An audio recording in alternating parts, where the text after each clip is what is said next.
Chapter 1101 Suppressing a Terrorgrade Creature. Clang.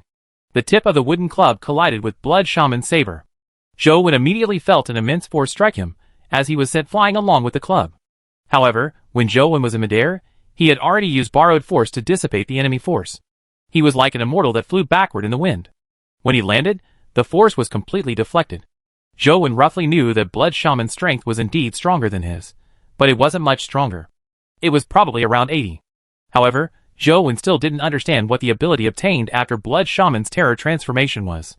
Only a Terrorgrade power could kill a Terrorgrade, but the terror transformation of Blood Shaman wasn't as powerful as he imagined. Blood Shaman sized up the wooden club in Zhou Wen's hand, as though he was puzzled. He blocked it. The spectators felt mixed emotions when they saw Zhou Wen block Blood Shaman's strike. Although he was at a disadvantage, he wasn't severely injured. It was undoubtedly a good thing that human could fight Blood Shaman, but this also indirectly proved that human couldn't be a pure human. This was because it was impossible for a pure human to advance to the mythical stage, much less fight a Terrorgrade guardian. This greatly disappointed many people who originally had fantasies that human might be pure human. Although half humans could be considered humans, people ultimately couldn't give up their prejudice. They yearned for pure humans to step onto the stage and compete with dimensional creatures. Is he really not pure human? Li Binyi couldn't hide the disappointment on his face. It looks like I'm overthinking it. How can a pure human be on the rankings? Xiao Luchuan was somewhat disappointed. He really hoped that human was pure human. There were many people like them, and they couldn't hide the disappointment on their faces. In the arena, Zhou Wen used his sword art to fight Blood Shaman. His sword art was all-encompassing and compatible with 3,000 sword intents. He could use any one of them to fight Blood Shaman. As long as he didn't switch intents randomly, it would be difficult for anyone to recognize him as Zhou Wen. To Zhou Wen's surprise, Blood Shaman seemed much weaker than he imagined. It didn't have the suppression that a Terrorgrade should have. Blood Shaman was faster and stronger than him, but the difference was limited. As for what abilities his terror state had, Zhou Wen had yet to discover them. As for combat strength and techniques, although Blood Shaman was very strong, Zhou Wen wasn't weaker than him. As such, Blood Shaman failed to showcase the horror of the Terrorgrade. Could it be that Blood Shaman's terror transformation ability is only to seal companion beasts? Zhou Wen wondered. After all, being able to seal all companion beasts was a very transformative ability. However, Zhou Wen had a nagging feeling that Blood Shaman's terror transformation's abilities weren't limited to that. Suddenly, Zhou Wen realized the problem. This was because during the battle, Blood Shaman seemed to pay special attention to the white wooden club in his hand. He couldn't help but think to himself, could it be that the reason why Blood Shaman hasn't unleashed his abilities is related to this wooden club? Is this wooden club that powerful? Its owner didn't seem that strong. It didn't take Truth Listener much effort to kill it back then. Zhou Wen felt that it was somewhat unlikely, but other than that, he couldn't figure out why Blood Shaman couldn't produce the combat strength that a Terrorgrade should have. Zhou Wen hadn't taken the initiative to attack Blood Shaman, because he knew that only a Terrorgrade power could injure a Terrorgrade. Therefore, he thought that it was useless even if he attacked. All he did was block. However, after having other thoughts, he immediately switched from defense to offense. He used the heart-defying sword and thrust his attacks at Blood Shaman's vital spots. To Zhou Wen's surprise, Blood Shaman really began dodging, not daring to let the white wooden club injure his body. Holy **T, Blood Shaman is really afraid of this wooden club. Zhou Wen was pleasantly surprised. He never expected the item he had casually stored away to be so useful. Furthermore, he couldn't tell what was so special about the wooden club. What's this wooden club? And that metal disc? Could they be something good? Zhou Wen thought greedily. With this turn of events, Zhou Wen's attacks became even more ferocious. With the deterrence of the white wooden club, he forcefully suppressed Blood Shaman. Blood Shaman slowly began to retreat. Is that Blood Shaman at the Terrorgrade? It looks very weak. It's not that Blood Shaman is weak, but that human is too strong. That sword art is simply godlike.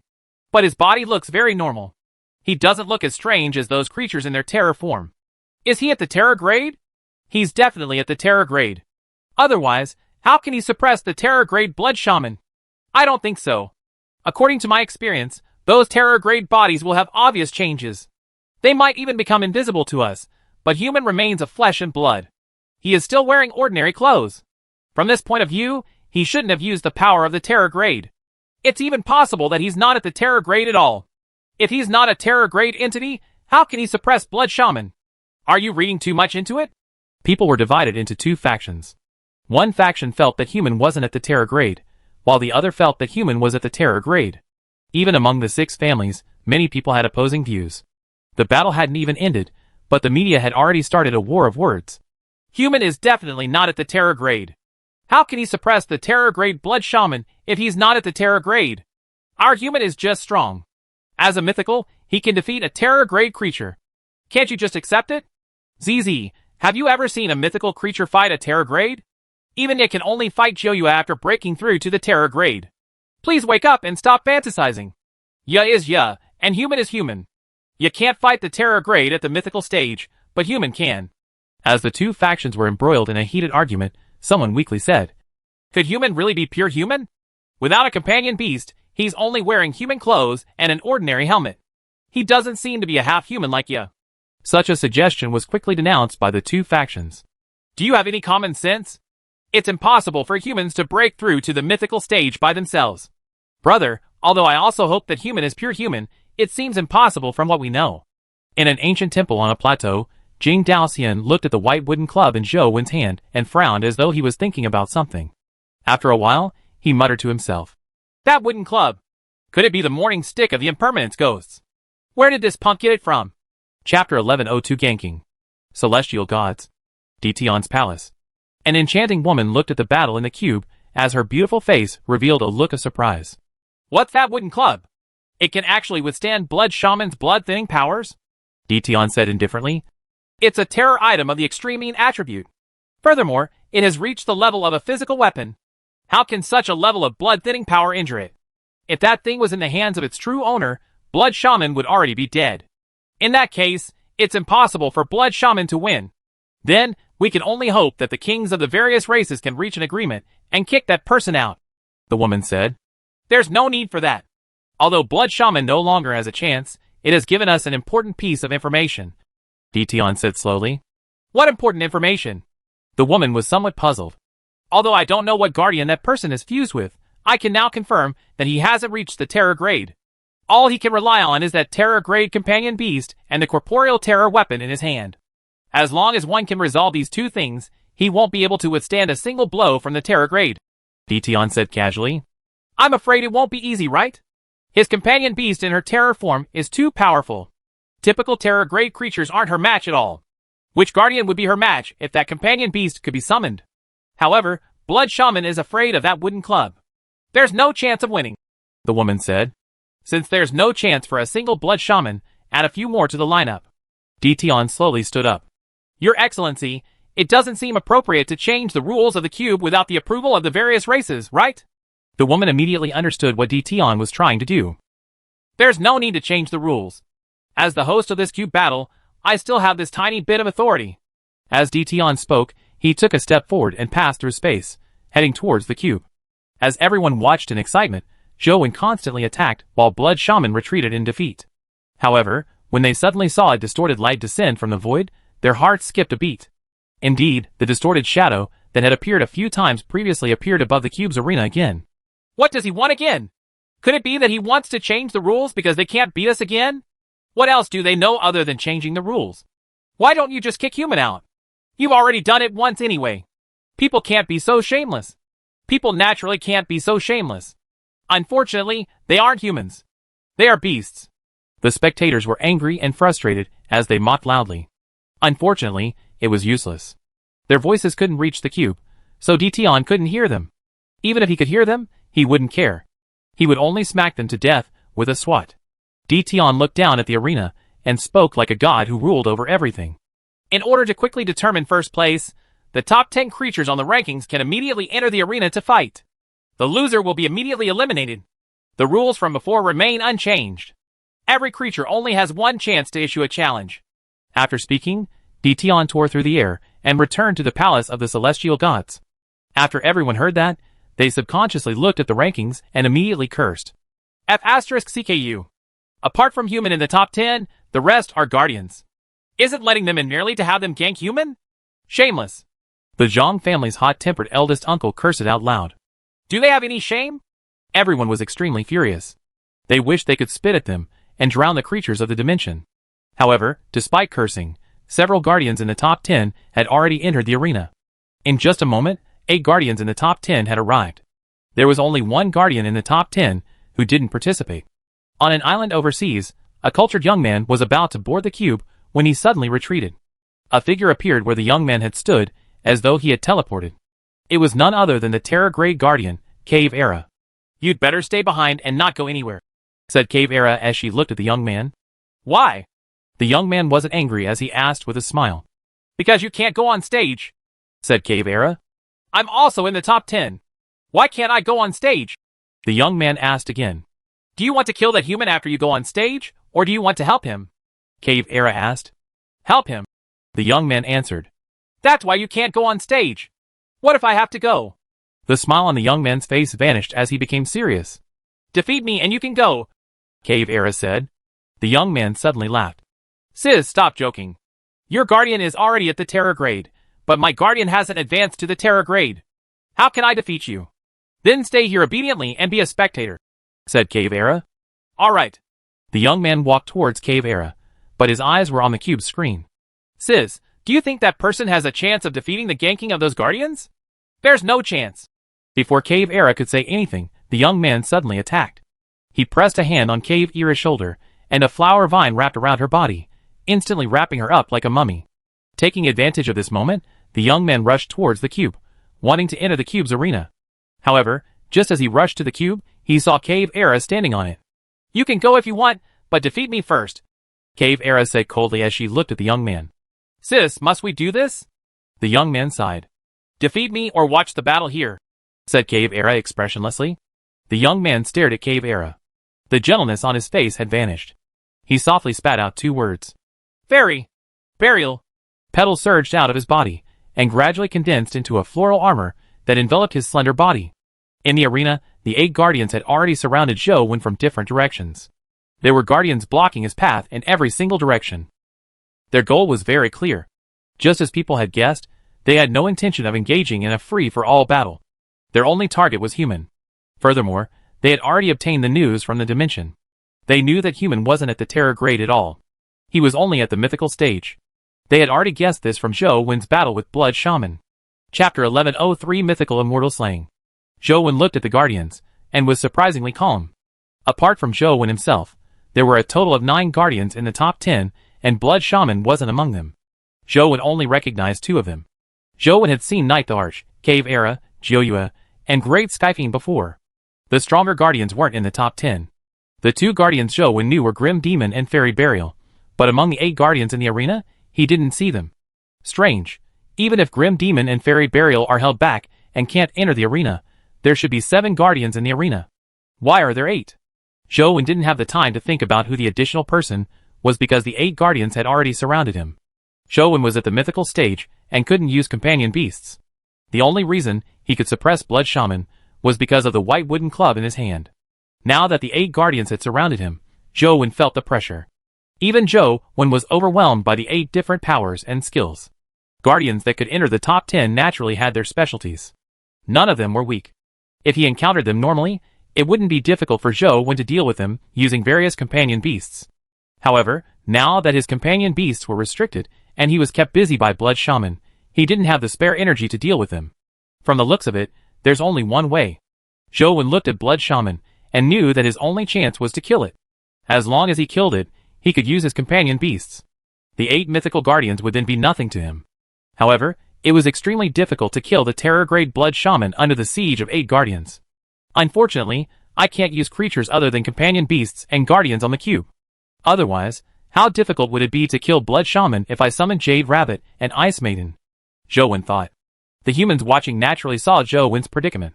His sword art and movement techniques were stunning. While fighting Blood Shaman, he could still remain undefeated despite the siege of 8 guardians. However, everyone could tell that it was impossible for Human to persist. The pressure Blood Shaman gave him was too great, so he didn't have the excess strength to kill the other guardians.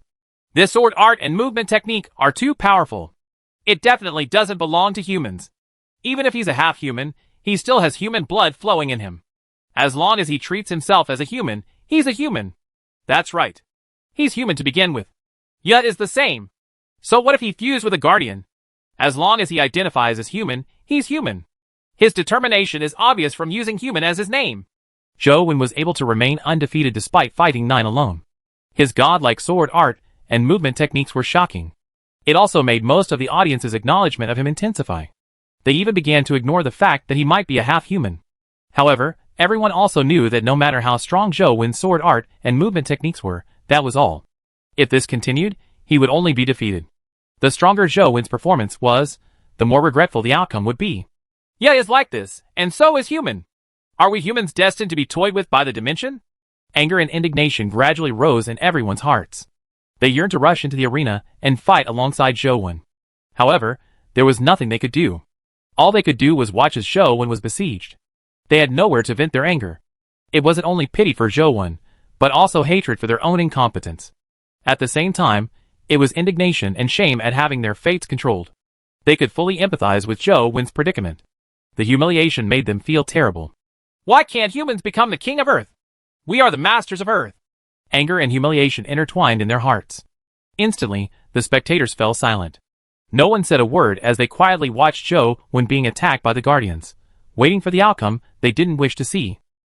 Seeing the human situation was worsening, more and more people fell silent. In front of the countless cubes on Earth, most of them were silent. Even the media streamers, who did live stream analysis, spoke less. They almost stopped interpreting the current situation. This was because even if they didn't provide an interpretation, they could tell from the slow-motion camera that human was in a dire situation. Defeat was only a matter of time. This silence isn't bad. Low-grade creatures should be reserved. The woman beside Dtion said with a smile. Dtion said indifferently. From the looks of it, the silence will continue. The situation was becoming more and more disadvantageous for Zhou Wen. He had already used his movement techniques and sword art to their limits, but it was still difficult for him to gain the upper hand in the siege. Zhou Wen had already made up his mind. He gripped the white wooden stick in his hand tightly and circulated Slaughterer Life Soul. This was the only life soul he could use without carving it. It was also the power he needed to use Immortal Slaying. However, ever since Zhou Wen advanced to the mythical stage, he hadn't used Immortal Slaying. He only knew that as his life soul grew and his stats increased, Immortal Slaying's might should be much stronger than before. Yet, Zhou Wen wasn't sure how much status Immortal Slaying had grown, and if he could kill Blood Shaman under the siege of the Guardians. However, at this stage, he could only give it a shot. If he didn't succeed, he would have to admit defeat and leave the arena. As Slaughterer power fused with Zhou Wen immediately felt a strange power infuse into his body, making his entire body feel like it was about to sublimate. This feeling was somewhat different from when he had used Slaughterer in the past. In the past, Slaughterer seemed to hug him, pushing his body to erupt with power. Although it could give Zhou Wen immense strength, he felt a little estranged. Now, Slaughterer's strength had perfectly fused with his body. There was no barrier between them, allowing Zhou Wen to deeply sense Slaughterer's strength. No, it should be said that the power seemed to be a part of Zhou Wen's body. It was no different from his own strength. Even though he had never used the mythical Slaughterer, the moment the power entered his body, it had already fused with Zhou Wen's own strength. The white wooden club in Zhou Wen's hand was still a wooden club without any blade, but it suddenly gave off an indomitable and strange feeling. Blood Shaman and the 8 mythical guardians felt their hearts palpitate as though they had sensed something. However, before they could react, Zhou Wen had already brandished the white wooden club in his hand. Zhou Wen's swing didn't seem fast. Ignoring a terror-grade expert and mythical guardian like Blood Shaman, even ordinary humans could see it clearly. Chapter 1104 Kicking Again. Everyone saw this strike clearly. Even the media broadcast didn't need to use slow-motion replays to see it clearly. However, this didn't mean that the strike wasn't fast. On the contrary, not only was it fast, but it also gave off that indomitable and unyielding feeling. Elegance was the word to describe the beauty of its gentleness, while unyielding described the beauty of masculinity.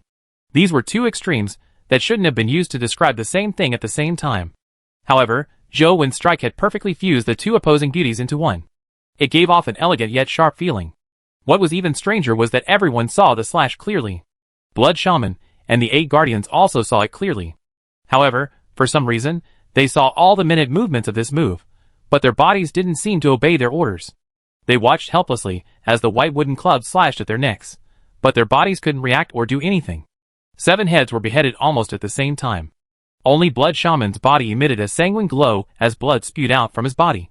He transformed into a blood shadow and flew away, instantly admitting defeat and leaving the arena. The originally noisy arena immediately fell silent, leaving only the sounds of the heads and corpses of the 7 mythical guardians falling to the ground. And in front of the cubes around the world, it was even quieter than the arena. Everyone's expressions changed from shock to pleasant surprise, then to wild joy. After a moment of silence, cheers resounded into the sky. He's so powerful. He killed 7 guardians ranked in the top 10 in one strike, and even severely injured the Terror Grade Blood Shaman, forcing it to admit defeat. This is too sick. I've never seen such a terrifying move. When I saw that slash, I thought I would be sliced into 2. If a divine technique can even make a Terror Grade Guardian flee, who can match it? First place will definitely be humans. In theory, humans definitely number 1, but who knows what other cheap tricks those be asterisk stars from the dimension will pull. I'm just afraid that those fellows will deal with human like they dealt with ya. If that happens, no matter how strong human is, it'll be impossible to obtain first place. As everyone discussed fervently, Tion's eyes were filled with surprise. What a powerful move. Thankfully, he's only at the mythical stage. If he were at the Terror Grade, even Blood Shaman probably wouldn't have been able to escape death. The woman continued in surprise. Once Blood Shaman is defeated, who can match him? There's no need. Tion shook his head and said, the monarchs of the various races have already come to a conclusion. They are going to use the cube's rules to kick him out. The woman heaved a long sigh of relief and said, that's for the best. I didn't expect there to be an outcome so quickly. Tion said coldly, they know very well that the dimensional wheel can never land in the hands of humans. That strike just now was the main reason they made the decision so quickly. With that said, Tion stood up. As the host of the cube battle, after obtaining the permission of the various races, he could activate the cube's rules and kick Zhou Wen out. However, this method of kicking wasn't a proper process. Tion had to personally arrive in front of the cube before he could change the rules and kick Zhou Wen out. However, he didn't immediately head to the cube. Instead, he summoned a warrior from the celestial gods and asked, how's the progress of the body cleansing stone? We've already obtained it. We're escorting it back. The warrior answered, get them to send the body cleansing stone directly to the cube. As Tion spoke, he walked towards the cube. Zhou Wen was somewhat surprised. The might of the immortal slaying strike exceeded his imagination.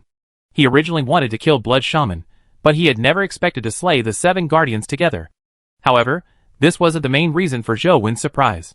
What truly surprised him was that the immortal culling sword that Zhou Wen had kept beside him hadn't reacted previously, but when he used immortal slaying, the immortal culling sword had reacted. No one challenged him again. Everyone was frightened by the 7 guardians' corpses. Unless a Terror Grade expert appeared, no one would dare to challenge Zhou Wen. However, Zhou Wen didn't leave the arena. He knew that the dimension definitely wouldn't let the matter rest after his huge commotion and his killing of 7 guardians in one strike. He was afraid that he would soon receive the same treatment as Ye. As Zhou Wen expected, just as everyone was still immersed in the unbelievable strike of human, they suddenly saw the black cube glow brightly as the entire arena space distorted. The human, word in first place, was gradually disappearing. Screw you. Again. I knew those bastards would use this move again. If they can't beat him, they'll just kick him. Everyone immediately knew what had happened. They were even more furious, but they could only watch as the number 1, human, on the rankings gradually vanished. Zhou Wen felt a strange power descend on him, as though it wanted to sever something from his body. The power couldn't be seen or touched, and the thing it slashed wasn't Zhou Wen's body. If an ordinary person couldn't sense it, they would have been kicked out. However, Zhou Wen's Wheel of Destiny had been engraved with the heaven-opening scripture of the Highest Elder. Its power played its role, allowing Zhou Wen to sense the strange power. At the same time, the heaven-opening scripture of the Highest Elder was activated by the power. The scripture book that had been closed automatically opened. This development left Zhou Wen slightly taken aback. He had never seen such a change when he was at the epic stage, nor had he seen the heaven-opening scripture of the Highest Elder open. The terrifying power was absorbed by the heaven-opening scripture of the Highest Elder. It was just like when Zhou Wen entered a dimensional zone and encountered a taboo power. The entire heaven-opening scripture emitted scorching energy. What was different from before was that if the taboo power the heaven-opening scripture could withstand exceeded its limits, it would spread out and be borne by Zhou Wen's body. This time, nothing like that happened. The energy didn't radiate. Instead, it gradually condensed on the page of the heaven-opening scripture of the Highest Elder, forming a sutra symbol. Zhou Wen didn't know what the sutra symbol meant, but he could vaguely comprehend its true meaning. With the appearance of the sutra symbol, the mark of the Wheel of Destiny that should have vanished in a short period of time didn't disappear for a long time. It remained on the Wheel of Destiny. Many people cursed at the shamelessness of the dimension, believing the human would be kicked out of the rankings like Ye.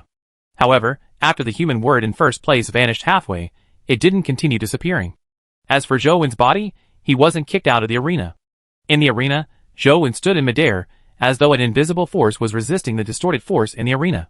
No matter how much the force in the arena changed, it failed to kick Zhou Wen out of the arena. Instead, the remaining half of the human characters on the rankings were glowing. The disappearing strokes were slowly reappearing. What's going on? Everyone looked at the word human on the rankings in surprise and delight. They all held their breaths as though they were afraid that they would blow the word away if they were so much as to exhale. Chapter 11:05 The Judges' Battle. How can this be? Standing in front of the cube, the woman staring at Tian wore a face filled with shock. Tian had clearly already erased humans' ranking on the cube, but that erased ranking actually gradually appeared again. Tian looked at the transformed cube in front of him and couldn't help but frown slightly. He attempted to wipe off the name human again, but the outcome was the same. Even if the human word on the ranking vanished, the guardian in second place didn't advance. After a while, the word human reappeared. Seeing the words on the rankings disappear and reappear, many people were dumbfounded. Holy sh*T, what kind of sh*T is this? An erased name can still get back on? The sky is falling. Those fellows from the dimension can't kick human away. You can do that? Haha, this is interesting. Those B** stars from the dimension can't kick human away, nor can they beat him. If they don't have other means, I'm afraid human will be getting first place. Awesome, those B** cheese must be hopping mad now, right? Amazing. How did he do it? The various bigwigs of the dimension also wanted to know how it was done, but the cube itself was an ancient magical item.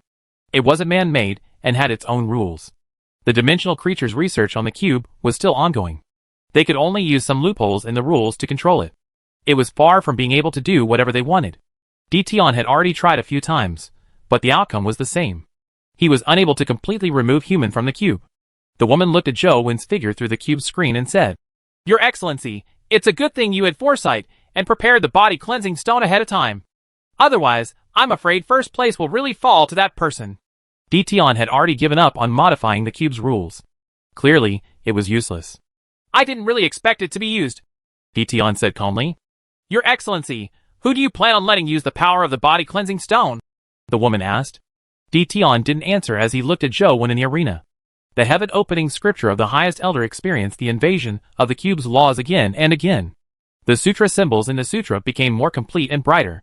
Zhou Wen didn't even need to deliberately engrave them on the wheel of destiny to maintain his state without disappearing. Finally, the word human on the ranking stopped changing and stabilized at first place. As the heaven-opening scripture of the highest elder lost its energy supply, the sutra no longer changed. However, it didn't disappear. It froze. Zhou Wen quickly realized that even the heaven-opening scripture of the highest elder was difficult to permanently store on the wheel of destiny. It only lasted a little longer, and didn't immediately vanish. However, over time, the engravings would slowly disappear. However, this was extremely good news for Zhou Wen. This was because with the heaven-opening scripture of the highest elder existing for a longer period of time, he didn't need to constantly engrave it. The time and effort he saved could be used to engrave other essence energy arts, giving him the power of multiple essence energy arts. Human's ranking has stabilized. Is him getting first place almost guaranteed? It looks like the first place is secured. They can't even kick him away. What other moves can they have? I think human's definitely first. Haha, I'll acknowledge this first place. As everyone wishes. Just as everyone thought that first place was definite this time, and there shouldn't be any suspense, a beam shot down from the arena, like a holy light descending from the sky. A distorted shadow slowly descended from the beam. This figure was very familiar to humans. However, when they saw him appear, everyone muttered inwardly, unsure what he was up to. Previously, this figure would change the rules every time it appeared, making it extremely disadvantageous for humans. No one knew how he would change the rules this time. Without a guardian to defeat human, it's useless no matter how the rules are changed. That's right. You can't kick human away. No amount of tricks will work. That's right. Why waste time? Can't you just let human get first place? Many people thought about it. It seemed that no matter how the rules changed, as long as no one could defeat human, first place was undeniable. If someone could defeat human in the arena in a clean fight, the dimension wouldn't have resorted to so many tricks. Old Zhou should be safe, right? Although he couldn't figure out how the rules could be changed to kick Zhou Wen out, Li Xian still had some doubts. He felt that things weren't that simple, so he asked Wei Gu. Unless there's someone who can defeat Zhou Wen and participate in the battle, it's useless changing the rules. Wei Gu paused and said with a heavy expression. I'm just afraid. What are you afraid of? Li Xian pressed. I'm just afraid that calamity-grade dimensional creatures will descend to participate in the battle. Wei Gu said. No way, right? Dimensional creatures will be greatly suppressed on Earth. Just like the fellow who fought you previously. At most, he can only use the strength of a terror grade. Such a calamity cannot defeat old Zhou, Li Xian said. Wei Gu shook his head and said, I read quite a lot about ancient mythical wars in the Bureau. If there really were dimensional creatures participating in those ancient wars, they definitely wouldn't be as simple as a terror grade. There's a high chance that a calamity grade dimensional creature has existed on Earth. Perhaps they have a way to withstand the suppression of the rules on Earth. No way. Wouldn't that mean old Zhou is in danger? Li Xian's expression changed slightly.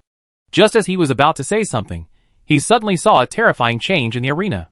Previously, every time Di Tian descended, he was only a distorted humanoid figure without a corporeal body. However, the descent this time was completely different. As the light gradually descended, it gradually solidified. A gorgeous emperor's robe, long white hair, and the faintly discernible golden armor under the emperor's robe made Di Tian appear like a god gradually walking out of the beam of light. His body became more and more corporeal, as his aura became more and more terrifying. Don't tell me you were right, Li Xian said with a bitter smile. From the looks of it. Wei Gu shrugged helplessly. Can Coach defeat a calamity grade entity? Feng Qiuyan calmly analyzed, but no matter how he analyzed it, he felt that the chances of victory were extremely slim. Wang Lu hugged her and didn't say a word. She just couldn't hide her worry. The ordinary people watching the battle realized what had happened, as their expressions changed drastically. Are they sending the referee in because they can't beat him in a fight? Isn't this too shameless? Chapter 1106 Di Tian. Zhou Wen's expression was solemn. He knew that the other party definitely wasn't cannon fodder that had come to die for it to descend at this moment. There was a high chance that it was a calamity grade existence. Furthermore, being able to preside over the cube battle meant that the other party's status in the dimension wasn't low. Banana Fairy was the first to be summoned. His companion beast equipment had already been restored. Truth Listener's earring constantly scanned the figure, but other than the powerful, terrifying aura, Truth Listener couldn't hear anything. Zhou Wen already had the intention to retreat. Above the mythical stage, there was a huge gap between every grade. For example, power below the terror grade couldn't harm a terror grade creature. Calamity grade entities had their own uniqueness. Even a terror grade entity was as weak as a baby in front of a calamity grade entity, much less Zhou Wen who had just entered the mythical stage. If the dimensional creatures that descended really had the strength of the true calamity grade, there was probably no chance of winning even if Demonic Neonate and Banana Fairy were summoned. Zhou Wen planned on taking a look first. If he was certain that the other party was a true calamity grade, he would admit defeat and leave. Although Zhou Wen also wanted to take first place, his life was clearly more important. When Di Tian walked out of the light beam, Zhou Wen was very certain that this was definitely a complete calamity grade, not the kind of terror grade calamity idiot that Ye had defeated. Without any hesitation, Zhou Wen chose to forfeit and admit defeat without giving Di Tian a chance to attack. Soon, Zhou Wen's expression changed. He had clearly given up and admitted defeat, but he hadn't been teleported out. He remained in the cube's arena. Zhou Wen constantly circulated the heaven-opening scripture of the highest elder, but it was useless. The heaven-opening scripture of the highest elder couldn't let him leave the arena. Do you want to forfeit and admit defeat? I'm afraid you no longer have a chance. Di Tian walked out of the beam of light as his body completely condensed. However, even though he was standing there, one wouldn't be able to see what he looked like with their eyes. Despite clearly feeling that he had seen him, Zhou Wen couldn't describe what he looked like. He only felt that the person was like an emperor or god that brought about supreme pressure. Everything in the world seemed tiny and weak in front of him. Di Tian looked at Zhou Wen and continued. You have the nomological power on you, so you can ignore the cube's rules and prevent yourself from being kicked out. Since you want to stay so badly, I shall fulfill your wish and activate the cube's deathmatch mode. Now, the cube has completely severed its connection with the outside world space-time. It will only open again if one side dies. It's useless even if you can break the rules because there's no way out. Who are you? Zhou Wen knew that what Di Tian said was true. Otherwise, the heaven-opening scripture of the highest elder wouldn't be useless. His mind raced as he thought of all the possible ways of escape. Di Tian, Lord of the Celestial Gods. Di Tian calmly replied. The Celestial Gods of the Octokind? Zhou Wen was alarmed. Zhou Wen didn't know much about the dimension, nor did he know much about the calamity grade powerhouses in the dimension. It just so happened that he knew that the Lord of the Celestial Gods was a calamity grade powerhouse. Due to Wang Mingyuan, Zhou Wen had learned some information regarding the Octokind. The Octokind were 8 different dimensional races. Wang Mingyuan defeated the Dragon God's king and became the new Dragon King. According to Ice Maiden, 6 of the 8 monarchs of the Octokind were at the Terror grade, while only 2 were at the Calamity grade. Di Tian was one of them, and also the leader of the Octokind. Wang Mingyuan had snatched the Dragon King's position, but he hadn't touched Di Tian. From this, one could tell how terrifying Di Tian was. Now that Di Tian had personally descended to kill him and his retreat path had been severed, Zhou Wen immediately felt that things were going south. Upon hearing Zhou Wen and Di Tian's conversation, the Federation was in an uproar. Di Tian clearly wanted human's life, and not solely to kick him out. Do you want to leave behind your name before you die? To be killed by me is also a form of honor for you, Di Tian said casually, as though Zhou Wen's life was already in his hands. Zhou Wen had secretly drawn the sky-stealing sun-swapping art, hoping to use interstellar teleportation to see if he could teleport away. However, he was very disappointed. All the stars in the pocket universe were dim. Clearly, he couldn't teleport out from here. Since I can't leave, I can only give it my all. Zhou Wen gripped the white wooden club in his hand tightly. Under Zhou Wen's orders, Banana Fairy used her three realms' best wind. A terrifying storm instantly enveloped the entire arena, sweeping towards Di Tian. At the same time that the three realms' best wind stirred, Zhou Wen put on the invisibility cloak and entered the invisibility state. He used the God Fiend era energy art he had just drawn to teleport behind Di Tian and unleashed immortal slaying while invisible. As for demonic neonate, she was secretly hiding in Zhou Wen's arms, waiting for an opportunity to take action. Di Tian floated in the air as he faced Banana Fairy's three realms' best wind. All he did was wave his sleeve. It was as though there was a world inside his sleeve. When the terrifying three realms' best wind rushed into his sleeve, it was like a rock sinking into the ocean. It only made his sleeve flutter a few times, as though it was being caressed by a breeze. The invisible Zhou Wen was about to hit Di Tian with immortal slaying, but without even turning his head, Di Tian casually grabbed the white wooden club and threw Zhou Wen in front of him. Boom! Zhou Wen's body slammed into the arena as blood spewed out of his mouth. He couldn't hold the white wooden club in his hand as it tumbled out. Di Tian didn't do a follow-up attack. Instead, he held the white wooden club and sized it up. Then, he muttered to himself, "It's indeed the morning stick. Unfortunately, it's not complete.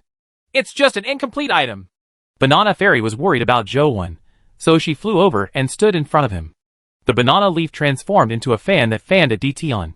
Di Tian waved his sleeve again, but this time, not only did he suck in Banana Fairy's wind, but the sleeve also became extremely huge as though it covered the void. There was a huge suction force inside that pulled Banana Fairy's body, causing her to involuntarily fly towards the sleeve. Banana Fairy tried her best to use her wind elemental powers to escape the suction of the sleeve, but she was still pulled into it. Zhou Wen endured the pain and summoned Truth Listener. Even demonic neonate didn't move, so ordinary mythical companion beasts were even more useless. In front of a calamity-grade existence, an existence like Banana Fairy didn't have much room to resist. Now, the only power Zhou Wen could think of was Truth Listener. The moment Truth Listener was summoned, it charged at Di Tian.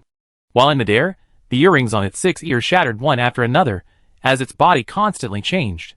Zhou Wen had only released a maximum of 3 earrings in the past. He didn't dare try any further, as he didn't know what would happen if Truth Listener's 6 earrings were all released. However, now that it was a life and death situation, he couldn't care less. Chapter 1107 6 Earring Destruction Leads to Calamity. When Truth Listener's 4th earring shattered, its body vanished. Ordinary people could only see a terrifying dark gold behemoth charge at Di Tian before vanishing in midair. However, Zhou Wen could clearly see that Truth Listener had already entered its terror form when it shattered the 4th earring. The 4th earring puts it in the terror form. What will happen if all 6 earrings shatter? Zhou Wen was alarmed as he felt a chill. This was because after the 4th earring shattered, the connection between Truth Listener and him had become extremely weak. It was almost impossible to sense it. The moment the 5th earring shattered, Zhou Wen felt as though an invisible chain had been severed between them. He couldn't sense any information from Truth Listener. When the 6th earring shattered, Truth Listener had already rushed in front of Di Tian. However, at that instant, Truth Listener, which had vanished due to its terror form, appeared in everyone's eyes again. At that moment, Truth Listener was like an ancient ferocious beast from hell. Its entire body shimmered with a dark golden glow, and its protruding fangs resembled crystal diamonds. The violent and ferocious aura it emitted made one shudder, as it resembled an extremely evil beast. What was even more terrifying was that as Truth Listener appeared in everyone's vision again, the entire arena also discovered a strange change. A door to hell opened behind Truth Listener. The door was the same as Truth Listener's body. It was dark gold in color, and there were countless mysterious, beautiful runes engraved on it. They had a fatal allure that seemed to suck one's soul into the door.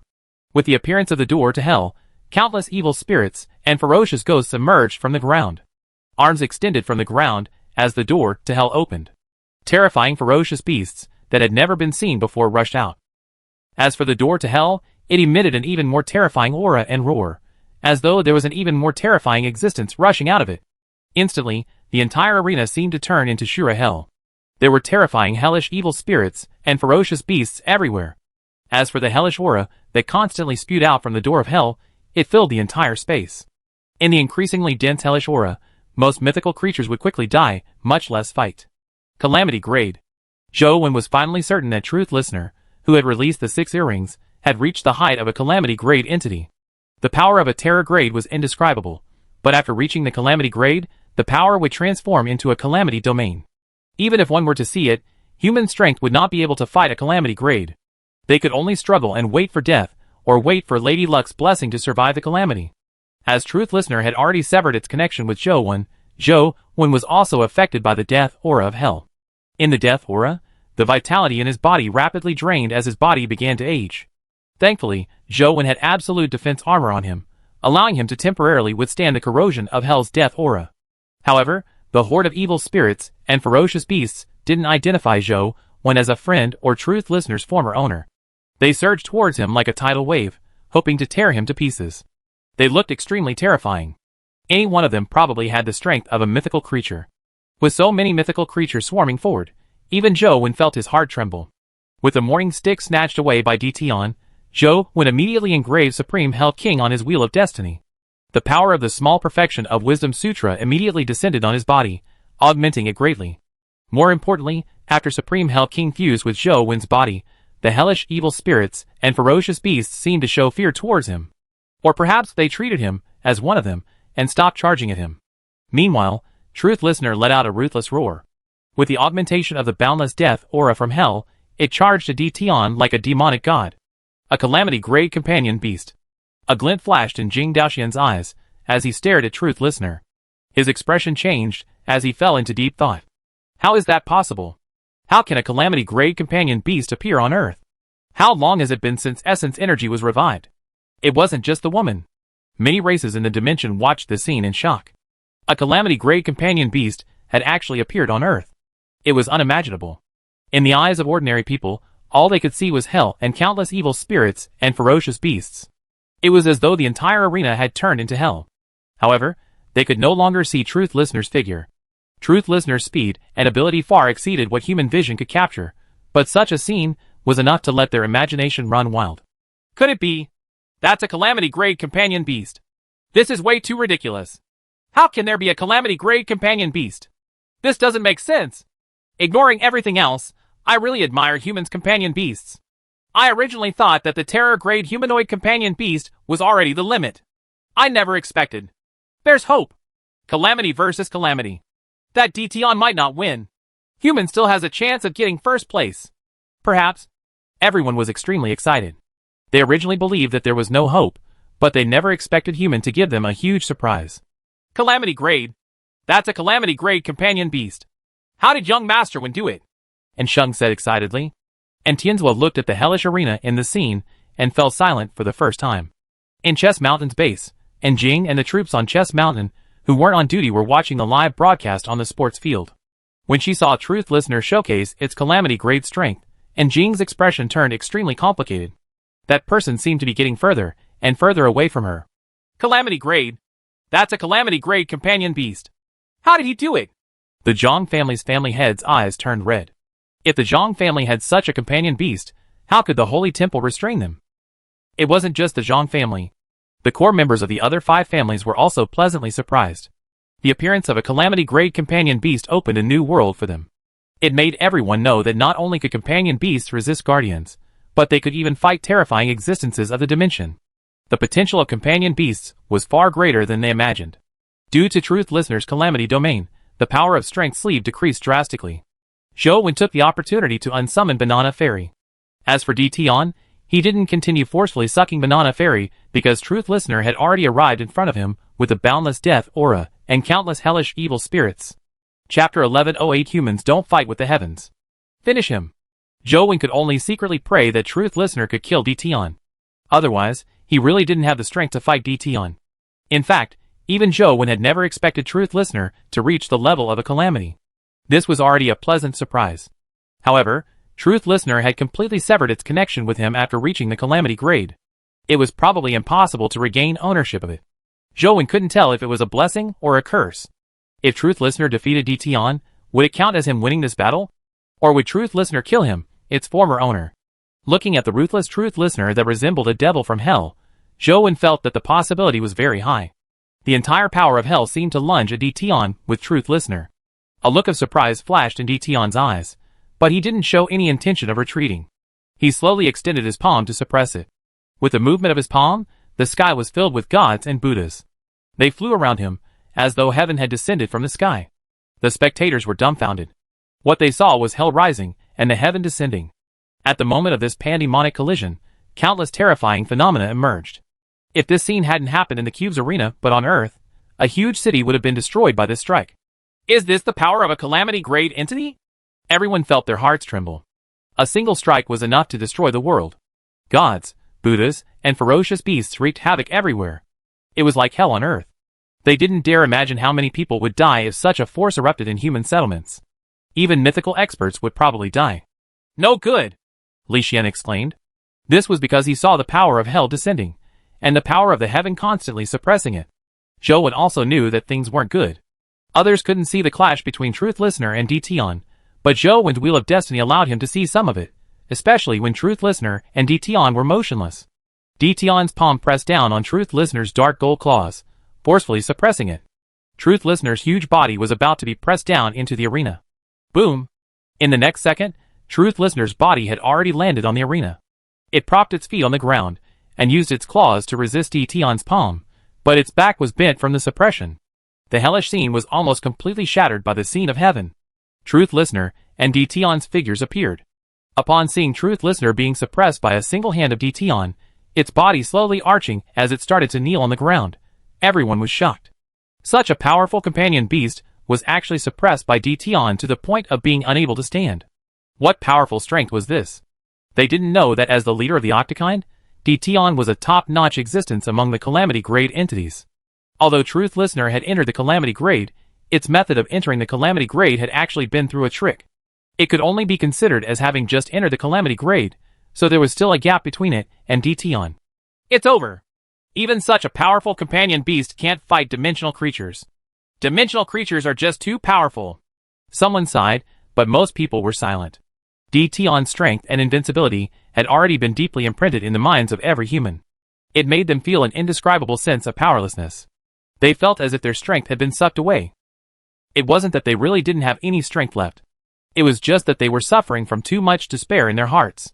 The mental blow was too great, and they were too disappointed. So what if they could nurture companion beasts to be as powerful as humans' companion beasts? They would still be suppressed by dimensional creatures with one hand. Humans weren't afraid of difficulties, but they were afraid of not seeing hope. And DTon's strength had already made many people despair. Even if humans rely on external forces, they are far from being able to fight dimensional creatures. This thought was buried deep in their hearts. However, Zhou didn't have the time for such wistful thoughts. This was because he knew that Truth Listener's defeat meant that he would die. It would be impossible for DTon to spare him. What should I do? How can I turn the tables? Countless plans flashed through Zhou's mind, but he rejected them all. No matter how powerful a technique was, it was useless in front of absolute strength. Zhou couldn't think of any strength he had that could match DTon. Sai of the King? Zhou finally thought of his strange life providence. However, ever since he had forcefully reversed the Wheel of Destiny, the Sai of the King had had no reaction at all. Perhaps it was completely disappointed in him, so it no longer gave him any feedback. Zhou kept trying, but the Sai of the King didn't stir. What a pity. Truth Listener's evolution was too fast. If it had been a little slower, it might still have had a chance. In a cave at the foot of Chess Mountain, there was an extremely beautiful woman chained up. The woman looked at the phone screen in front of her and sighed. I originally thought that I could find someone compatible with me to escape, but who knew that it would be such a suicidal fellow? From the looks of it, I can only continue searching for others. I wonder how long I'll have to wait. Even a powerhouse, like the Darch, believed that Zhou no longer had a chance. A battle between Calamity-grade creatures wasn't something ordinary creatures could participate in. Unless Zhou had a second Calamity companion beast, the outcome was set. What a pity. Jing Daoxian, who was in the ancient temple, also sighed. However, it was unknown if he felt pity for Truth Listener or Zhou. Wang Lu, Li Xian, Feng Qiuyan, Wei Ge, and company had their hearts in their throats. They knew that Truth Listener's defeat would spell Zhou Wen's death, but no one had the ability to help him. All they could do was watch helplessly and pray for a miracle. God, help him. At the very least, let him live. Wang Lu could only pray for God's help. However, her level was too low. Even with the augmentation of her life providence, the effects were minute. Boom! One of Truth Listener's legs touched the ground as it half knelt. It roared angrily as dark golden blood seeped out of its 7 orifices. Its entire body exerted all its strength, but it was unable to stand up under the huge hand. Furthermore, it was constantly bending under the pressure. Crack! Truth Listener's other leg supported its body by pressing against the ground as it refused to yield. However, it was snapped by the terrifying pressure, revealing its broken bones. Truth Listener's ferocious nature erupted as it crazily unleashed its strength, but it was useless. Only blood flowed out from its fracture, dyeing the arena red. Humans don't fight with the heavens. Slaves don't fight with the master. This is the law of the world. It's also destined. This is the consequence of going against the will of the heavens. Di Tian's voice was like divine thunder that spread to every corner of the world. Anger, indignation, helplessness, sorrow, despair, and other emotions spread in everyone's hearts, but there was nothing they could do. Di Tian stood there with the vantage of a god and looked down on all human beings. Even if there was any indignation, they were powerless to knock the god off his pedestal. At this moment, saying anything was just inviting insults. Chapter 1109 Immortal Culling Sword. The oppressive atmosphere spread silently. Everyone's hearts were extremely heavy. The area in front of almost all the cubes was dead silent. And Tianzi stood up and stared intently at the screen. And Sheng's nervous palms were covered in sweat. You have to come back alive! Ouyang Lan sat in front of the television with the remote control in her hand. Her body involuntarily trembled. Boom! Truth Listener's body was pressed onto the arena. The door to hell behind it shattered and vanished into thin air. The numerous evil spirits and ferocious beast phenomena also vanished. Looking at Truth Listener struggling on stage, everyone's hearts turned cold. All their indignation and anger vanished. Anger was useless, and no justice came from it, so what was the point of being angry? As Truth Listener was suppressed to the ground, the phenomena of deities descended. Countless deities attacked Zhou Wen from all sides. Zhou Wen knew that this was his last chance. If Truth Listener was killed, and he didn't have any powers to restrain Di Tian, he would have even less of a chance. Demonic Neonate hadn't made a move all this while. Clearly, she couldn't find a chance to attack. Facing the Calamity Grey Di Tian, her strength was still too weak. He summoned Banana Fairy again. Banana Fairy protected Zhou Wen and blew out Supreme Yin Wind, blowing away the deities. However, in Di Tian's Calamity Domain, the power of the Supreme Yin Wind was greatly restricted. It could only blow them away, but it couldn't take their lives. It was also impossible to blow them out of the arena. With a thought, Zhou Wen held the Immortal Culling Sword in his hand. With the white wooden club snatched away, Zhou Wen's most powerful weapon was the Ice Dragon King's Terror Item. However, the Terror Item was of limited threat to a calamity. Even if he used it, it probably wouldn't be of much use. Under the Ratman's control, the Immortal Culling Sword had once erupted with extraordinary combat strength. Furthermore, when Zhou Wen used Immortal Slaying, the Immortal Culling Sword had once trembled. Now, Zhou Wen could only try his best. He took out the Immortal Culling Sword to give it a try. If it was really the legendary sword, he might be able to create a miracle. However, Zhou Wen knew that the possibility was slim. If it was really the Immortal Culling Sword, how could it have been in the Ratman's hands? Zhou Wen held the Immortal Culling Sword and fused with Slaughterer again to deliver Immortal Slaying. However, the Immortal Culling Sword in his hand didn't slash out. The sword seemed to freeze in midair, preventing Zhou Wen from swinging it no matter how hard he tried. Furthermore, the Immortal Culling Sword was trembling slightly. The frequency at which the sword trembled was very similar to the frequency at which Zhou Wen's essence energy fluctuated when he used Immortal Slaying. To Zhou Wen's horror, his palms seemed to be stuck to the hilt. He couldn't shake it off no matter how hard he tried. Furthermore, his essence energy was crazily surging into the Immortal Culling Sword. Zhou Wen had always believed that Slaughterer provided him with infinite essence energy that wouldn't dry up no matter how much he used it. However, Zhou Wen suddenly realized that the essence energy provided by Slaughterer didn't seem to be truly infinite. It was only because there had been too much in the past that Zhou Wen felt that it was infinite no matter how he used it. However, the amount of essence energy that the Immortal Culling Sword extracted exceeded the essence energy provided by Slaughterer. If the essence energy provided by Slaughterer was the sea, then the Immortal Culling Sword was a behemoth that devoured the sea. When the massive amount of essence energy was sucked into the Immortal Culling Sword, there wasn't much of a reaction. Only the frequency at which the immortal culling sword vibrated increased. Even Zhou Wen's body frequency was affected by the immortal culling sword as it trembled slightly. This trembling was very mild and almost undetectable, but Zhou Wen knew that the change in frequency had given the original immortal slaying a qualitative breakthrough. This was originally a good thing, but the essence energy provided by Slaughterer was no longer able to withstand the absorption of the immortal culling sword. The essence energy turned from an ocean to a river, and then from a river to a stream before gradually drying up. After Slaughterer's essence energy was drained, Zhou Wen's body became the subsequent sacrifice. His essence, vitality, spirit, and even his flesh and blood were sucked towards the immortal culling sword. Zhou Wen was only at the mythical stage, and didn't have as much essence energy as Slaughterer. How could he withstand the suction? Instantly, his body was sucked dry. Demonic Neonate, who was in his arms, sensed Zhou Wen's predicament. She pressed her tiny hand on Zhou Wen's chest as large amounts of her essence energy surged into his body. Finally, the immortal culling sword stopped absorbing Zhou Wen's flesh and blood, and instead absorbed Demonic Neonate's essence energy. Demonic Neonate had an abundant supply of essence energy, as though it wasn't inferior to Slaughterer. It was even more massive, but even so, under the crazy absorption of the immortal culling sword, it rapidly decreased. Zhou Wen could clearly sense that the essence energy that Demonic Neonate had injected into his body was decreasing. Before long, the essence energy in Demonic Neonate's body gradually dried up. As for Demonic Neonate's tiny hand, it remained pressed against Zhou Wen's chest. Zhou Wen could see that Demonic Neonate's body was gradually fading. Soon, it became as transparent as jelly. Demonic Neonate was a companion beast, and not an ordinary creature. Her body was formed from pure energy, and her body gradually turned transparent. It could only mean one thing. Demonic Neonate had given him the last of her energy. Once her energy was completely absorbed, she would completely disappear. Leave me! Zhou Wen forcefully engraved the sky-stealing sun-swapping art, and used the last of his willpower to forcefully flick Demonic Neonate out and terminate her companion beast relationship with him, but he realized that he couldn't control her. As for Demonic Neonate's body, it became increasingly transparent.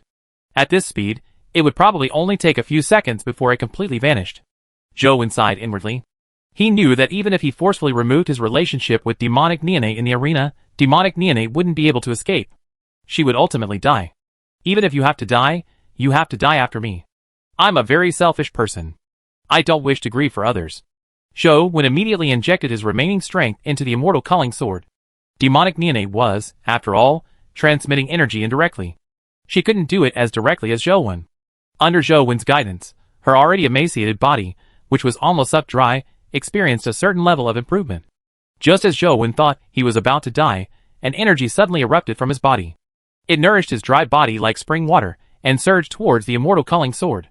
Sigh of the king. Zhou Wen was alarmed and delighted. The sigh of the king that hadn't stirred all this time finally reacted. Massive energy made up for the energy gap needed for the immortal culling sword. A large amount of essence energy surged into it, as the immortal culling sword finally calmed down. However, Zhou Wen could clearly sense that a terrifying power was awakening in the sword. Chapter 11:10 Slaying Heaven. Under Dtion's suppression, Truth Listener's bones emitted cracking sounds. It was unknown how many bones broke as its body became severely deformed. Dark gold blood flowed out of its 7 orifices and wounds, dyeing the entire arena dark gold. You are quite interesting, but what a pity.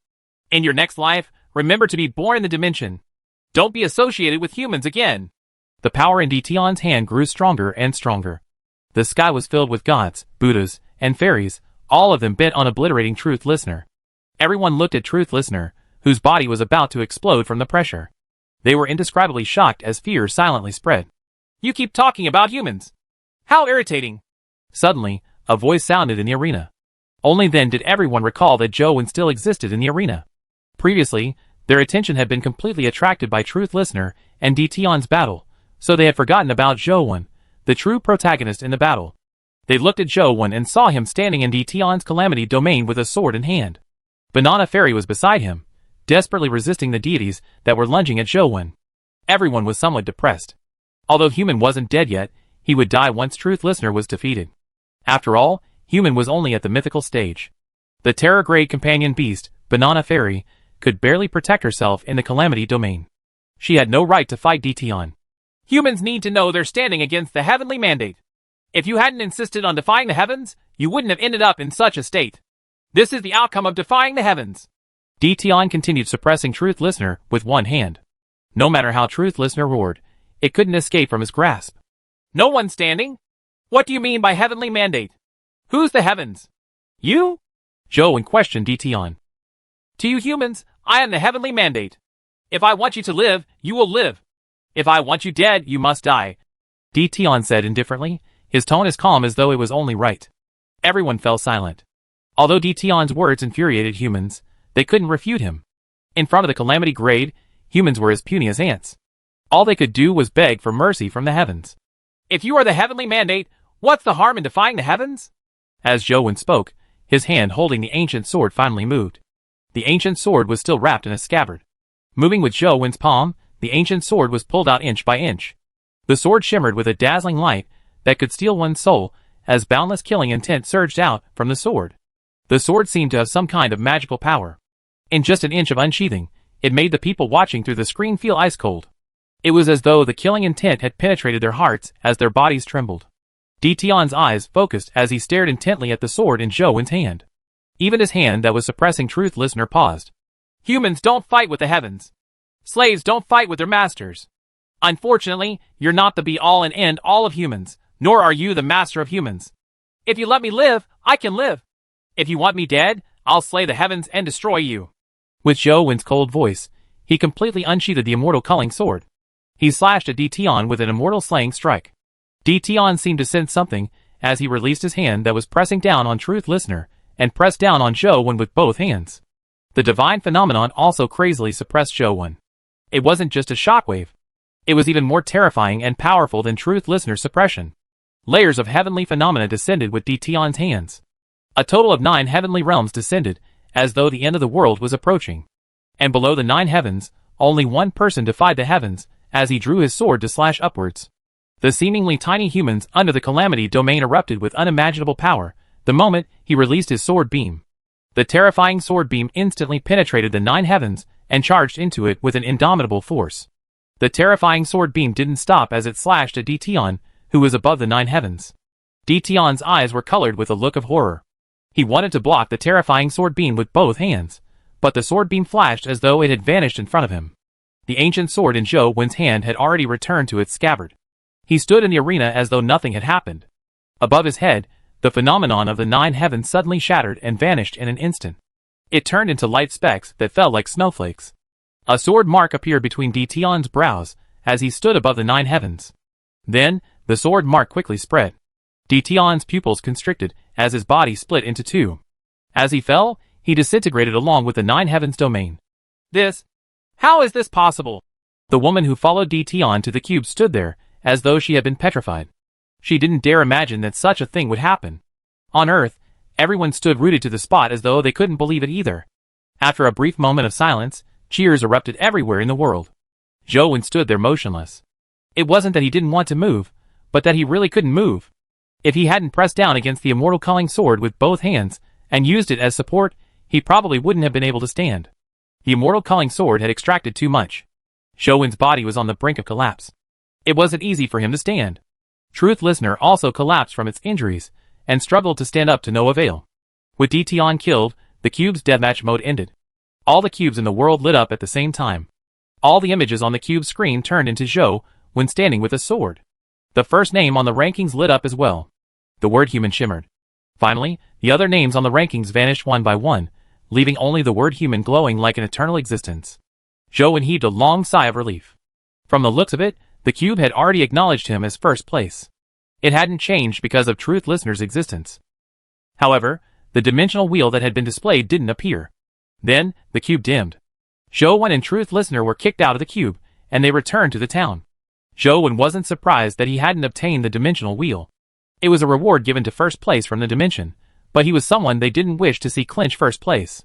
With the way the dimension worked, it would be unbelievable that they would give him the dimensional wheel. Zhou looked at the tattoo on his body, and saw that demonic neonate had already returned to him. Although the color of the tattoo had turned a little dim, and looked almost indiscernible, it didn't disappear. Only then did he heave a sigh of relief. Meanwhile, Truth Listener struggled to stand up. Its entire body was severely injured, but it remained ferocious like a ghoul. It stared at Zhou fiercely, as though it wanted to pounce over and devour him. Chapter 11:11 The Missing Guardian. Where did Grim Demon go? As Zhou retreated, he looked around, but he didn't see Grim Demon. Grim Demon had also entered the cube's arena from this area. He should still be here after admitting defeat. Previously, he hadn't seen Grim Demon participate in the group battle of the top 10 Guardians. Now that he couldn't be found, Zhou wondered if he had already been killed. Previously, Grim Demon had publicly pledged his loyalty. It was definitely impossible for the Dimension to let him fight. It wasn't impossible to think of a way to kill him. However, Zhou didn't have the time to look for Grim Demon. Truth Listener had already pounced over with its heavily injured body. It had forcefully shattered 6 earrings and entered the Calamity Grade. The many latent dangers were now apparent. Not only had it severed its connection with Zhou, but even its emotions seemed to become extremely unstable. It was filled with ruthlessness and malice. However, its injuries were too serious. Even though it had Calamity Grade strength, it didn't have much of it left. Zhou summoned Banana Fairy, who said Truth Listener tumbling away with a mouthful of supreme wind. Zhou hurriedly restrained Banana Fairy to prevent her from killing Truth Listener. He was the one who had forcefully removed 6 of Truth Listener's earrings. Otherwise, it wouldn't have turned into this state. If it wasn't for Truth Listener, it would have been impossible for it to hold back Dition for so long, and give Zhou the time to use the immortal culling sword. However, Truth Listener's mind seemed to be completely out of control. It got up and dragged its injured body over in another charge. Banana Fairy sensed Zhou's thoughts, but she only blew out the wind barrier, preventing Truth Listener from rushing over. She didn't injure it again. How can I make Truth Listener return to its sealed state with 6 earrings? Zhou had attempted to give Truth Listener orders, but it was useless. In fact, Zhou's body was also severely injured. Even with the help of Slaughterer and Sai of the King, as well as demonic neonates' help, Zhou's body was still severely injured. His body was on the brink of collapse, and he was so emaciated that he was only skin and bones. He didn't look fine like before. He would recover with time, but Slaughterer Life Soul had nearly been sucked dry. The Wheel of Destiny had also nearly collapsed. Although he didn't know how Sai of the King was, it definitely didn't have things easy after paying such a huge price. Zhou's body was like a hull-ridden ship that had expended all its fuel. It was definitely not an easy task to set sail again. He attempted to circulate his Essence Energy Art, but as his Essence Energy was depleted, even the Lost Immortal Sutra couldn't circulate normally, much less inscribe other Essence Energy Arts on the Wheel of Destiny. This made Zhou's plan of using Chaos Egg to heal himself fail. Meanwhile, Truth Listener was still trying to charge through the wind barrier again and again. However, it was too heavily injured and had no strength to break through the wind barrier. All it did was roar and charge. However, if this continued, Truth Listener would probably die soon. Suddenly, a figure walked out of the cube, giving Zhou a fright. Only he and Grim Demon had entered the arena from this cube. Grim Demon had long come out. Now, the ones who could come out of the cube were most likely dimensional creatures. If another powerhouse, like Dition appeared, Zhou would be powerless to deal with him. Even with the immortal culling sword in hand, Zhou didn't have the ability to use it again. Zhou couldn't help but be taken aback when he identified the person walking out of the cube. Previously, in the battle with Blood Shaman, there had been 8 Guardians. However, other than Grim Demon and Burial Immortal, there should only have been 7 Guardians in the top 10. He didn't know why there was one more. Later, when Zhou had used Immortal Slaying, he only killed 7 Guardians. One of them had vanished into thin air. Back then, Zhou had some doubts, but he didn't have the time to think carefully. Now that he saw that the person was the Guardian, who had mysteriously appeared and vanished, he immediately guessed something. The fact that he could come out meant that he had entered the cube's arena through this cube. Then, he could assume the reason for Grim Demon's disappearance. This Guardian must have killed Grim Demon and replaced him before entering the arena. However, there was something Zhou didn't understand. If he had the ability to eliminate Grim Demon, it meant that he was at least at the Terror grade. Why hadn't he used his strength to fight him in the previous battle? The Guardian slowly walked over, as a terrifying aura rose from his body. The strength of this aura was definitely not inferior to Grim Demon's. In the next second, the Guardian attacked, but his target wasn't Zhou. With a wave of his hand, he grabbed Truth Listener. The huge Truth Listener automatically shrank when it approached his palm, and quickly became the size of a palm. At the same time, the 6 earrings appeared again, and clamped onto its 6 ears. Zhou's heart palpitated when he saw this. Such means were definitely not something an ordinary Terror grade could muster. The Guardian's origins were unimaginable. The Guardian grabbed Truth Listener with one hand, and slashed at Zhou with the other. Banana Fairy didn't wait for Zhou's instructions, as she immediately stood in front of him. She pouted her red lips, and blew out Boundless Wind. With the augmentation of the 3 realms' best wind, the Boundless Wind nearly blew the entire town away. However, the Guardian's sleeves didn't budge at all. His hand blade tore through the wind like a sharp blade, circled around Banana Fairy, and instantly arrived in front of Zhou Wen. Zhou Wen didn't even have the chance to summon his companion beasts to block the attack before the hand blade reached his neck. Zhou Wen cursed inwardly. He was too heavily injured, so it was impossible for him to dodge. All he could do was close his eyes and wait for death. I never expected that I, Zhou Wen, would die here. Zhou Wen closed his eyes and waited for death, but the attack didn't come. Feeling that something was amiss, he opened his eyes and realized that the guardian was standing in front of him with a smile. The saber hadn't slashed down, and he no longer looked like a guardian. Instead, he was a refined man in white with crystal dragon horns on his head. Teacher! Zhou Wen was alarmed and delighted. He felt as though he had instantly returned to heaven from hell. Well done! Wang Mingyuan smiled at Zhou Wen and reached out to press his head. A strange force surged into Zhou Wen's body, immediately making him feel as though he was bathing in a hot spring. The injuries on his body quickly healed. Teacher, there's no need for such praises. Zhou Wen blushed slightly. To his surprise, Wang Mingyuan wrapped his knuckles on the top of his head and pursed his lips. Do you really think I'm praising you? You're in big trouble now. Didn't I tell you not to come again? Why did you come to participate in the cube battle and end up in first place again? Do you really think that the dimension will give you the dimensional wheel? Or do you think they will just let it go? Zhou Wen said helplessly. I also know that they won't give me the dimensional wheel, but I couldn't just watch them kill Zhong Zia without doing anything, right? Who told you that Zia is dead? Wang Mingyuan said, a little peeved. Didn't he sign a bet with the Guardian? Could it be that his bet wasn't to come in first? Zhou Wen immediately came to a realization. Chapter 11:12 It's to let you die. You should worry about yourself first. You killed Dition's body cleansing stone clone. Do you think the monarchs of the Octokind will let you off? Wang Mingyuan said. Body cleansing stone clone? Zhou Wen was slightly taken aback. He imagined that he had killed the real Dition. When dimensional creatures descend onto Earth, they will be restricted by the rules. Dition was naturally no exception. Of course, it would have been impossible for him to descend with his true body. Therefore, he only descended with a body cleansing stone clone. With the power of the body cleansing stone, he could avoid the rejection of Earth's rules and retain his calamity-grade strength. Wang Mingyuan said.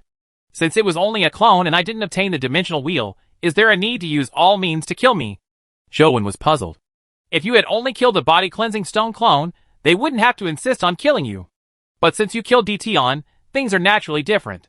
Wang Mingyuan's words left Zhou Wen somewhat confused. Didn't you say that I only killed the body cleansing stone clone? Zhou Wen asked in puzzlement. It's true you only killed the body cleansing stone clone, but Dition's true body has already been simultaneously killed by me. Unfortunately, no one knows that I was the one who killed him. They will naturally think that you used some kind of power to kill the true body when you killed the clone. After all, the power displayed by your sword was so powerful. Even the monarchs of the various races will probably think so. Wang Mingyuan said casually. Zhou Wen was immediately rendered speechless as he looked at Wang Mingyuan, at a loss for words. Furthermore, even without the matter regarding Dition, humans like you are already enough to influence the plans of the Dimension's monarchs. They definitely won't let you off. If they know that you advance to the mythical stage with a human body, they will be bent on killing you. There will be more than one apocalypse-grade powerhouse who wants to kill you. Even if you were on Earth, you probably wouldn't be able to live comfortably. Wang Mingyuan added. They probably won't recognize me, right? Zhou Wen thought for a moment and realized that he hadn't exposed his identity. Finding you isn't as difficult as you imagine. For example, there's a monarch in the dimension who's proficient in the art of the heavenly eye. He can see through the karma that has already happened. Furthermore, you are only wearing a helmet. As long as he personally enters Earth, it will be easy for him to find you. Wang Mingyuan paused for a moment before saying, even if that monarch doesn't come personally, there are plenty of calamity-grade creatures with similar abilities. Although they aren't as strong as that monarch, it won't be difficult to figure out your identity. Teacher, do you have a solution? Zhou Wen knew that if Wang Mingyuan didn't have a solution, he wouldn't waste his time talking to him. I've already thought of a solution for you, Wang Mingyuan said with a smile. What is it? Zhou Wen asked in delight. It's to let you die. With that said, Wang Mingyuan pressed down on Zhou Wen's head with all his might. Before Zhou Wen could react, he felt his vision turn black as he immediately lost consciousness. The battle between Zhou Wen and Dition had a huge impact on the Federation and even overseas.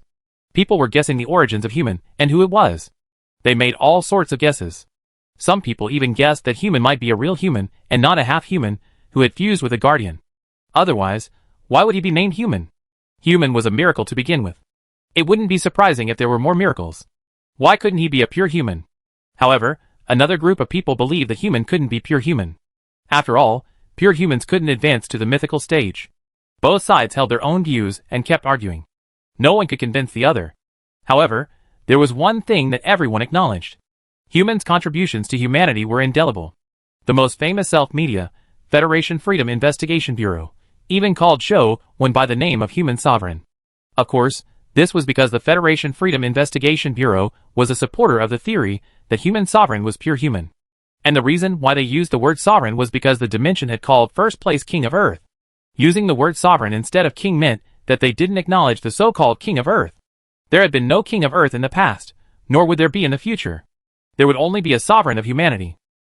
Even if there were cube-ranking battles in the future, and a new King of Earth was to be chosen, humans wouldn't acknowledge it. The only person acknowledged was human sovereign. Regardless of whether human sovereign was half human or whether he agreed with this title, the various media outlets started using this title, and it was gradually acknowledged after people got used to it. Everyone kept arguing about everything regarding human sovereign, but they never came to a conclusion. As for the strike that Zhou Wen had used to kill Tian, it was also a compulsory lesson for the various human colleges. Many colleges even had statues of Zhou Wen drawing his sword and slashing at the sky. Zhou Wen naturally didn't know any of this. This was because when he woke up, he realized that his vision was pitch black. Furthermore, he couldn't move his body at all. It was as though he had been imprisoned by something. He couldn't even move his fingers. What happened? Where am I? Zhou Wen was puzzled as he slowly recalled what had happened. He knew that Wang Mingyuan had knocked him unconscious. Zhou Wen didn't know what Wang Mingyuan was up to, nor did he know where he was. He didn't even know if he was alive. He attempted to summon his companion beasts, but he realized that none of them reacted as though all of them had vanished. However, Zhou Wen's essence energy seemed to circulate normally again. He could even draw different essence energy arts on the Wheel of Destiny. The various essence energy arts were normal, but he couldn't move. It was as though he was sealed in infinite darkness. Time ticked by. With Zhou Wen's ability, it wasn't difficult for him to calculate the time even without a watch. As time passed, he realized that he didn't feel hungry at all. Mythical bodies were very powerful, but no matter how powerful they were, it was impossible for them to not eat or drink. Zhou Wen had already kept track of time for more than a month, but he didn't feel hungry at all. This was extremely abnormal. Could it be that I'm really dead? Zhou Wen was very puzzled. Apart from being dead, he really couldn't figure out why he didn't feel hungry after such a long period of time. Zhou Wen tried many methods, but he couldn't escape. Since he had nothing to do, he decided to constantly circulate the Lost Immortal Sutra and draw all sorts of essence energy arts to comprehend the profundity within.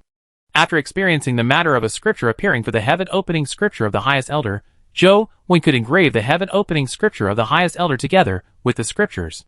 This allowed the heaven-opening scripture of the highest elder to be maintained for a much longer period of time. As for the other essence energy arts that were engraved, the duration was still very short. Since Zhou Wen had nothing to do, he constantly studied carving. As his insights deepened, his carving speed increased. Many times, Zhou Wen felt that he was dead or that he was just dreaming. According to his calculations, more than a year had passed, but he still didn't feel hungry. Chapter 11-13 Mount Fangzhong. Mount Fangzhong! Could this be the legendary Mount Fangzhong? A woman stood on the back of a huge sea turtle, her eyes staring straight ahead as her voice trembled. Not far from the sea turtle was an island with a mountain on it. The island and mountain didn't look very big, but for some reason, they couldn't see the top of the mountain. The mountain passed through the clouds as though there was no end. The sea turtle quickly approached the island. The woman jumped off the sea turtle's back and happily climbed up the mountain. The woman wasn't old. At most, she looked about 17 or 18 years old. She looked rather delicate and pretty. She crawled up the mountain with her hands and feet. Mount Fangzhong was one of the 3 legendary immortal mountains. In the past, the first emperor of Qin had sent people out to sea to search for the elixir of immortality. Their main search was for Mount Fangzhong. Among the 3 immortal mountains overseas, it was said that immortal grass and spirit herbs were everywhere on Penglai Mountain. So why wasn't the first emperor of Qin looking for Penglai Mountain, but Mount Fangzhong that wasn't famous for immortal herbs and spirit herbs? This was because it was said that the top of Mount Fangzhong was where immortals lived. Furthermore, the word Fangzhong didn't refer to a monk, but a pill chamber. Therefore, the first emperor of Qin wanted the elixir of immortality, not the immortal grass and spirit herbs from Penglai Mountain, but the finished elixir refined by immortals. If one erroneously ate the wrong immortal grass and spirit herbs, not only would they not gain immortality, but they might even lose their lives. If one really wanted to become immortal, they had to obtain the pills refined by immortals. Ji Maching was only 17 this year. She was still in her youth, and wasn't at the age to worry about longevity. The reason she had come to Mount Fanzheng wasn't because she had taken the initiative to search for the Immortal Mountain, nor was it because she wanted to live forever. Ji Maching's appearance here was completely an accident. She was originally from the Federation, but not long ago, she had been captured by the overseas faction. It could be considered a kidnapping. Thankfully, Ji Maching was smart, and had companion beasts that could be used at sea. Furthermore, she looked young and weak, so people weren't wary of her. This had given her an opportunity to escape. Ji Maching now regretted escaping. This was because she had already been out at sea for nearly half a month. Although no one had caught up to her, she didn't know how to navigate at all, much less where to go to reach land.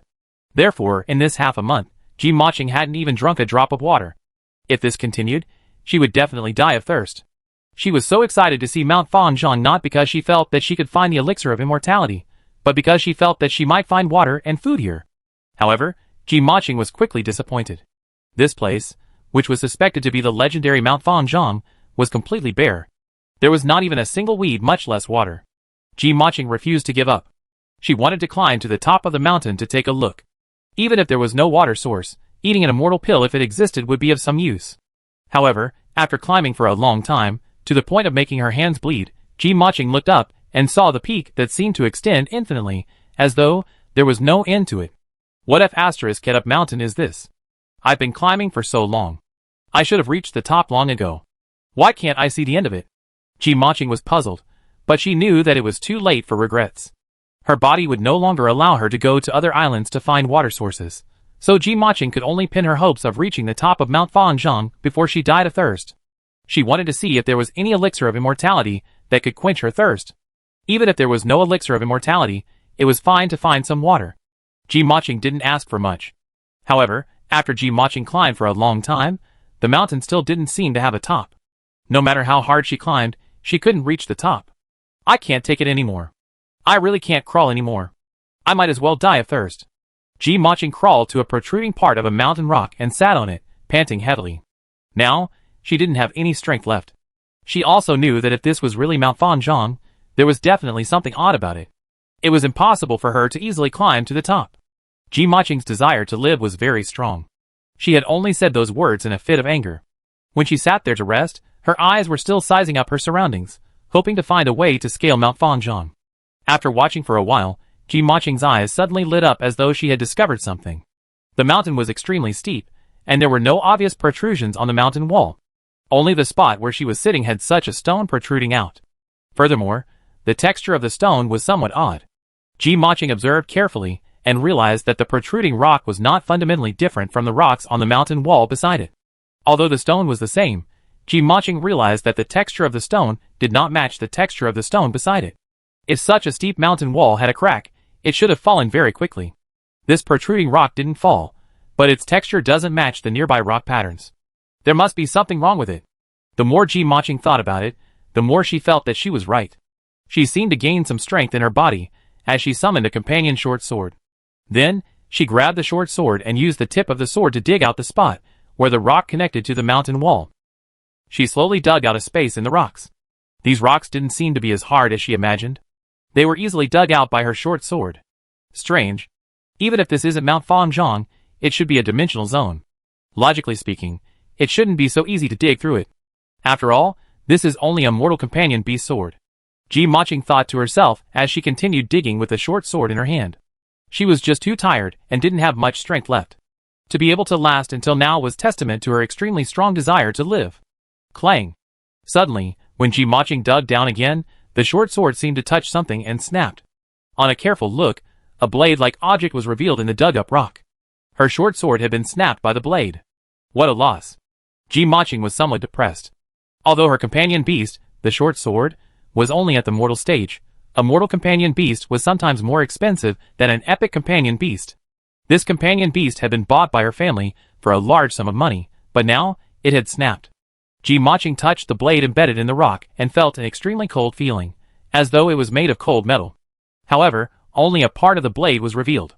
Ji Maching extended her fingers and carefully pinched the sides of the blade before shaking it. To her surprise, this shake made the blade move. She carefully rocked it as she drew it out. After a while, she finally drew out the sharp blade. Ji Maching immediately realized that it was a saber. It had a straight blade. The blade was cold, and looked like it was made of essence gold. Chapter 11:14 Escaping. Why is there an essence gold weapon here? Who hid it here? Ji Maching brandished the essence gold saber twice, and felt that it was extremely sharp. With a thought, she continued digging in with the essence gold saber.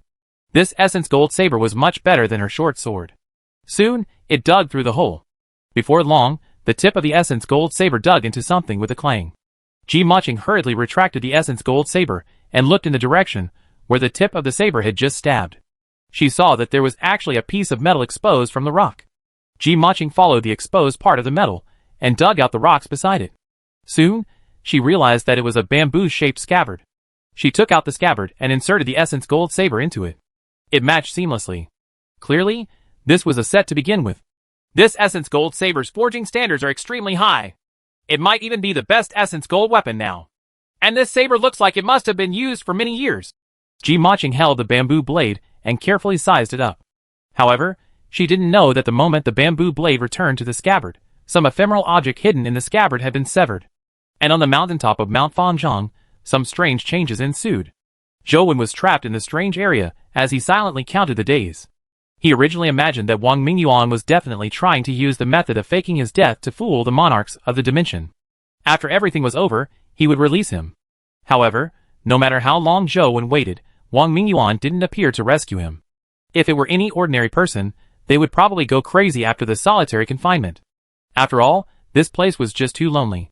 However, Zhou Wen endured it. He tried all sorts of methods to escape while he constantly studied and engraved the other essence energy arts. Time passed slowly.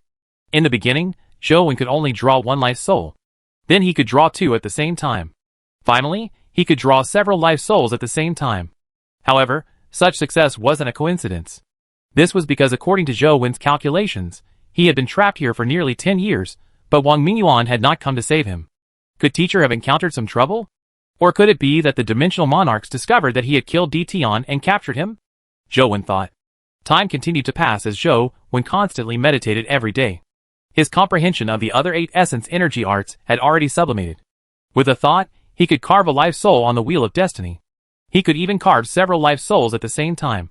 However, according to Zhou Wen's count, he had been here for no less than 20 years. At that moment, he no longer had any hopes of Wang Mingyuan coming back to save him. He could only rely on himself to escape his current predicament. He could only work on his essence energy art, hoping that he could successfully escape one day. Time passed in a flash. According to Zhou Wen's count, he had been here for more than 100 years, and to this day, he had failed to escape. Zhou Wen continued cultivating like before, but he suddenly heard a click as though a lock had opened. Zhou Wen was pleasantly surprised to discover that his body was gradually able to move. He could now clearly sense the body he couldn't sense previously. He controlled his body and struggled with all his might. Then, his body touched something. Then, a ray of light shone in through the crack, illuminating his face. Finally, Zhou Wen was so excited that he couldn't speak. He pushed with all his might again, causing the crack to widen. Then, he heard the sound of rocks falling to the ground. Sunlight shone on Zhou Wen's face, blinding him. All he could do was lower his head to size up what was trapping him. With this glance, Zhou Wen was immediately stunned. Zhou Wen originally imagined that the area trapping him was some narrow space. However, what he saw now was a huge stone furnace. Such a huge stone furnace was enough for 3 people to sleep inside. For some reason, he hadn't been able to move at all while lying inside. After coming out of the stone furnace, Zhou Wen realized that everything about his body was normal. What was even stranger was that he was as young and strong as before. This left Zhou Wen in disbelief. When he was trapped, his hard muscles had been silently calculating. It had indeed been more than 100 years, but his body hadn't aged. It was very strange. Could it be that those 100+ years were just a dream? Or they were all illusions? Zhou Wen felt that this explanation was a little unreliable. If it was really a dream, then the things he had comprehended in the dream wouldn't exist. However, Zhou Wen realized that everything he had comprehended whilst trapped was something he could do as he pleased.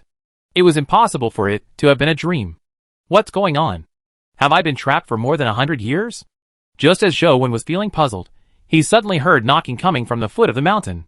Although the sound was very far away, Zhou Wen heard it very clearly, as though it was ringing in his ears. Zhou Wen subconsciously touched his ear, and was immediately overjoyed because he had touched the earring that Truth Listener had transformed into. Truth Listener is still by my side, and has re-established a connection with me. This is great. Zhou hurriedly checked his other companion beasts, and realized that they were all there. Even demonic Neonate, who had expended all her strength, had returned to normal. This made him certain that the past 100 years were definitely not a dream. My phone. Only then did Zhou recall the problem with his phone. He touched his body, but he didn't find it.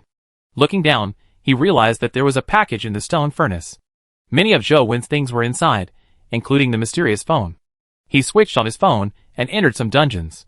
Seeing that there was nothing wrong with those dungeons, he was completely relieved. From the looks of it, I have to ask someone. Zhou had already heard Ji Maching digging the mountainside. However, before he could ask Ji Maching any questions, a few people landed on the island and quickly arrived in front of the mountain. They discovered Ji Maching halfway up the mountain. They quickly caught up to her, scaring Ji Maching so much that she tried her best to climb up. This was because she had already recognized that one of them was the person who had captured her overseas. Ji Maching struggled to climb upwards, but she didn't have much strength left. Soon, she was surrounded by them against a mountain wall. Ji Maching, oh Ji Maching, I really have to thank you for escaping. Otherwise, we wouldn't have been able to see the legendary Mount Fanzhong, the leader said with a laugh. Chapter 11:15 Master Human Sovereign. Zhou packed up his things and placed the immortal calling sword back into the chaos bead. After checking the area, he realized that all the important things were there. He hadn't lost anything. Even the morning stick was there. The only thing missing was the bamboo blade, which was now in Ji Maching's hand. Ji Maching was climbing up the mountain with all her might. The people below were chasing after her. Ji Maching looked like she was only at the mortal stage, so her speed was not as fast as the others. She was about to be caught. One of the pursuers released an eagle-type companion beast to grab Ji Maching from the air, but just as the eagle-type companion beast flew into the air, a bolt of lightning appeared out of thin air and instantly charred the eagle. This gave everyone a fright, but they quickly realized the problem. They didn't dare summon any more flying companion beasts, and only climbed up the mountain wall to chase after Ji Maching. No more lightning appeared as a result. Soon, they caught up to Ji Maching. The man at the top reached out to grab her feet. Ji Maching held onto a crack in the mountain wall with one hand, and slashed at the person's hand with the bamboo blade with the other. Unfortunately, she was too weak and too slow. The man casually grabbed the blade of the bamboo blade and pulled Ji Maching down, clamping her under his armpit. Let go of me! Do you know what you're doing? You'll regret what you've done, Ji Maching said as she struggled. However, she was too weak, and the man was an epic expert. He didn't mind her punches and kicks. Ji Maching couldn't injure him at all. Miss Ji, of course I know what I'm doing, and I definitely won't regret it. The man smiled and continued. If you think that the person in your family can save you, you are gravely mistaken. Ignoring the fact that he doesn't know you are here, even if he knows, he won't be able to save you. On land, he can be said to be invincible, but out at sea, even if he really is a god that descended to the mortal world, he will drown. Who said I'm counting on brother-in-law to save me? I'm not talking about him, Ji Maching said. If you aren't counting on him, who else can you count on? Your father? You can't count on him either. He has gone to the South District and hasn't returned yet. He might not even know that you have gone missing, the man said again. Who said I'm counting on my father? Ji Maching pursed her lips. Oh, who else can you count on? The man asked with a smile. Of course, he knew very well that Ji Maching had no one to rely on. The sea was not under the Federation. Even if the members of the 6 families came, they wouldn't dare do much out at sea. I'm counting on this, Ji Maching said as she pointed at the bamboo blade in the man's hand. Counting on it? Do you mean that this saber will kill me? Or do you want me to return it to you, and then extend my neck for you to kill me? The man's words made everyone laugh. However, Ji Maching did not laugh. With a serious expression, she said, Don't you find it strange? Why do I have this saber? What's so strange about that? No. This is an Essence Gold saber, not a companion beast weapon. You didn't bring a weapon with you. There's no place to find a weapon in this vast sea. Could it be that this saber belongs to Mount Fanzhong? The man immediately thought of something amiss, as he looked at the bamboo blade in his hand with a strange look. Wu Zonglia, you are a reputable figure in the Overseas Alliance after all. Furthermore, you are martial fanatic. From the looks of it, you are just boasting. I never expected you to be so stupid. I think you should stop calling yourself martial fanatic. Just call yourself martial idiot or martial fool, Ji Maching said. Wu Zonglia said coldly.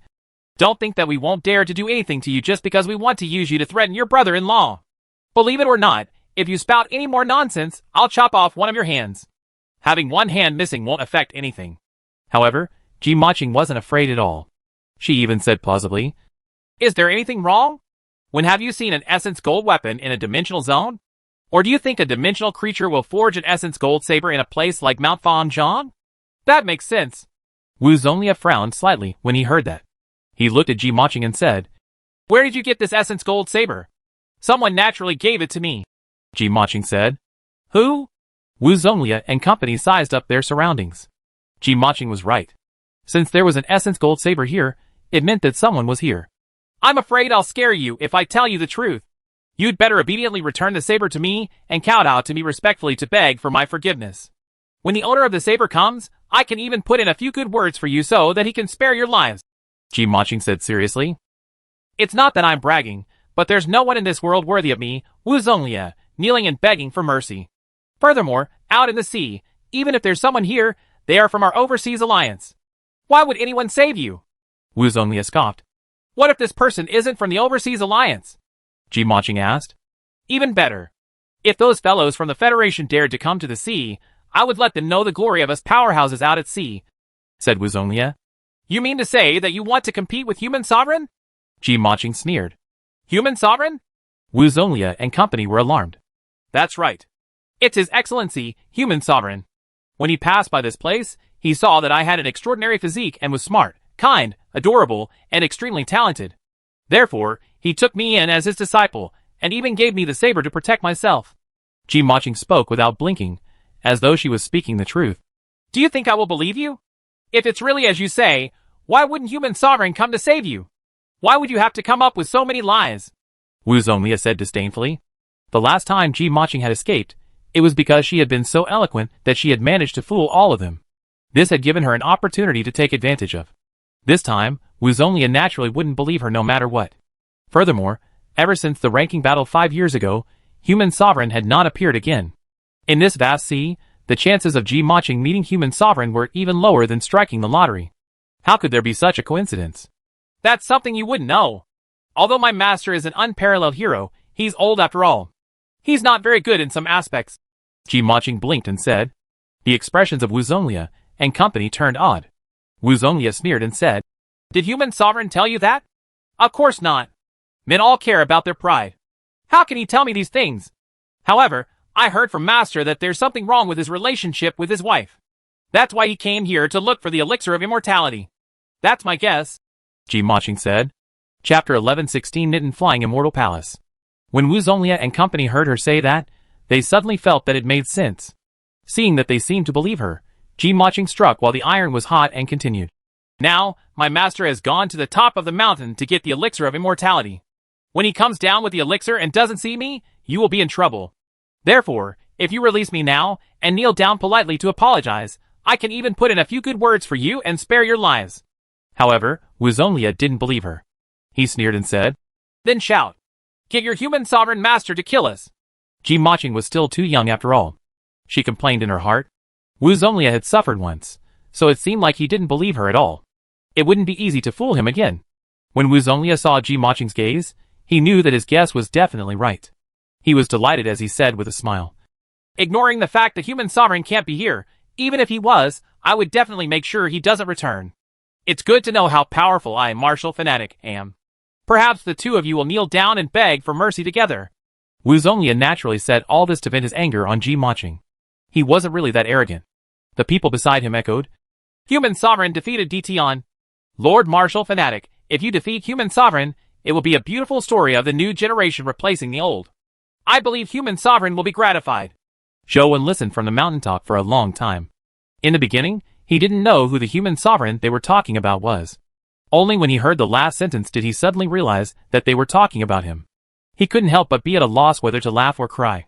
When did I become Human Sovereign? Zhou Wen was somewhat puzzled. Furthermore, he wasn't sure what era it was. He had kept track of time himself when he was trapped. It felt like more than 100 years had passed, but from the looks of it, it hadn't been that long for these people. At this point, Ji Maching could only persist with her lie. She forced herself to calm down and said, Aren't you afraid that my master will destroy your Knit and Flying Immortal Palace in a fit of anger? Wu Zonlia opened his mouth to say something, but he suddenly widened his eyes in horror. Are you afraid now? Let go of me quickly. You might still have a chance of survival later. As Ji Maching spoke, she suddenly felt that something was amiss. This was because Wu Zonglia and company weren't looking at her, but at the other side of the mountain wall. Ji Maching, who was sandwiched by Wu Zonglia, also looked up and was instantly alarmed. She saw a masked man standing at the protruding part of the mountain wall and looking over. Who did you say was to kneel and beg for mercy? Zhou wore the moonlit rabbit mask as he stared at Wu Zonglia and asked coldly. Wu Zonglia thought to himself, how can there be such a coincidence? There hasn't been any news of human sovereign for 5 years. To think that Ji Maching would encounter human sovereign and be taken in as a disciple? It must be fake. In fact, even Ji Maching didn't believe that Zhou Wen was human sovereign. She also knew that it couldn't be such a coincidence. With a thought, Ji Maching deliberately shouted, Master Human Sovereign, quickly save me. These bad people are bullying me. She believed that Zhou Wen was deliberately cooperating with her to act as human sovereign to save her, so she immediately cooperated. Wu Zonglia sized up Zhou Wen and asked, Are you really human sovereign? No, Zhou Wen answered. Upon hearing that, Wu Zonglia secretly heaved a sigh of relief. Although he felt that Zhou Wen was definitely not human sovereign, he couldn't help but his second thoughts. After all, this was indeed a coincidence. Zhou Wen had appeared when Ji Maching said that human sovereign was here, and he wore a mask that resembled the one human sovereign had worn in the video. Then are you standing up for her? Wu Zonglia asked again. No. Zhou Wen shook his head again. Wu Zonglia and company couldn't help but be taken aback. Ji Maching also wore a look of surprise. She originally imagined that Zhou Wen had come out to save her, but his words left her dumbfounded. Then why are you here? Wu Zonglia asked with a frown. That saber is mine. Zhou Wen pointed at the bamboo blade in Wu Zonglia's hand. An idea came to Ji Maching's mind as she immediately shouted excitedly. Master, I really didn't lose your saber on purpose. They snatched it away by force. I'm too weak and can't protect your saber. I don't deserve to be your disciple. Wu Zonglia and company immediately looked at Zhou Wen warily. Although they didn't believe that Zhou Wen was the true human sovereign, since he was the owner of the saber, it was possible that he was related to Ji Maching. Otherwise, why would the saber be in Ji Maching's hands? Who are you? Wu Zonglia stared at Zhou Wen and asked. Zhou Wen wasn't in the mood to explain further to them. He tapped his foot on the mountain wall and flew towards Wu Zonglia, hoping to retrieve the bamboo blade. When Wu Zonglia and company saw Zhou Wen approach, they immediately drew their swords to meet the enemy. These people were using Tachi swords, and they were dual-wielding. The moment they used their saber moves, Zhou Wen immediately felt a sense of familiarity. There was a faint inkling of transcendent flying immortal. However, it wasn't purely transcendent flying immortal. There was only an inkling of it. Zhou Wen seemed to have some impression of the other portion. After some thought, Zhou Wen recalled where he had seen similar moves. Back when he was still schooling at Sunset College, Zhou Wen had once gamed in a stone pavilion in Peony Garden, but he had ended up encountering an old man and a young man. The youth had insisted on competing with him. In the end, the elder fought Zhou Wen and even used a very special essence energy art. Not only did he fail to defeat Zhou Wen, but he even helped him condense the Dao Sutra Life Soul. Zhou Wen didn't remember the names of the old and young duo, but he still remembered condensing a life soul and the concept of withering that the elder had used. The two of them had seen him use Transcendent Flying Immortal, but back then, Zhou Wen's Transcendent Flying Immortal wasn't as mature as it was now. It's no wonder I felt that the concept of Transcendent Flying Immortal in their saber techniques wasn't perfect. So that's how it is. It's probably because the old and young duo fused it into their saber techniques after seeing that move. Zhou Wen had roughly figured out the cause and effect. However, he didn't stop. He kept advancing and retreating amidst the saber beams of Wu Zonglia and company. By the time he retreated, the bamboo blade had already returned to his hand. The expressions of Wu Zonglia and company changed drastically to nastiness. Regardless of whether the person in front of them was human sovereign, he was an extremely terrifying figure. At the very least, his movement techniques were not something they could match. Wu Zonglia introduced himself. We are disciples of the Sword Sage of the Nitten Flying Immortal Palace. May I know who you are? Why are you making an enemy of us? Chapter 11:17 Meeting Han Shinsakura again. What's the Sword Sage's name? Zhou Wen asked. When Wu Zonglia and company heard this, their expressions turned nasty, as though they had been greatly insulted. Out at sea, who doesn't know the Sword Sage, say Gasakai of the Nitten Flying Immortal Palace? Your Excellency, you are overseas, so how can you not know? Could it be that you are deliberately insulting us? Wu Zonglia held his two sabers, as though he wanted to fight Zhou Wen to the death. Say Gasakai. Yes, that's the name. That's no mistake then. Zhou Wen recalled that the elder's name was indeed that. Wu Zonlia and company didn't know what Zhou Wen meant as they looked at him without saying a word. Zhou Wen thought for a moment and asked Wu Zonlia. Sensei Gasikai is known as Sword Sage. What's his cultivation level now? Has he advanced to the Calamity grade? Zhou Wen believed that he had been trapped for more than 100 years. In these 100 years, it was impossible for humans to stay in their original spots. Experts like Jing Daoxian and Ninth Arch might have long cracked the restriction that prevented humans from advancing to the mythical stage. Perhaps there were Calamity grade experts among humans. Since Sagasakai had the lofty title of Sword Sage, it was highly likely that he had already advanced to the Calamity grade. Wu Zonlia and company's faces flushed red. Wu Zonlia even drew his sword and pointed it at Zhou Wen. He said angrily, "If you dare insult our master again, we won't let you escape unscathed even if we have to die today." "When did I insult Sagasakai?" Zhou Wen frowned. Ji Maching hurriedly said, "Master, that Sword Sage, Sagasakai, only advanced to the mythical stage with the help of a guardian's power. He's still worlds apart from reaching the Terror grade, much less the Calamity grade." "Nonsense! My master is already half a step into the Terror stage. What do you mean worlds apart? You deserve death." Wu Zonlia was furious when he heard Ji Maching's disrespect for Sagasakai. He raised his saber and slashed at Ji Maching, wanting to kill her. Zhou Wen's figure suddenly advanced and retreated. Before Wu Zonlia could react, Ji Maching had already been pulled away by Zhou Wen. "Leave," Zhou Wen said to Wu Zonlia and company. He felt that it was tiring to speak to them. It was best to slowly ask the girl. Wu Zonlia knew that he wasn't Zhou Wen's match. He gritted his teeth and left with his juniors.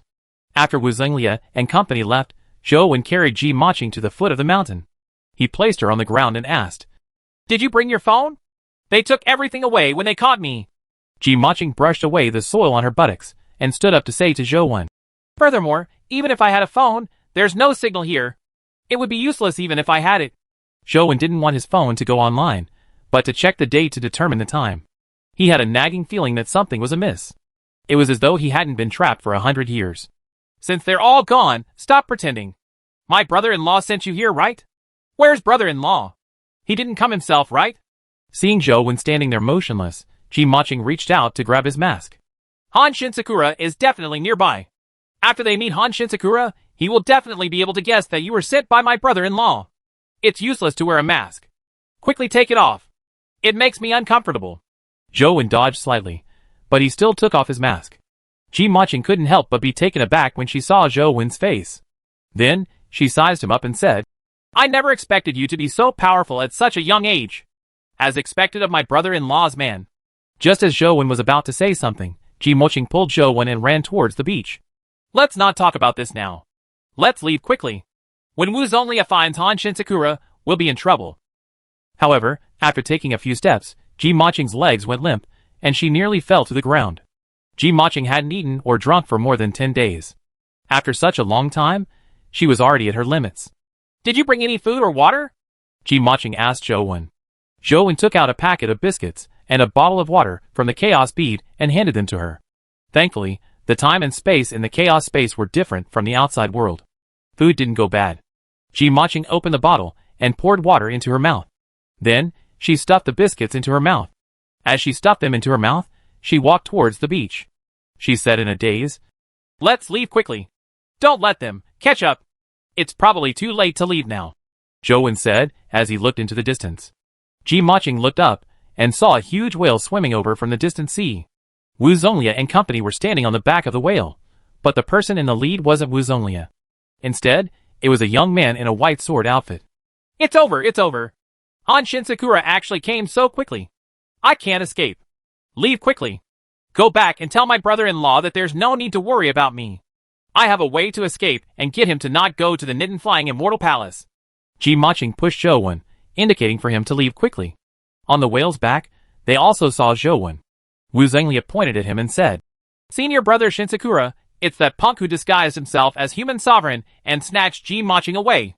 It's useless even if he takes off his mask. He hasn't changed his clothes. He can't be mistaken." Han Shinsakura's gaze landed on Zhou Wen. When he saw Zhou Wen's face, his body involuntarily trembled as his eyes turned odd. "Senior brother Shinsakura, that punk even insulted master. You have to tear him to pieces. You can't let him die too easily," shouted Wu Zonlia and company. Han Shinsakura didn't say a word as he stared intently at Zhou Wen with mixed feelings. Back then, He had still been a youth who believed himself to be a genius. He had believed that his talent was top-notch, and that no one his age could match him. However, he had met Zhou Wen that year. Even now, Han Shinsakura couldn't forget their meeting. He would never forget it for the rest of his life. I told you to leave. Why are you still standing here? Ji Maching couldn't help but panic when she saw Zhou Wen standing still. However, Ji Maching quickly realized that it was too late. Han Shinsakura had already arrived on the island with Wu Zonglia and company. Ji Maching knew how powerful Han Shinsakura was. Although they were nominally disciples of Sword Sage Sagasakai, Wu Zonglia and company were in fact only unnamed disciples of the Nidan Flying Immortal Palace, while Han Shinsakura was Sagasakai's personal disciple. Furthermore, he was the one with the highest achievements. Therefore, despite being much older than Han Shinsakura, Wu Zonglia addressed him as senior brother Han Shinsakura. Legend had it that Han Shinsakura's achievements in the Nidan Flying Immortal Ryu were almost comparable to Sagasakai's. He was an extremely famous young expert overseas. Punk, let's see if you still dare to act mysterious this time. Senior brother Shinsakura, it's him. As Wu Zonglia spoke, he turned to look at Han Shinsakura, but he was petrified. Han Shinsakura held his two sabers with both hands before kneeling down and bowing in front of Zhou Wen. This was an honorable bow that disciples used to pay respect to their masters. In the Nidan Flying Immortal Palace, only Sagasakai could receive such a bow from Han Shinsakura. Chapter 11-18 Changes in 5 years. Ji Maching looked at Han Shinsakura and Zhou Wen in shock, almost unable to believe her eyes. Wu Zonglia and company were dumbfounded, completely petrified. After Han Shinsakura bowed, he stood up with his sword in hand and said, My master has repeatedly exhorted me to bow as a disciple if I see you again. I'm surprised that you still remember me. Zhou Wen nodded slightly. When Ji Maching heard their conversation, she felt as though she had been struck by lightning. She immediately understood everything and could not help but retreat. She had already realized that Zhou Wen hadn't been sent by her brother-in-law. It was even very likely that he was a famous overseas devil. Otherwise, why would a person like Han Shinsakura bow so respectfully to him, and even say that the Sword Sage had instructed him to bow as a disciple? Even the Sword Sage, Sagasakai, held him in such high esteem. He was definitely not as simple as he looked on the surface. Under his young appearance, he was very likely an old devil that had eternal youth. After figuring everything out, Ji Maching retreated, wanting to escape immediately. Zhou Wen didn't chase after her, nor did he speak. Han Shinsakura didn't get anyone to chase after her either. Ji Maching summoned the sea turtle companion beast, and quickly left the island. Sir, should we bring her back? Han Shinsakura asked Zhou Wen. Why do you want her captured? Zhou Wen asked. Han Shinsakura recounted the entire story. It involved a lot of information that Zhou Wen was eager to know. Furthermore, many things were different from what Zhou Wen had imagined. Now, only about 5 years had passed since his battle with Dtion. It was far from the 100+ years that Zhou Wen had counted. However, Zhou Wen was certain that he had been trapped for more than 100 years. After all, enduring such a long period of imprisonment wasn't an easy task. Zhou Wen had a firm will. An ordinary person would probably have suffered mental problems even if they hadn't starved to death. Although there was nothing wrong with Zhou Wen's mind, he had spent a large amount of time practicing all sorts of essence energy arts over the past 100 years. They were benefits that were as real as they could be. Furthermore, they had been built up over time. They couldn't be faked. Since it was true that Zhou Wen had been imprisoned for 100 years, and that only 5 years had passed in reality, there was only one possibility. Wang Mingyuan had used some kind of power to change time to achieve such an effect. Furthermore, Zhou Wen hadn't starved to death in the past 5 years. That was strange. Although using 5 years to exchange for 100 years seemed like a huge gain, the feeling of being imprisoned for 100 years was almost maddening. Even if Zhou Wen could focus on studying the essence energy arts and try his best not to think too much, there were still a few times when he nearly had a mental breakdown. Zhou Wen really didn't know if he should thank Wang Mingyuan or beat him up to vent his anger. Over the past 5 years, Earth had undergone tremendous changes. It was different from what Zhou Wen had imagined. The Guardians had failed to occupy Earth, much less become its owners. Of course, the current owner of Earth wasn't humanity either. In fact, the situation of humans was even worse than 5 years ago. Earth was still undergoing constant changes. As more and more dimensional zones suffered breakouts, the space that humans could survive in became smaller and smaller. Now, the living environment of humans was the opposite of before. In the past, humans wouldn't be in danger as long as they didn't enter dimensional zones. There were only a few dimensional creatures that could break out. However, it was completely different now.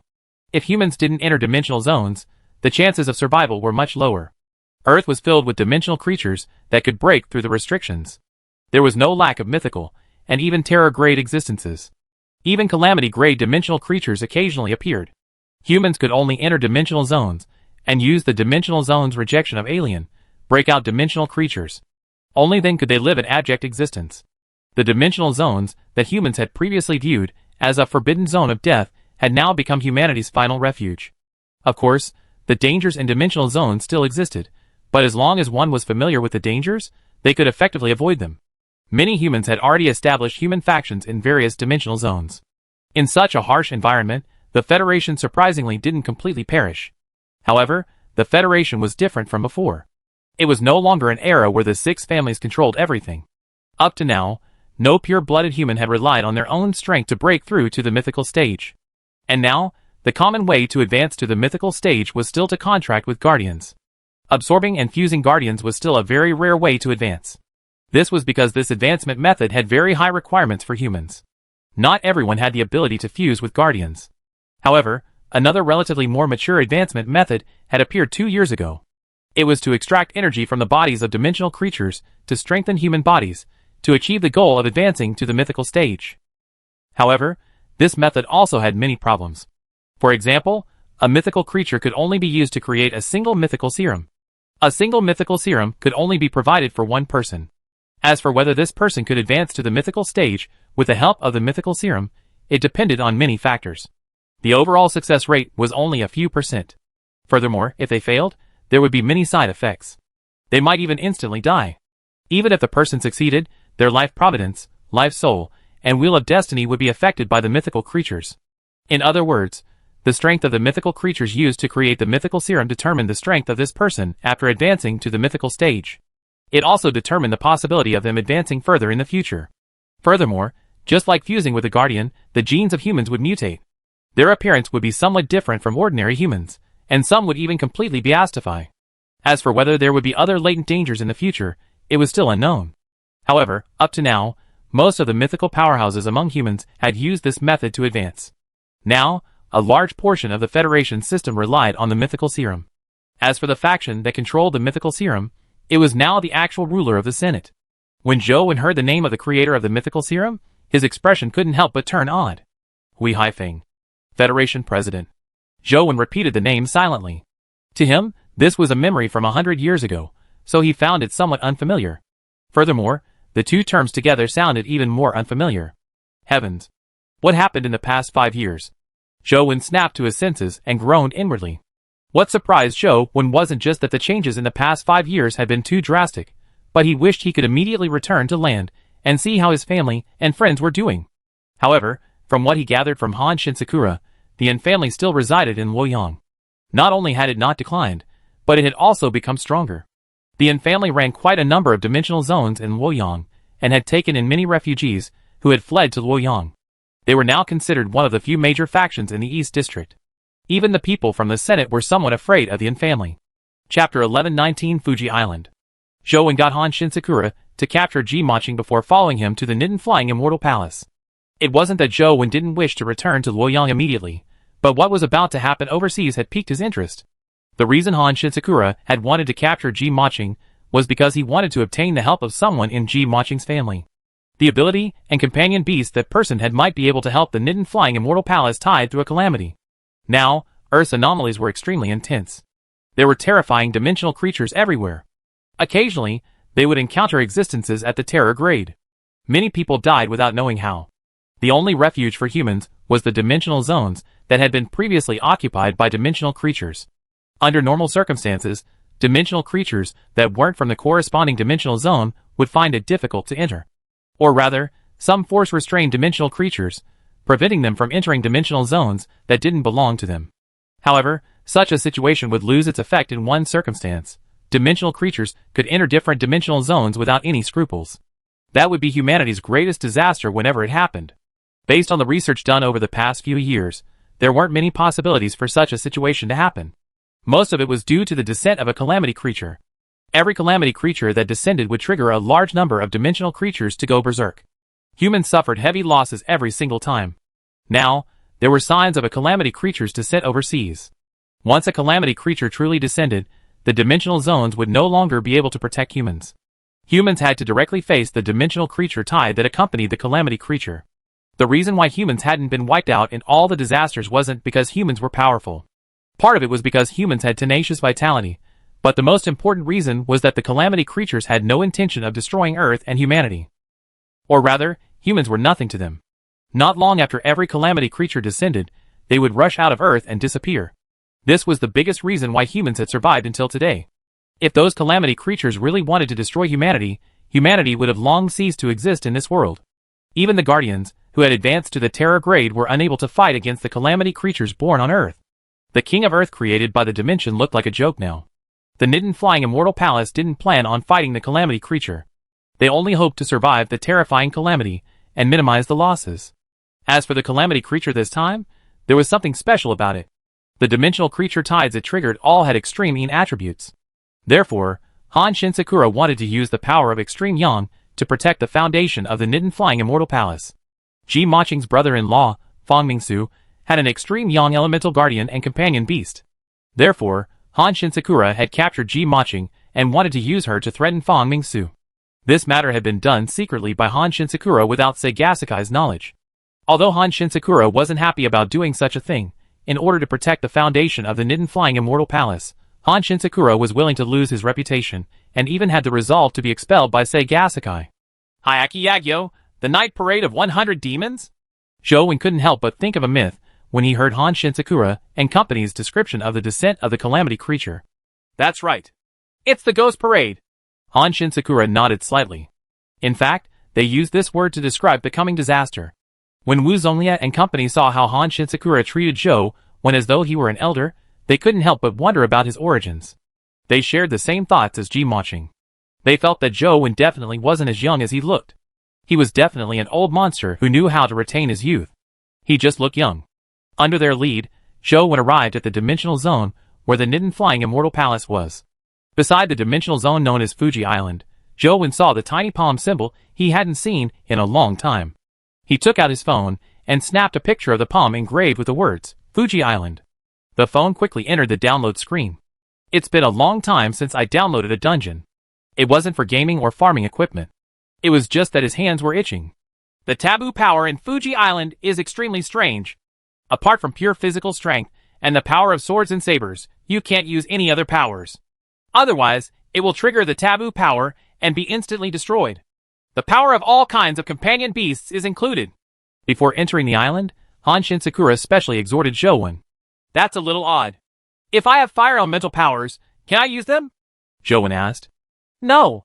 Other than pure physical strength, no other power can be released. Han Shinsakura answered. Zhou followed Han Shinsakura onto the island and gave it a try. Indeed, he couldn't release his essence energy outside his body, as though his body had become a cage. It's no wonder Seigasakai chose this place to establish the Nidan Flying Immortal Palace. It's indeed a good place, Zhou thought. Ji Maching was detained by Wu Zonglia and followed behind. She looked around as though she was searching for a way to escape. She was quite bold. Despite being a 17-year-old girl that was being escorted to such a place, she showed no panic on her face. However, her eyes darted around, but she couldn't think of a way to escape. Wu Zonglia and company felt terrible, as though their curiosities were being scratched by a cat. They wanted to know about Zhou, but Han Shinsakura kept mum about his origins. It made them feel terrible. After entering Fuji Island, Han Shinsakura bowed at Zhou and said, Sir, I need to make a move first. I'll inform my master that you are here. Wu Zonglia will take you there. Zhou nodded slightly. Only then did Han Shinsakura bid farewell and leave. Wu Zonglia continued leading Zhou and Ji Maching forward. Soon, they arrived at a man-made city. This city wasn't big, and most of the buildings were made of wood. Zhou realized at a glance that the wood hadn't been cut with saws or other tools, but with blades. All the buildings in the city were cleaved out with blade strikes.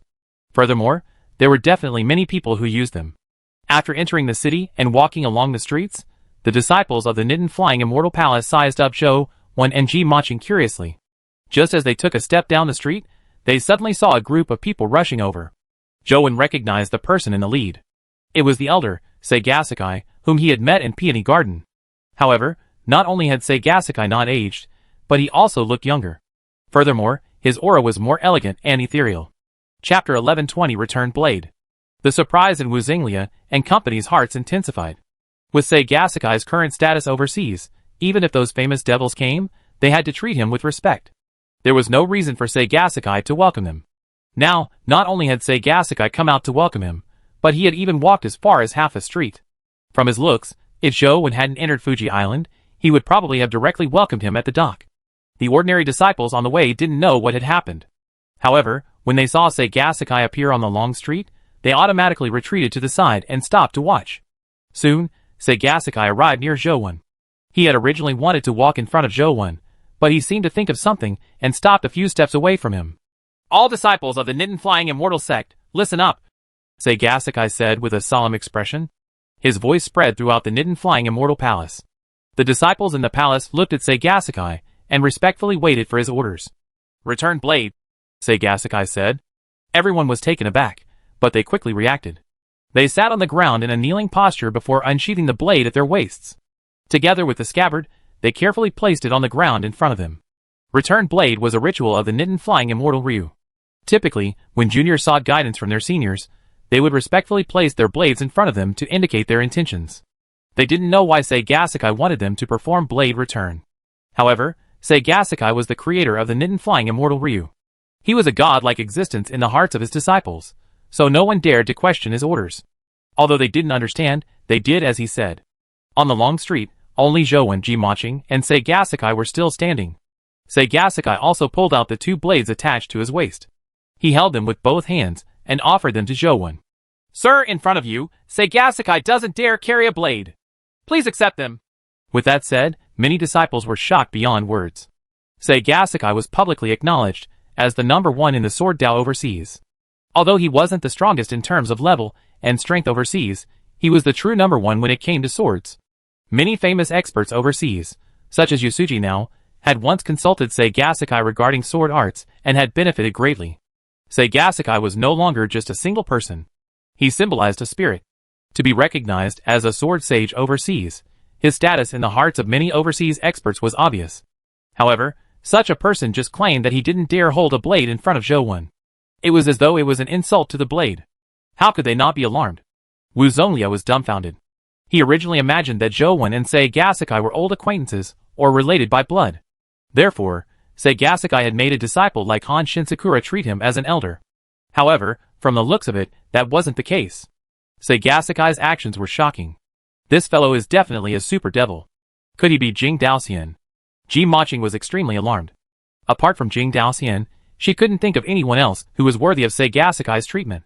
"I haven't used a weapon for a long time. Put it away," Zhou said indifferently. Sei Gasakai bowed slightly before putting away the two blades. However, he didn't hold them again.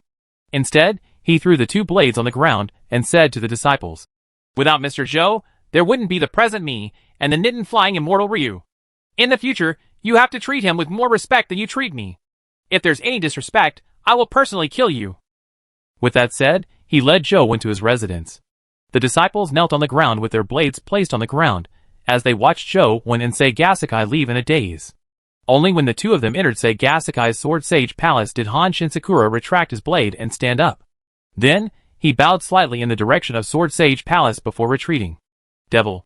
He must be a super devil. Who is he? Could he really be Jing Daoxian? But I heard that Jing Daoxian looks like an old man. Jimaching's mind raced as she felt extremely unlucky. She never expected to encounter such a devil while escaping. Sei Gasakai was a martial arts fanatic.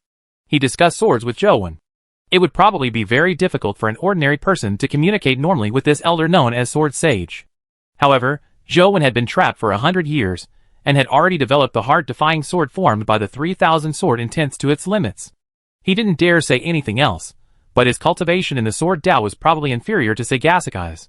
Furthermore, part of the Nidan Flying Immortal Ryu created by Sei Gasakai was inspired by Zhou's transcendent flying immortal. The details Zhou mentioned often enlightened Sei Gasakai. Zhou didn't know if he should be happy or sad. He had never expected his transcendent flying immortal to shine overseas. However, from the looks of it, the conflict between the Federation and overseas was actually nothing. Humans faced too many survival crises, so they couldn't be bothered with any internal strife. Sei Gasakai also shared some of his insights and Sword Dao insights, asking Zhou for advice. Zhou couldn't help but be impressed with Sei Gasakai when he heard that. He was indeed a sword arts genius. Jowen had only figured out many of the insights Sagasakai had mentioned after being trapped for decades. However, as Jowen needed to cultivate more essence energy arts, he didn't constantly focus on his sword. Otherwise, it wouldn't have taken him that long. Jowen occasionally gave him some pointers, speaking of Sagasakai's innermost thoughts. He hit the nail on the head, making Sagasakai treat him like a god. If what Sagasakai had done previously was just to remember his roots and his gratitude towards Jowen, then now, Sagasakai was truly convinced. He almost considered himself a disciple. Their discussion was interrupted only when a train whistle sounded. Just as Jowen was wondering why there was a train here, a disciple rushed over in a panic to report that a dimensional creature that looked like a train was rushing towards Fuji Island. Jowen was also somewhat curious as he followed Sagasakai out to take a look. Soon, Jowen saw a train outside. The train looked like an ancient steam train, but the front of it looked like the skull of a bull. As for the train carriages in the back, they looked like huge black coffins. It chugged across the sea in the dark night. Its wheels were burning with blue flames, like a ghost train from hell. Wherever the ghost train went, seawater surged over as well, turning into huge waves that slammed into the island. Ordinary waves naturally couldn't threaten the disciples of the Nidan flying immortal Ryu, but after the waves passed, the disciples who had been drenched by the waves seemed to lose their minds, and they walked towards the ghost train. They couldn't be stopped no matter what.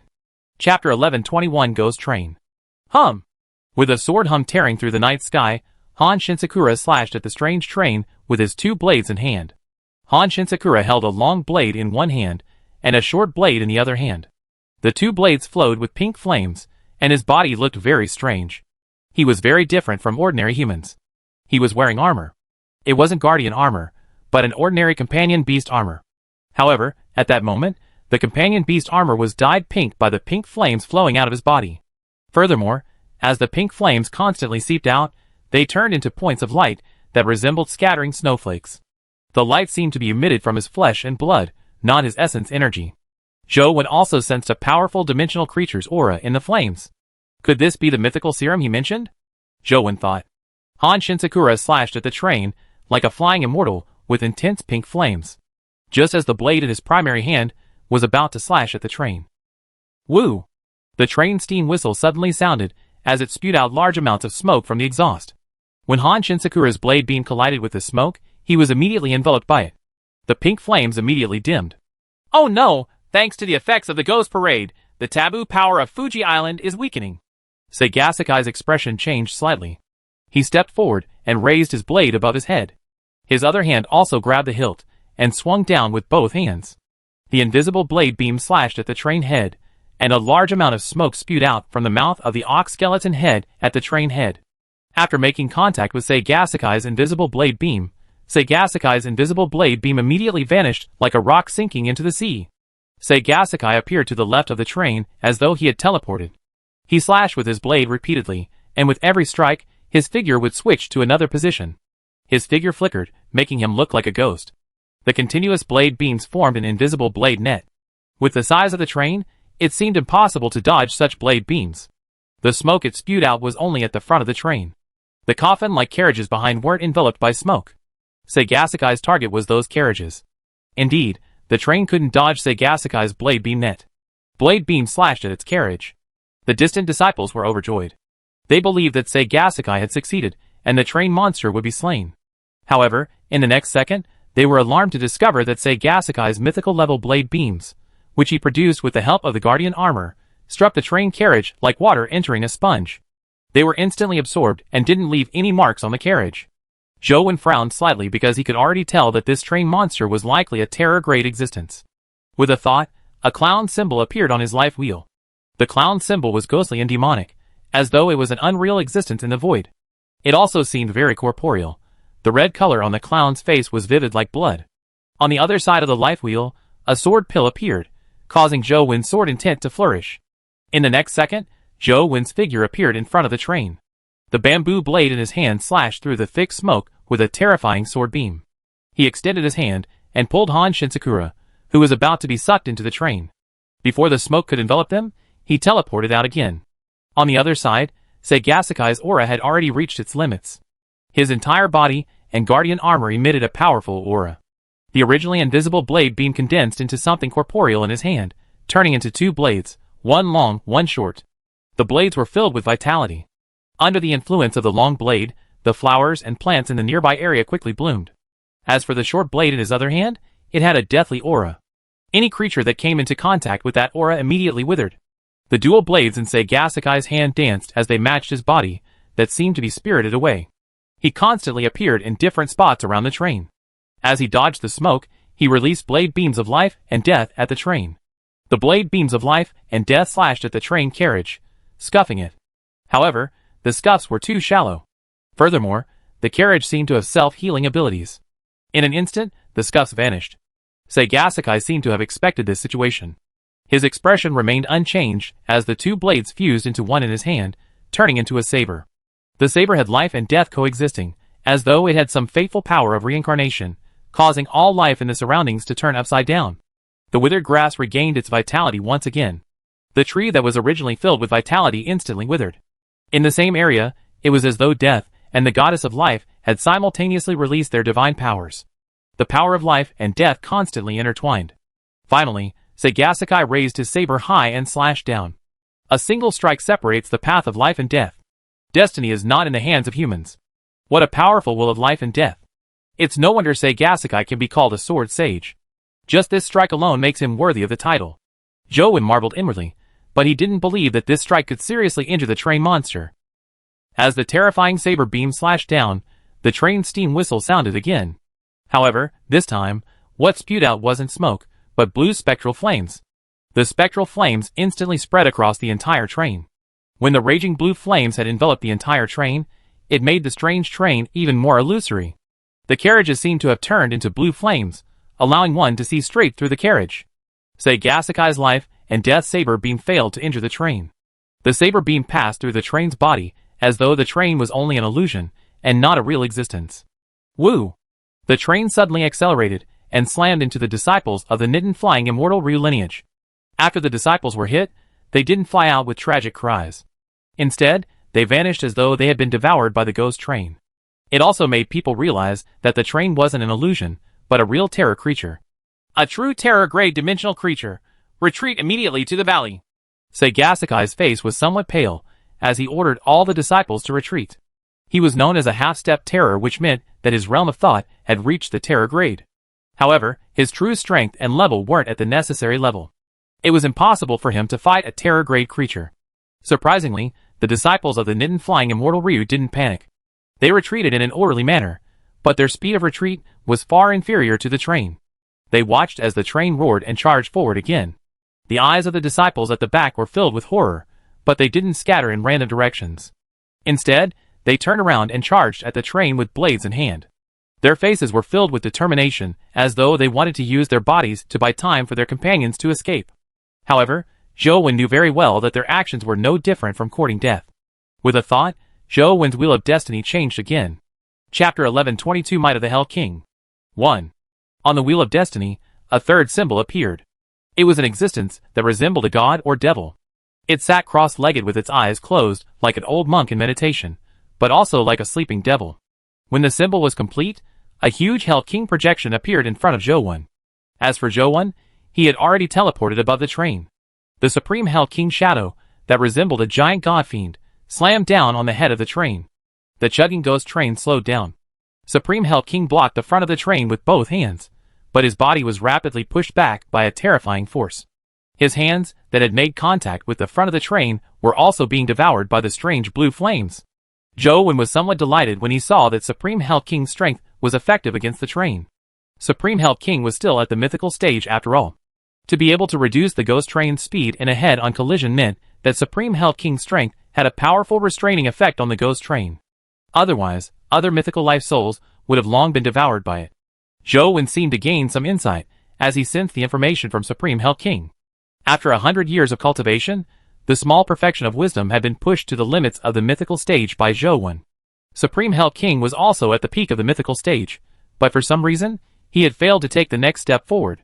Now, having Supreme Hell King fight the terror grade ghost train, it made Jowen understand the root of the problem. The reason Supreme Hell King had failed to advance wasn't because Jowen's realm wasn't high enough, but because his body had been limited when he was trapped. At that moment, Jowen had a vague guess that he had really been trapped for 5 years, not 100 years. This was because his realm had been constantly improving, but the essence energy art in his body hadn't kept up with the improvement in his realm. It was very likely because his body clock and thoughts weren't synchronized. In other words, Zhou felt that he had experienced 100 years, but his body had only experienced 5 years. What did teacher do? Or could it be that it was originally the power of Mount Fanzhong? Teacher only used its powers? Zhou wasn't in the mood to think about that. Supreme Hell King was quickly pushed back by the train as his body constantly burned with the blue spectral fire. However, the ghost train slowed down significantly as a result. It allowed the disciples of the Nidden Flying Immortal Ryu to retreat to the side in time. Only the train continued pushing Supreme Hell King forward. Supreme Hell King was like an emotionless machine as he transmitted everything he had experienced to Zhou mind, intensifying his feelings. Then let's give it a try. Zhou eyes focused as the small perfection of Wisdom Sutra quickly flowed in his body. The Supreme Hell King symbol on the Wheel of Destiny also burned with invisible karmics and flames. After the disciples of the Nidden Flying Immortal Ryu escaped, they watched the battle between the Ghost Train and the Supreme Hell King. They could tell that Supreme Hell King was clearly a life soul. Furthermore, Zhou didn't have the aura of a dimensional creature or a guardian. He was likely a human. However, it was unbelievable that a pure human could be on a par with the Ghost Train. After all, Seigasakai and Han Shinsakura were experts at the mythical stage. Seigasakai was known as a half-step terror. Even he found it difficult to fight the Ghost Train. A pure human who could use his life soul to temporarily fend off the Ghost Train was already shocking enough. However, at that moment, they couldn't be bothered to think too much. They watched as Supreme Hell King slammed into the mountain behind him, courtesy of the Ghost Train. Furthermore, Supreme Hell King's body was completely enveloped by blue spectral flames. Flames burst out everywhere from his collision. The blue spectral flames rose and expanded, completely devouring Supreme Hell King's body and the mountain behind him. Everyone believed that Supreme Hell King was doomed, but only Zhou eyes lit up. At the same time, the Supreme Hell King symbol on the life wheel emitted a blinding light. As the disciples of the Nidden Flying Immortal Ryu were retreating, they suddenly realized that something was amiss. After the Ghost Train hit the mountain, it stopped. It didn't shatter the mountain, nor did it crash through the mountain. Its wheels were still spinning, and the steam whistle was still humming, but it didn't continue advancing. The mountain in front of it was still enveloped by the raging spectral flames, as Zhou floated above it. Crack! Crack! A strange sound came from the mountain peak wrapped in spectral flames. It sounded like something had cracked, or like firecrackers crackling. Suddenly, the blue flames rapidly dissipated. Rather than saying that they had vanished, it was better to say that they had been devoured. However, no one could see what had devoured the spectral flames. As the spectral flames subsided, a mountain peak enveloped in flames gradually appeared. In front of the mountain peak was Supreme Hell King, who they imagined had been destroyed. However, Supreme Hell King probably couldn't be called Supreme Hell King anymore. He sat cross-legged like a Buddha, but he had 4 faces and 8 arms. Each arm had a different stance and formed different hand seals. The 4 faces were also different. The forward-facing face was emotionless, as though it was a machine without any feelings. On the left side, there was a smile on his face, making anyone who cast their eyes on him feel like they were welcoming a spring breeze. The right side of his face was the complete opposite.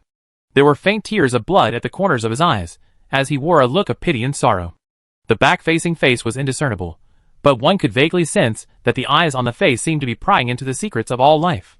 No one could see the face on the back because behind him, there was a black hole that resembled hell. It was like a black Buddhistic glow floating behind him. The interior of the black hole was filled with all sorts of strange things. There was also the faint sound of ghosts crying or howling.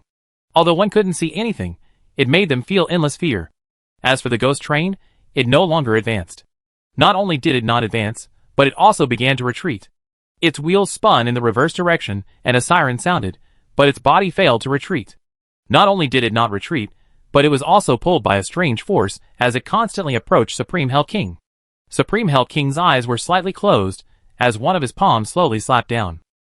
The Ghost Train spewed out spectral flames in a bid to stop the descending hand, but before the spectral flames could touch the hand, it was devoured by invisible karmics and flames. Boom! The terrifying Ghost Train was shattered by the palm of the hand, turning into flames that filled the sky. However, the flames were devoured by the invisible karmics and flames while still in midair. As for the people who had been devoured by the Ghost Train, they also fell out. Following that, a resplendent emerald green crystal dropped. The disciples of the Nidden Flying Immortal Ryu stared blankly at Supreme Hell King and Zhou, who was floating above Supreme Hell King. They seemed to understand why Seigasakai, who they viewed as a god, held Zhou in such high esteem. He advanced to the mythical stage with a human body. Is he really human? Han Shinsakura looked at Zhou Wen with a complicated expression, as he muttered to himself. Chapter 11:23 New Function. Unfortunately, it's not a companion egg. In a room, Zhou Wen played with the crystal that had dropped from the ghost train. He used his phone to snap a picture, and found it to be a 96 strength crystal. Zhou Wen's strength hadn't reached its peak, so it was perfect for him. A warm stream fused into Zhou Wen's body before his strength stat rapidly increased. It only stopped after reaching 81. It actually reached 81 points, the limit of the mythical stage? Zhou Wen was slightly taken aback. The previous advancements had required special methods to add the additional point. However, this time, it reached 81 points without any restrictions. Does this mean that my body can already match a natural mythical creature? Zhou Wen guessed. Zhou Wen didn't think too much about this problem. Now, he wanted to know more about the situation with Supreme Hell King. He used his phone to carefully look at his stats. Zhou Wen, mythical. Life Providence, Sigh of the King. Life Soul, Slaughterer. Wheel of Destiny, no engravings, 1 spin. Terror Form, Great Brahma, S grade. I really gained the ability to transform into the terror form, but my level is still at the mythical stage. This will be the same as Little Neo. Zhou Wen was somewhat delighted. Demonic Neonate had always been different. Now that he had an ability similar to Demonic Neonate, it meant that he was no longer ordinary. Furthermore, he seemed to be able to continue making breakthroughs with the other Essence Energy Arts and obtain the Terror Transformation ability in a seemingly feasible manner. It's really interesting that the small perfection of Wisdom Sutra condenses Great Brahma. Zhou Wen thought for a moment and looked at the description on his phone. Previously, when he advanced to the mythical stage, his phone gained 3 new functions: Bloodline, Samsara, and Birth. He had been trapped for ages without having the chance to use his phone. He didn't know what these 3 functions were, so he decided to study them. After carefully studying the 3 functions, Zhou Wen's expression turned odd. The Bloodline function was a function that enhanced companion beasts' abilities. One could use companion beasts as raw materials to strengthen another companion beast. Companion beasts that were used as raw materials would vanish. As for another companion beast, it was possible to obtain double life providences, or even triple life providences. There might even be more. At a glance, this function was amazing. Wouldn't a companion beast with multiple life providences be invincible? However, Zhou Wen knew that things weren't that simple. The previous pet fusion function had already taught him a lesson. It wasn't easy to even roll skills. The chances of creating a double life providence were definitely not high. The chances of having multiple life providences were definitely terrifyingly low. Zhou Wen randomly used a few low-level companion beasts to give it a try. The chances were indeed very low. He used the Bloodline function 10 times in a row, but he failed all 10 times. There was no mechanism that gave guaranteed success from doing it 10 times in a row. However, this function was still pretty good for Zhou Wen. After all, he had plenty of companion beasts. No matter how low the success rate was, throwing hundreds or thousands of companion beasts at the problem would eventually lead to success. Of course, the premise was that a companion beast as a main pet had the value of being upgraded. For example, if Demonic Neonate and Banana Fairy had a life providence that suited them, Zhou Wen didn't mind wasting companion beasts on them. The function of Samsara wasn't as simple as the Bloodline function. Zhou Wen didn't understand what it meant for the time being. In-game, it only mentioned that killing dimensional creatures gave him a chance of obtaining Samsara Stones. Samsara Stones could allow a companion beast to be reincarnated. As for what the Samsara Stone looked like, and what effects it had after reincarnation, there was no detailed description. The final birth function was the strangest function. It was a companion beast's birth function. Companion beasts didn't need to mate to conceive. Regardless of whether they were male or female, as long as they reached the requirement to give birth, they could have children. Zhou Wen studied the conditions for birth and realized that things weren't simple. It wasn't easy to get a companion beast to give birth. Furthermore, the higher the companion beast's grade, the more stringent the conditions for giving birth. Furthermore, the birth conditions for each companion beast were different. As long as he used the birth function to check on a companion beast, he would know its fertility conditions, but not all companion beasts had it stated, Demonic Neonate being an example. Banana Fairy did have fertility conditions to give birth, but her fertility conditions required her to choose her spouse freely. He had no idea how Banana Fairy chose her spouse. Could there be a Banana Man in this world? Zhou Wen thought for a moment, and found it unlikely. He had never heard of any famous banana creature being male. Tyrant Behemoth's fertility conditions were even more extreme. It directly indicated that it was the only behemoth in the world, so it couldn't find a fertility partner. After looking through his companion beasts, he realized that there were all sorts of strange fertility conditions, But there weren't many mythical companion beasts that could immediately give birth.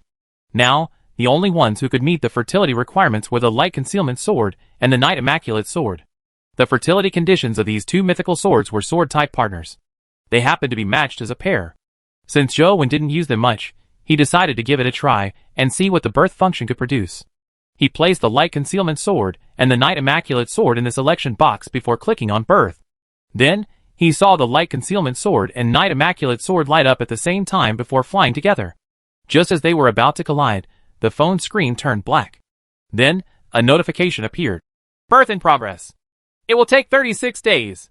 Holy sh*T, is this censorship? Zhou Wen still wanted to see how the two swords could reproduce. He couldn't help but feel depressed. In the past 2 years, the signal from Earth's communication satellites had been worsening, especially at sea. There was almost no signal, causing the separation between the Federation and overseas to worsen. Sagasakai told Zhou Wen that there was a companion beast that could deliver long-distance communications. However, he didn't have such a companion beast. If Zhou Wen wanted to use his phone for communication, he had to return inland. Zhou Wen thought for a moment and decided to stay for the time being. It was actually not common for a calamity-grade creature to appear. Sometimes, it might not even appear once a year. Sometimes, it would appear several times a year. Furthermore, the location was not fixed. The last time a calamity creature appeared was in West District. It was a grand undead calamity that swept through the entire West District. Thankfully, the calamity creature rushed out of Earth not long after it appeared, and the undead army scattered. Otherwise, the humans in the West District would have been wiped out. Humans didn't get out of it without benefits. After the undead calamity, large numbers of undead creatures appeared everywhere in the West District. Hunting undead creatures also benefited humans. According to past experience, with the birth of a calamity creature, many terror-grade creatures would appear. Furthermore, they were rare top-grade creatures. I wonder if the appearance of a calamity creature can be downloaded into a game dungeon. Zhou Wen felt that he could give it a try because Sagasakai had told him that every calamity-grade creature that appeared resulted in the destruction of a dimensional zone. Zhou Wen wanted to see if he could download the dimensional zone before the calamity creature appeared. That way, a calamity creature might appear in-game. Chapter 1124 Bride Island. According to Sagasakai, the Ghost Parade covered many areas in the East Sea. Many places had large numbers of EN attribute dimensional creatures. This was only the prelude to the Ghost Parade. When the true calamity creature appeared, there were definitely more EN attribute dimensional creatures. Zhou Wen didn't know much about the legends here. Sagasakai told him that if the Ghost Parade was the same as the legends, there would probably be hundreds of dimensional creatures, like the Ghost Train. As for the source of the Ghost Parade, Sagasakai wasn't too sure either. He only knew that a large number of EN attribute dimensional creatures had first appeared in the Ryukyu Islands. As for which dimensional zone had appeared first, Sagasakai wasn't too sure. Zhou Wen planned on heading to the Ryukyu Islands to take a look before the calamity creature appeared. Sagasakai originally wanted to accompany Zhou Wen, but because he needed to resist dimensional creatures that might appear, he ultimately chose to give up. However, he still got one of his personal disciples to be Zhou Wen's guide. As for Ji Maching, who had been captured, Sagasakai didn't plan on using her to threaten Fang Mingsu. Therefore, he got Zhou Wen to take Ji Maching along and send her back inland. Zhou Wen had plans on returning inland, so he agreed. After the three of them set off together, Ji Maching didn't believe anything Zhou Wen said. She felt that Zhou Wen was a super devil overseas. There must be a conspiracy behind bringing her along. It was very likely to be to deal with Fang Mingsu. Zhou Wen couldn't be bothered to explain. On the other hand, Sagasakai's disciple treated Zhou Wen as though he was a god. Or perhaps it was because of Sagasakai's orders that she listened to Zhou Wen like a maid. The female disciple of Sagasakai was named Shiraishi Satomi. She was around 27 years old. Although she was still at the epic stage, she was accomplished in the way of the sword. Apart from Han Shinsakura, she was the disciple Sagasakai was most proud of. Not only was Shiraishi Satomi in charge of leading the way, but she also took care of Zhou Wen's food and lodging during the journey. Almost without Zhou Wen needing to say a word, she prepared everything. She was even more meticulous than Zhou Wen when handling his own matters. This devil is indeed lying to me. This isn't the direction to return inland at all.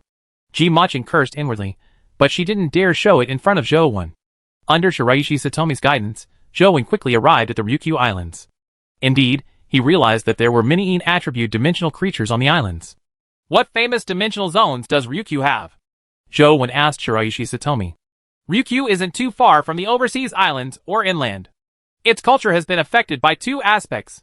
Its myths and legends aren't overly complicated, but there are many scattered local legends. In particular, there are many legends regarding the uninhabited islands and sea monsters. Many of those uninhabited islands have dimensional zones. However, I've never heard of any of them being famous. With the ghost parade stemming from the Ryukyu area, it has left many people alarmed. After a pause, she continued, if you want to talk about the famous ones, there are a total of 4 famous uninhabited islands dimensional zones here: Emotional Island, Bride Island, Minor God Island, and Seed Island. Shiraishi Satomi gave Joe one the details of the 4 islands. Finally, she told him, Minor God Island is rather far from the area where the Ein attribute dimensional creatures are appearing. I don't think it will be there. The most likely ones are Emotional Island, Bride Island, and Seed Island. We are the closest to Bride Island now. Do you want to take a look? Let's head to Bride Island first. Joe nodded slightly. It was still daytime, so there weren't many Ein attribute creatures that appeared. Furthermore, they were relatively low level. It was hard to tell if that were the case at night. Even if it wasn't an island, it would be very dangerous out at sea. The reason Bride Island had this name was because of an ancient legend. Legend had it that 3 diligent fisherman brothers lived on the island, but because they were too poor, the 3 brothers didn't get married. In the end, the 3 brothers came up with a plan and gathered money to have their eldest brother with somebody.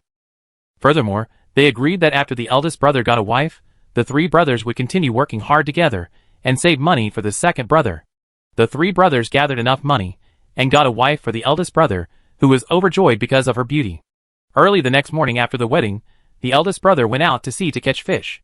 Considering how his second brother wasn't getting any younger, he wanted to catch more fish for money to get him a wife. However, the eldest brother never returned. A few days later, his boat floated back, but it was empty. Unable to find their eldest brother, the 2 brothers knew that he was definitely doomed. They had no choice but to hold a funeral for him. Life wasn't easy back then, so there wasn't much to be particular about. After the eldest brother died, the second brother and third brother came up with a plan and had the second brother marry their eldest brother's wife. On the second day of their marriage, the second brother went fishing out at sea, never to return as well. The nearby fishermen began to spread rumors, saying that the bride jinxed her husband and that she was a witch. However, the third brother didn't believe them. He still married the same bride after his brother's funeral. After all, the bride was too beautiful. It was no wonder the third brother was tempted. However, he remained a little wary. After getting married, he planned on resting for a few days and not go out fishing so quickly. However, no one saw the third brother again.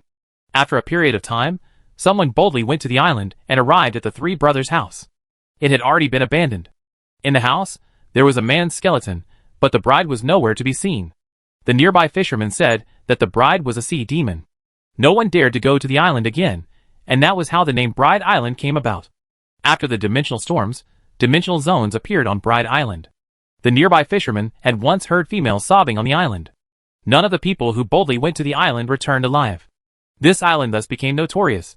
Now that the origins of the Ghost Parade were nearby, Bride Island was considered one of the more suspicious dimensional zones. Soon, the 3 of them arrived near Bride Island. Joe looked at the legendary Bride Island and realized that it wasn't very big. It was probably smaller than a village, but the island was covered in fog. Even with Truth Listener's ability, it couldn't hear what was on the island. Just as Joe was sizing up Bride Island, he suddenly saw a few large ships approaching from afar. On careful look, the symbol on the large ship belonged to the Federation. When Ji Maching saw the Federation's ships, she was delighted, then a little worried. This place wasn't too far inland, so it wasn't strange to encounter Federation ships. However, in Ji Maching's opinion, Joe was a peerless overseas devil. If she sought help from those Federation ships, she might end up harming them. Just as Ji Maching was still hesitating about whether to call for help, the ships had already cruised over. There was a person standing on the deck of the large ship in front. When Ji Maching saw the person's appearance, she was immediately overjoyed. Chapter 11:25 The New 4 War Gods. That person was Fong Mingsu, Ji Maching's brother-in-law. Zhou didn't know Fong Mingsu, but Shiraishi Satomi long knew of his fame. If she had met him in the past, under such circumstances, she would definitely have turned tail without giving him a chance to see her. However, with Zhou beside her, she didn't think she needed to run. Although Fong Mingsu was very strong and was known as one of the 4 new war gods of the Federation, with his guardian having reached the Terror grade, Shiraishi Satomi didn't believe that he was stronger than Zhou. Ji Maching lowered her head and didn't say a word. She had also seen Zhou's strength. Such a terrifying ghost train had been smacked to death by his life soul. Such strength was probably not much weaker than Fong Mingsu's. Now that she was in Zhou Wen's hands, she was afraid that Fang Mingsu would be threatened by Zhou Wen and company because of her. "It's Fang Mingsu," Shiraishi Satomi whispered when she saw that Zhou Wen didn't seem to recognize him. "So he's Fang Mingsu?" Zhou Wen sized up Fang Mingsu and felt somewhat intrigued. He was curious about Fang Mingsu not because of how strong he was or how famous he was, but because Fang Mingsu and Tianzhua were the 4 new war gods of the Federation. Zhou Wen was mainly curious how strong a person who was in Tianzhua's peer was. Fang Mingsu clearly knew that Ji Maqing was here, and was here for her. When the ships were a few hundred meters away from Zhou Wen and company, they finally stopped. Fang Mingsu stood at the bow and said to Ji Maqing with a smile, "Little Qin, don't worry. Since I'm here, I won't let you suffer any more grievances. Brother-in-law." Ji Maqing's eyes immediately turned red. After all, she was only 17. Although she was rather scheming, it would be a lie to say that she wasn't afraid after being abducted overseas. Now that Fang Mingsu was here, she finally had someone she could rely on. She no longer needed to rely on herself. She was immediately awash in emotions. "Don't cry." Fang Mingsu stepped down from the boat and walked step by step over the seawater. The seawater didn't even wet his shoes. "I've long heard of the famous name of the Nitin-flying immortal Ryu. I've always yearned for the name of Sword Sage, but I never expected him to do such a thing. It's really disappointing. I guess Sword Sage Seigasekai's title is just an empty title. Otherwise, why would he do such a despicable thing?" Fang Mingsu said as he walked. Soon, he was less than 10 meters away from Zhou Wen and company. Upon hearing Fang Mingsu insult Seigasekai, Shiraishi Satomi was immediately enraged. Although she knew that she was no match for him, she still drew her blade to defend her master's honor. Zhou Wen reached out to press down on Shiraishi Satomi's hand that was holding the blade. He looked at Fang Mingsu and said, "There's more to this matter than meets the eye. It wasn't done by Sword Sage. Thankfully, this lady wasn't injured. Now that she's returned to you perfectly fine, how about we drop this matter?" Fang Mingsu did not answer. He only looked at Ji Maqing and asked, "Little Qin, did they bully you?" "No." Ji Maqing hurriedly shook her head.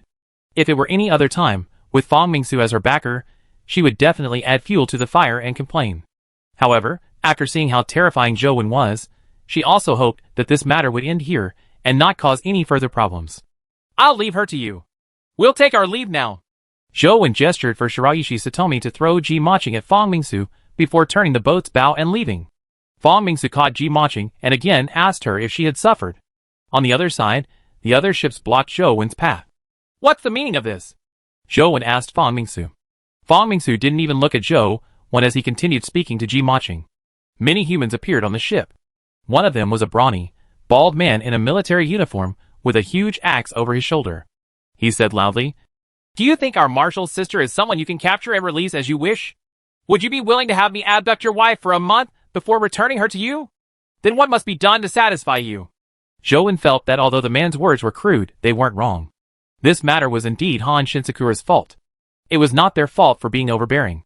"You can't make the decision on this matter. Let's Seigasekai talk to us," the bald man said. "Can you make calls on matters pertaining to the Nitin-flying immortal Ryu?" Zhou Wen asked Shiraishi Satomi.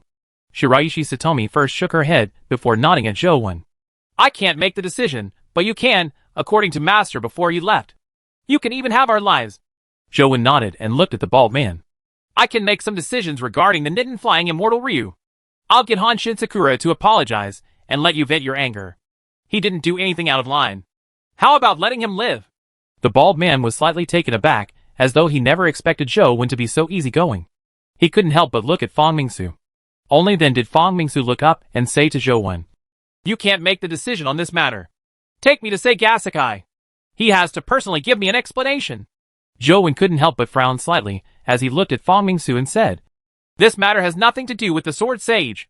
Why do you have to see him? Do you want to seek justice for her, or do you want to go to the Nitin-flying immortal palace?" "Both. Lead the way," Fang Mingsu said indifferently. Zhou Wen already understood that Fang Mingsu's true goal wasn't to save Ji Maqing, or rather, it wasn't entirely to save her. Perhaps Ji Maqing's abduction had been a trap all along. Fang Mingsu's true target was the Nitin-flying immortal palace and Seigasekai. There was no doubt about this, but Zhou Wen didn't understand why. "Sorry, if you want to go to the Nitin-flying immortal palace, it's best you go yourself. I don't have time to accompany you." Zhou Wen gestured for Shiraishi Satomi to continue sailing. Fang Mingsu frowned slightly. In his intelligence, there didn't seem to be such a person on Fuji Island. The three most important people in the Nidden Flying Immortal Palace were Sei Gasakai, Han Shinsakura, and Shiraishi Satomi. As for Shiraishi Satomi, she seemed to follow this young man's lead, but this young man wasn't Han Shinsakura. This left Fang Mingsu somewhat puzzled. However, there was no turning back now. Even if the young man in front of him was as powerful as Han Shinsakura, it wouldn't affect the overall situation much. Brother-in-law. Ji Maching seemed to come to a realization. She wanted to tell Fang Mingsu what had happened on Fuji Island, but she was cut off by Fang Mingsu. He even gave her a reassuring gesture. Regardless of whether you have the time or not, you have to make this trip. With Fang Mingsu's voice, the soldiers on the ship had already summoned their companion beasts, and got them to target Zhou Wen and Shiraishi Satomi. Scales appeared on the bald man's body, as he slashed at Zhou Wen like a monster. Chapter 1126 Trapped on Lone Island. Zhou Wen frowned slightly. Just as he was about to summon his companion beast to fight the Baldy, he suddenly felt a powerful spatial fluctuation. Almost instantly, everyone felt the intense spatial fluctuations. In the next moment, before they could react, they saw the lighting in front of them change. The scenery around them no longer looked the same. Zhou Wen stood on the spot without moving, but the scene in front of him had turned into a white beach. Previously, he was clearly standing on his boat, but now, there was actual sand beneath his feet. Spatial powers? Furthermore, spatial teleportation on a large scale? Zhou Wen looked around, and was immediately alarmed to discover that he was on Bright Island, the one he had seen at sea. Standing on the beach, Zhou Wen could still see Emotional Island, which was across the sea from Bright Island. Not far from the beach, Ji Maching was lying on the ground. She looked unconscious. Her level was too low, and her body was too weak. Zhou Wen didn't feel anything from the spatial fluctuations, but she couldn't withstand it, and had fainted. Zhou Wen didn't see anyone else. It was as though the spatial fluctuations had teleported them to different locations on Bright Island. Not in the mood to bother with Ji Maching, Zhou Wen summoned a poison bat, and got it to fly out of Bright Island. It hadn't flown far when its body seemed to be sliced open by an invisible force. Blood spewed out, and fell into the sea, dyeing the seawater red. A spatial rift? The outcome was the same. No matter where the poison bats flew, they would definitely be sliced apart once they were 10 meters away from the island. If Bright Island isn't totally enveloped by spatial powers, it means that there's an extremely terrifying spatial creature controlling everything, Zhou Wen thought to himself. However, Zhou Wen felt that the former was more likely. His present sensing abilities were excellent. If such an existence controlled everything, he should have sensed something. If the entire island is enveloped by spatial powers, departure with teleportation and teleportation powers will definitely be prevented. Zhou Wen thought about how he could leave the island. As Zhou Wen was in thought, Ji Maching slowly woke up. When she was almost completely awake, she realized that Zhou Wen was beside her. She immediately jolted and got up to run. However, as Ji Maching ran, she realized that not only was her body not moving forward, but she was also retreating. Then, she felt a hand grab the back of her neck. Lord, please spare me. I really didn't want to be your enemy. It's that Baldy who wants to deal with you. It really has nothing to do with me. Ji Maching pleaded with a sullen face. Your brother-in-law doesn't seem to agree, Zhou Wen said with a smile. He didn't want to make things difficult for Ji Maching. He had taken note of Ji Maching trying to persuade Fang Mingsu previously. The reason he had captured her was because he didn't want her to run around the island and die here for no reason. After all, she was a human life as well. Heavens, what sins did I commit in my previous life? Why did you send me to this devil's side again? Ji Maching was utterly depressed, but she had no choice but to smile. My brother-in-law doesn't know the immensity of heaven and earth. That's why he made an enemy of an expert like you. It really has nothing to do with me. I know how powerful you are. How can I be your enemy? Just a sneeze from you can kill me 1,000 or 10,000 times. Although Ji Maching said that, she was thinking to herself, you devil. You can't even compare to my brother-in-law. Otherwise, why would you release me the moment you saw him? Aren't you afraid of him? Anyway, this island isn't big. Let's see what you can do to me when he comes to find me. Very good. I like good children who tell the truth, Zhou Wen said indifferently. I don't have any other merits, I just don't know how to lie. Ji Maching heaved a sigh of relief when she saw this, thinking that she had escaped another calamity. Alright then. You will keep telling the truth from now on. If I hear you lie or if what your truths sound unpleasant, I'll chop off your head, Zhou Wen said. You are really a smartass. Ji Maching had just said a word when she saw Zhou Wen look at her. She immediately changed her words. You are so smart and handsome. I don't know how to describe you. Even those fancy words can't describe 1 in 10,000 of your good qualities. Follow me. Let's talk as we walk. If I hear any repeated truths, I'll immediately behead you. Joe walked slowly along the beach, hoping to find Shiraishi Satomi. Bride Island didn't look big, but Truth Listener's ability couldn't reach the center of the island. There seemed to be a mysterious force guarding it. Joe could see a village in the middle of the island with his naked eye, but he wasn't willing to take the risk. He wanted to walk around the beach and see if he could find Shiraishi Satomi. Even if he couldn't find her, just finding the tiny palm symbol would be even better. Your eyes are like the sea of stars, deep and charming. Your voice is even more moving than the singing of angels. Please, let me hear your voice again. Even the word scram will make me blush for a long time. You are the greatest man on earth. Ji Maching had long believed that Zhou was a devil, so she took his words seriously. She racked her brains to think of all sorts of praises for Zhou, but she didn't dare stop for a moment. She didn't care if her words disgusted her. However, Zhou didn't pay attention to what Ji Maching was saying. He kept staring ahead. There was a human-like figure standing by the beach. The person was standing by the sea with a lute on his back, as though he was looking into the distance. From the point of view of an ordinary person, he seemed to be a zither player, but Zhou could tell from his extremely weak aura that he wasn't a human, but a dimensional creature. Zhou summoned demonic Neonate, who had long recovered. She came out in her terror form, and sat on Zhou's shoulder. Ji Maching couldn't see demonic Neonate in her terror form, nor was she in the mood to look.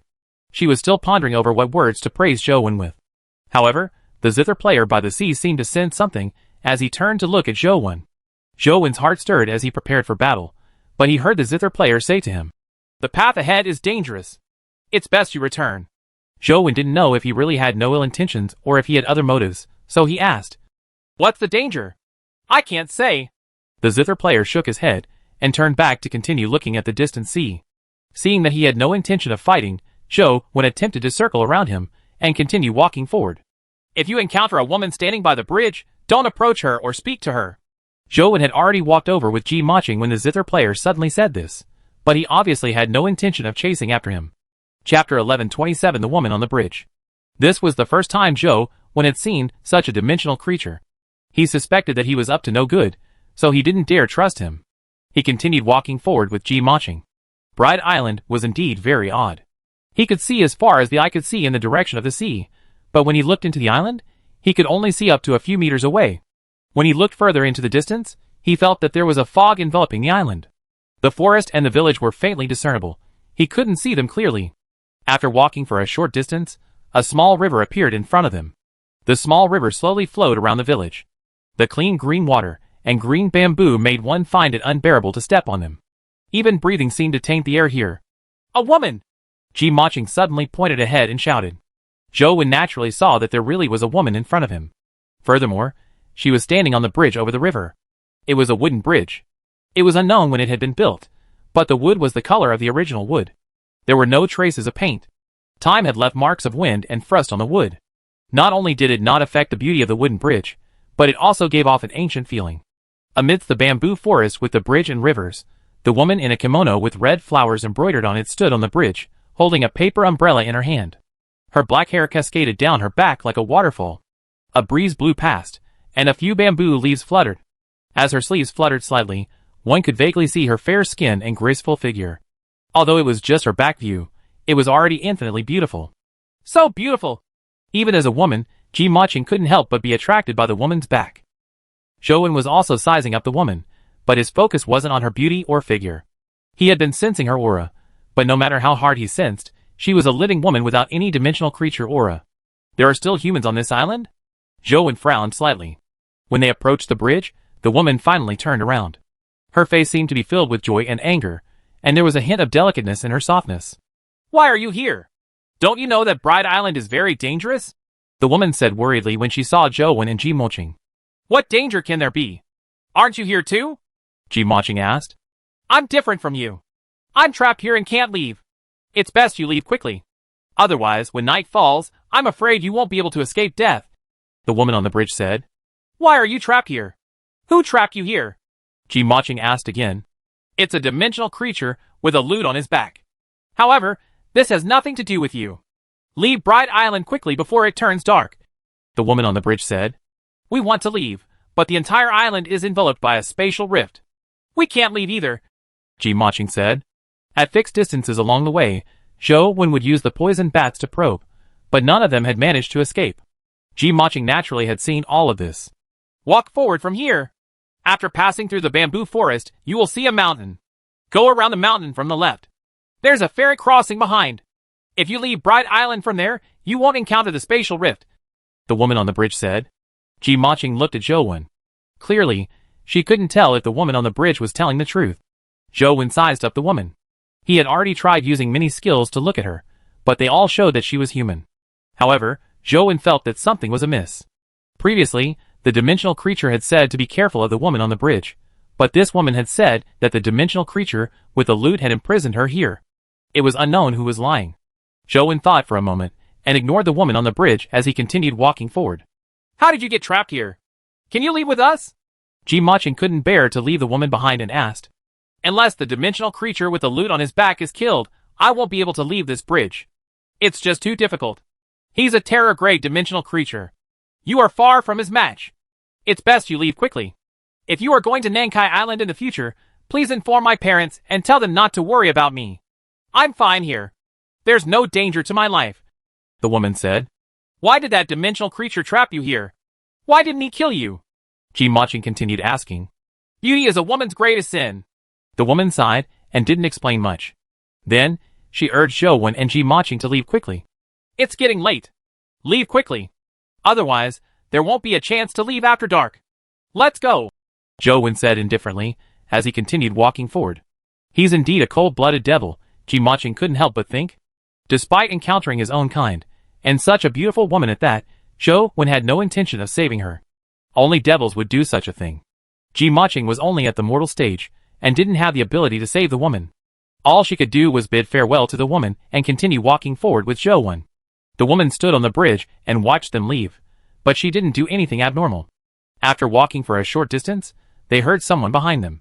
Ji Maching turned her head, and saw that the bald officer, who had followed Fang Mingsu, had brought a few people to the vicinity of the wooden bridge.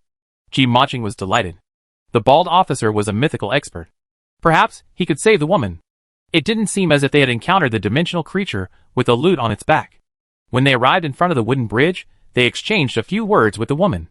A few soldiers went over to rescue the woman. However, just as the soldiers stepped onto the wooden bridge, a strange wind gushed out of thin air, sweeping the soldiers into the river. The river didn't seem deep, but after a few soldiers fell in, they couldn't crawl out. They were all epic existences. Ignoring the fact that they knew how to swim, even if they didn't, it shouldn't have been difficult for them to get out of the water. However, not only did they fail to break out of the water, but they also began sinking deeper and deeper as they struggled with all their might. They were about to sink completely. The soldiers on the riverside wanted to save them, but be it their companion beasts or themselves, as long as they approached the river, they would be swept into the river by the strange wind. Ji Maching immediately realized that something was amiss. She looked at the woman on the bridge in disappointment and secretly rejoiced. If she hadn't been with a cold-blooded devil like Zhou Wen, she would probably have drowned in the river. The bald officer also realized that there was something wrong with the woman. Relying on the fact that he had fused with a mythical creature, the scales on his body rapidly grew. He held a huge axe in his hand as he leaped up and slashed at the woman on the bridge. The woman didn't dodge. She only looked at the bald officer with a delicate look. The bald officer was quite steel-hearted. He remained unmoved as he cleaved down with his axe. However, the axe, which was formed by a mythical companion beast, failed to slice apart the thin paper umbrella. Instead, it was held motionless in midair. The woman smiled at the bald officer and spun the paper umbrella in her hand. The bald officer was immediately swept into the river by a strange wind. Chapter 11:28 Birthplace of the Calamity. The river didn't seem to be more than a meter or two deep, but even a mythical expert like the bald officer could only struggle with all his might when he fell in. He couldn't escape, no matter how hard he tried, and was about to fully sink at any moment. Suddenly, a voice came from the bamboo forest beside him. Among the ghosts of a ghost parade, there's a ghost named Hashiheim, Bridge Lady. She stands by the bridge, and if a man is tempted by her, he will be lured into the river where he will drown. I believe you are that Hashiheim? Brother-in-law. Ji Maching was overjoyed when she heard the voice. She looked in the direction of the voice, and saw Fang Mingsu walking out of the bamboo forest. Fang Mingsu's gaze was firm. He wore golden armor, and emitted a dazzling golden light like the sun. As he spoke, he approached the wooden bridge. When the golden light shone on Hashiheim, she let out a tragic cry as white smoke emitted from her body. The woman hurriedly used the paper umbrella to block the golden light from Fang Mingsu's body, but the golden light seemed to have a strong restraining effect on her. Wherever the golden light shone, not only Hashiheim, but even the wooden bridge and river water began to emit white fog. Hashiheim glared fiercely at Fang Mingsu. Her body suddenly turned into white fog and vanished along with the wooden bridge and river. On a second look, there was no river. The bald officer and company were struggling on the grass. After realizing their predicament, they stood up and looked at each other, unsure if they had been hallucinating. Brother-in-law! Ji Maching looked at Fang Mingsu as though she had found a backer. She stopped praising Zhou Wen and turned to run towards him. Zhou Wen naturally didn't stop her. He found Ji Maching a burden to begin with. He had only brought her along on account that she was a fellow human. Since she had already found a powerful relative like Fang Mingsu, Zhou Wen naturally couldn't be bothered with her. He continued walking forward. Devil, why aren't you acting all fierce now? Are you afraid of my brother-in-law? Ji Maching pulled a face and shouted at Zhou Wen's back. You aren't handsome at all. You don't have any poise. You're just a cold-blooded devil. She had been disgusted by her praise of Zhou Wen. It wasn't easy for her to find someone to rely on. If she didn't deliver him a few sarcastic remarks, she would feel terrible. Little Qing, stop it. Fang Mingsu stopped her from continuing. He's most afraid of you. With you around, he wouldn't dare do anything to me, Ji Maching said. Fang Mingsu shook his head and said, I'm afraid you are mistaken. If he really wants to deal with me, it would be impossible for him to easily let you return to my side. If he wants you to return, it means that he has no intention of fighting with us.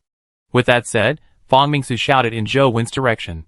Friend, thank you for taking care of little Qing. If you don't mind, why don't you travel with us? There's no need, Zhou Wen said as he left without looking back. Zhou Wen only wanted to find Shiraishi Satomi quickly. It was too dangerous here. Sagasakai had requested Shiraishi Satomi to accompany him. It wasn't nice for him to go back and tell him that his disciple was dead, right? However, not long after Zhou Wen walked out, he heard a strange sound coming from the village. Fang Mingsu and company also heard the sound. They turned their heads and saw the village in the fog suddenly become clearer. Standing here, they could roughly see the situation in the village. Just the parts they could see were filled with strange dimensional creatures. They looked like demons and ghosts with all kinds of appearances. Hashiheim was also among them. However, at that moment, she was prostrating on the ground with the other demons and ghosts. They were all kneeling in the middle of the village. They had already experienced the horror of Hashiheim. For such a powerful dimensional creature to prostrate on the ground without even daring to raise her head, what was she bowing to? Everyone, including Zhou Wen, couldn't help but look in the direction where the demons and ghosts were prostrating. It was also the center of the village. However, Zhou Wen and company didn't discover any terrifying creatures. In the middle of the village was an empty space. Most of the area was empty except for a well. Zhou Wen realized that the strange sound was coming from the well. That's bad. This is the birthplace of the calamity creature. We need to go. Fang Mingsu's expression suddenly changed drastically. He retreated as he pulled Ji Maching. The bald officer and company hurriedly followed Fang Mingsu. Unfortunately, it was too late for them to leave. Large numbers of dimensional creatures had already appeared on the surrounding bamboo forests and beaches. The dimensional creatures looked strange, but their levels weren't low. They were at least at the epic stage, and there were even mythical creatures. The most powerful ones were the man who carried the loot on his back and Hashiheim. There were still many ghosts in the village that hadn't come out. The most powerful one had a face that resembled an evil ghost. It had a long nose and wings on its back. It looked like a mythical Daitengu. Behind the Daitengu was a white-haired woman in a snow-white kimono. Her body floated as snowflakes danced around her. She looked like the legendary Yuki Onna, Snow Woman. Daitengu, Yuki Onna, Hashiheim, and Yumabozu. I'm afraid this is really the birthplace of the calamity creature. Could that well be where the calamity creature is? The bald officer said in shock. Stay close to me. Fang Mingsu pulled Ji Maching. The guardian armor on his body glowed with golden light. Wherever the golden light went, the ghosts retreated. If they retreated any slower, they would be burned to ashes by the golden light. The guardian's power is extreme yang in nature. It's indeed the nemesis of ghosts. It's no wonder Han Shinsakura wants to use Fang Mingsu to deal with the ghosts. Zhou Wen sized it up and guessed which race Fang Mingsu's guardian came from. Without needing to guess, he quickly knew where Fang Mingsu's guardian originated. Although the golden light on Fang Mingsu's body was extremely effective against ghosts, the four terror-grade creatures, like the Daitengu and the Yuki Onna, weren't too afraid. They surrounded Fang Mingsu. Fang Mingsu had no choice but to go all out when fighting four adversaries. Soon, he revealed all his strength. Seeing the familiar golden flames ignite on Fang Mingsu's body as he resisted the four terror creatures, Zhou Wen immediately recognized that it was identical to the phoenix flames of the Phoenix Chick. Could it be that the guardian Fang Mingsu obtained is the one Chick's mother is guarding? It's no wonder he can become one of the 4 war gods of the new era. Zhou Wen had reared Chick for so long, and had a deep understanding of a phoenix's might. If Fang Mingsu really obtained the phoenix race's guardian, his strength definitely wouldn't be too weak. Chapter 1129 Birth. Zhou Wen secretly circulated the small perfection of Wisdom Sutra, as invisible karmic flames emitted from his body. The ghosts didn't dare approach him. Fang Mingsu and company were besieged, but Zhou Wen was leisurely sitting on the bamboo watching the battle. Yuki Ana's abilities were very similar to Ice Maiden's, and their battle prowess was also very close. Of Hashiheim and Yumabozu, who had a lute on his back, one appeared and disappeared unpredictably. The other delivered oral attacks. As for the Daitengu, not only did it possess both strength and speed, but it was also proficient in curse-type powers. The 4 Terra-grade creatures attacked Fang Mingsu together. Even though the Phoenix Flames were very effective against Teen attribute dimensional creatures, he was still at a disadvantage. The soldiers were in an even worse state. Fang Mingsu was no longer able to take care of them. Just the shockwaves from the Terra-grade battle killed more than half of them. Only the Baldi, and a few powerful ones rushed out of the danger zone, but they found themselves in an endless sea of ghosts. It was only a matter of time before they died. Zhou Wen didn't save them. Not because he didn't want to save them, but that there was no hope. No matter how powerful the Phoenix Flames were, no matter how strong Fang Mingsu was, he was only at the Terra grade. Power at the Calamity grade surged out from the well. The terrifying Yin aura was endless, like a tidal wave, greatly augmenting the ghosts. Even if they were killed, they would constantly regenerate amidst the Yin aura. The Calamity creature was about to be born. If Zhou Wen didn't escape Bright Island quickly, he would probably be in danger, much less be able to save the others. Zhou Wen summoned the Earth Elemental Beast, and used Earth Escape to quickly move around the island in search of Shiraishi Satomi. Now, all the ghosts were attracted to Fang Mingsu and company. The powerful ghosts no longer had the time or energy to deal with Zhou Wen. Bright Island was filled with ghost creatures. Before long, Zhou Wen found Shiraishi Satomi, who was fighting the ghosts. Shiraishi Satomi's attainments in the sword were extremely high. Furthermore, her abilities had hints of transcendent flying immortal. She stormed through the horde of ghosts, and killed many dimensional creatures. Unfortunately, she was still at the epic stage. After encountering a mythical monster, she was unable to keep up. She was greatly suppressed. Zhou Wen walked toward Shiraishi Satomi, as the great Brahma aura on his body revealed itself slightly. The ghosts around him immediately retreated, as though they had encountered poisonous creatures, like snakes or scorpions. They didn't dare stand in front of Zhou Wen. When Zhou Wen arrived in front of Shiraishi Satomi, the ghosts had already retreated to a distance of 100 meters. None of them dared to rush forward, even those at the mythical stage. "I'm fine." Shiraishi Satomi looked at Zhou Wen before looking at the retreating dimensional creatures with an abnormal expression. "That's good. Let's go!" Zhou Wen led Shiraishi Satomi to the beach. Even if he couldn't find a way to break out of the spatial rift, he had to force his way out. Otherwise, he could only wait for death. When he had killed Ditian, the immortal Culling Sword had nearly taken Zhou Wen's life. He didn't want another repeat. Furthermore, Zhou Wen already knew that the Ditian he had killed was only an avatar. The real Ditian had been killed by Wang Mingyuan's sneak attack. Zhou Wen led Shiraishi Satomi along the coast, but unfortunately, they didn't find a way out. It was as though all the places were enveloped by spatial rifts, preventing them from leaving. Boom! In the village, a terrifying Yin aura surged into the sky like a volcanic eruption, instantly turning the sky black. It was clearly daytime, but it now looked like night. "The Calamity creature is about to appear." Shiraishi Satomi's expression changed. Zhou Wen frowned slightly. He knew that it wasn't realistic to find a way out. The only way was to use force. Striking a spatial rift with force was definitely unrealistic. A spatial rift was equivalent to a blade pointing out. The faster one charged, the faster they would die. Zhou Wen's so-called use of force was actually to use a trick. It wasn't a reckless charge. After circulating the God-Fiend era, Zhou Wen engraved a clown-like symbol on the Wheel of Destiny. This symbol represented the God-Fiend Life Providence, and the New Era Life Soul. It had a strange spatial power. Just spatial powers weren't enough for Zhou Wen to rush out of Bright Island that was covered in spatial rifts. "Let me see if space here has really been completely sealed." Zhou Wen extended his finger, and the clown ring appeared on his finger. At the same time, the clown's eyes flashed with a strange and warped light. As the power of the clown ring was released, the spatial fluctuations on the ring became more and more intense, as though it was about to resonate with the spatial rifts on Bright Island. At that moment, he suddenly saw a golden beam flash in the sky. A golden figure flew over like a comet. Boom! The golden ball of light landed on the beach. It was Fong Mingsu, who was hugging Ji Maching. Fong Mingsu was in terrible condition. The guardian armor on his body had already cracked in many places. Blood constantly seeped out from the cracks. It looked like his injuries were not light. Fong Mingsu suddenly threw Ji Maching, who was in his arms, at Zhou Wen. At the same time he said, "I'll hold him back, and give you time to escape. If you can escape, take her with you. I'm afraid you can't hold on any longer." Zhou Wen looked in the direction of the well, and could already sense that there was an extremely terrifying creature accompanying the Yin Aura. As for the 4 Terror-grade creatures, they had already caught up. Under the augmentation of the endless Yin Aura, Daetingu, Yuki Onna, Hashiheim, and Yumabozu's strength were greatly augmented. It was very unlikely for Fong Mingsu to match them. "I'll hold him back, but it won't be for long." As Fong Mingsu spoke, the phoenix flames on his body rose again. He was like a phoenix that had been reborn from the flames of nirvana. The wounds on his body rapidly healed as his vitality increased greatly. Soon, Ji Maching could no longer see Fong Mingsu. All she could see was a golden flame that resembled a phoenix dancing in the black sky.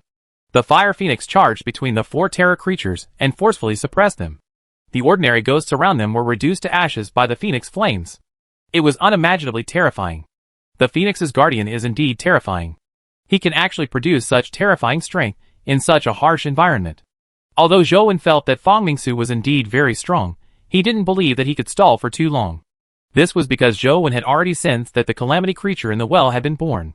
At that moment, a figure slowly emerged from the ancient well.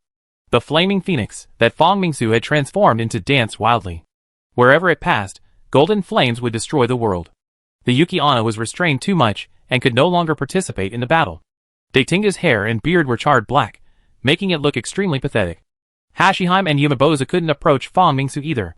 Instantly, Fong Mingsu suppressed the 4 terror-grade creatures with his own strength. Zhou Wen couldn't help but marvel at how powerful the phoenixes were. Meanwhile, the clown ring on Zhou Wen's finger kept flickering, but it was still a little short of taking the final step for the breakthrough. Suddenly, a white figure walked over from the ancient well. It looked like it was walking very slowly, but in the blink of an eye, it had already appeared on the battlefield. Chapter 11:30 Nirvana. Zhou Wen could clearly see that the white figure that came out of the ancient well was a woman with silver hair and eyes like the moon. In the woman's arms was a saber. The hilt and scabbard were pitch black, forming a stark contrast to her white clothes. The woman's expression was cold. She looked at Fong Mingsu, who was fighting the 4 terror-grade creatures, as though she was looking at a dead person. Fong Mingsu completely unleashed the power of a guardian. Just as he gained the upper hand, the saber in the silver-haired, white-robed woman's arm suddenly moved. Zhou Wen only saw a saber flash. Even with his eyesight, he couldn't see the trajectory of the saber clearly. All he saw was a crescent blade flash before his eyes. In the next second, the phoenix like Fong Mingsu was sent flying. Boom! Fong Mingsu crashed to the ground. The golden armor on his body shattered. The Terror-grade Guardian armor was completely destroyed. On Fong Mingsu's chest, a bone-deep wound could be seen. Blood was rapidly gushing out. To Zhou Wen's surprise, after Fong Mingsu's armor shattered, the clothes were also mostly destroyed. What appeared in his vision was a female body. Fong Mingsu is a woman. Zhou Wen was slightly taken aback. Although Fong Mingsu looked a little delicate, her actions were very masculine. Furthermore, Ji Maching kept calling her brother-in-law. Zhou Wen hadn't read too much into it. He never expected Ji Maching's brother-in-law to be a woman. When Zhou Wen looked at Ji Maching, he realized that she was also alarmed. She stared at Fong Mingsu with widened eyes, as though she couldn't believe it. However, Zhou Wen wasn't in the mood to figure out why Fong Mingsu was a woman. He pulled Ji Maching and teleported away. Regardless of whether Fong Mingsu was a woman or a man, she was doomed. Zhou Wen naturally wouldn't take the risk to save her. Escape was the most important thing now. Now, Zhou Wen hoped that the dimensional creature that had crawled out of the ancient well would quickly leave Earth and head to space, like Sagasakai had said.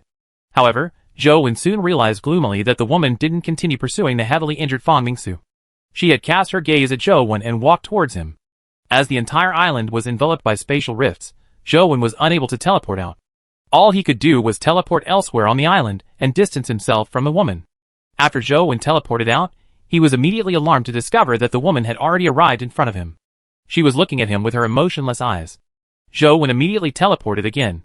Furthermore, he constantly teleported. After teleporting a few times, Zhou Wen saw the situation in front of him clearly. His heart chilled as goosebumps rose all over his body. That woman actually appeared in front of him again, and looked at him coldly. "I've been trapped for too long. I actually forgot that something happens every time I enter a dimensional zone. If I had known this would happen, I wouldn't have come to this darn place even if I'd be beaten to death. Zhou was somewhat depressed as he threw Shiraishi Satomi and Ji Maching in different directions, allowing them to escape. As for Zhou himself, he knew that he had been targeted by the strange dimensional creature in front of him. Since he couldn't escape Bright Island, he could only risk his life. Thankfully, Demonic Neonate and Banana Fairy had already recovered while he was trapped. With the Morning Stick and Immortal Culling Sword still around, Zhou didn't lack the capital to go all out. Boom! Zhou's aura erupted as Great Brahma appeared in front of him. The Morning Stick also appeared in his hand. Immortal Culling Sword was too dangerous. He would basically be crippled with each use. Even if he could kill this terrifying female dimensional creature, Zhou might not be able to escape alive. Now, Zhou wanted to stall for time, hoping that she would lose her patience and leave Earth as soon as possible. After Ji Maching was sent flying by Zhou, she gritted her teeth and ran in the direction where Fang Mingsu had fallen. Although she knew that Fang Mingsu was probably doomed, she still wanted to take a look. After Shiraishi Satomi landed, she didn't choose to escape. Instead, she held her blade as though she wanted to put her life on the line. Don't come over! You will only affect my battle! Zhou's voice dispelled her intention to immediately attack. However, she didn't plan on escaping. She continued searching for opportunities nearby. The woman suspected to be at the Calamity Grade stared at Zhou as she slowly walked over. It was unknown when the saber in her arms would be unsheathed. Suddenly, golden phoenix flames rose from Fang Mingsu's direction.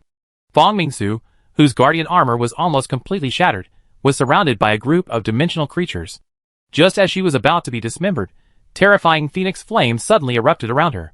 Any dimensional creature that approached Fang Mingsu was burned to ashes. Even Yuki Onna and the other 3 terror-grade creatures suffered some injuries, and retreated far away to dodge the phoenix flames. A phoenix cry resounded through the clouds.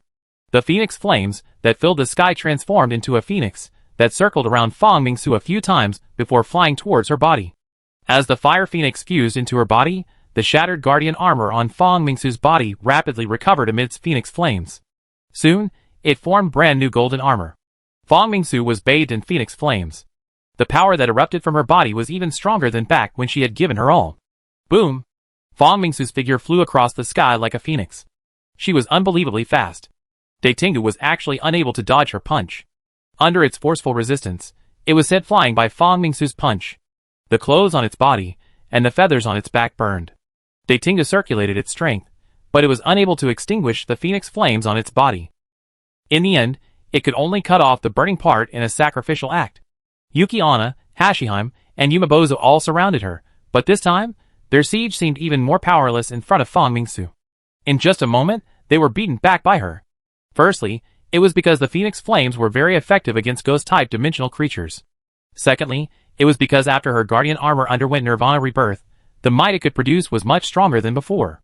Among those who could become strong in such a way, Li Xian was an example Zhou had seen before Fang Mingsu. However, she was different from Li Xian. Fang Mingsu couldn't learn the techniques of others. Her strengthening only made her guardian armor stronger. The woman suspected to be a calamity seemed to be attracted by Fang Mingsu's gaze, as she didn't continue walking towards Zhou.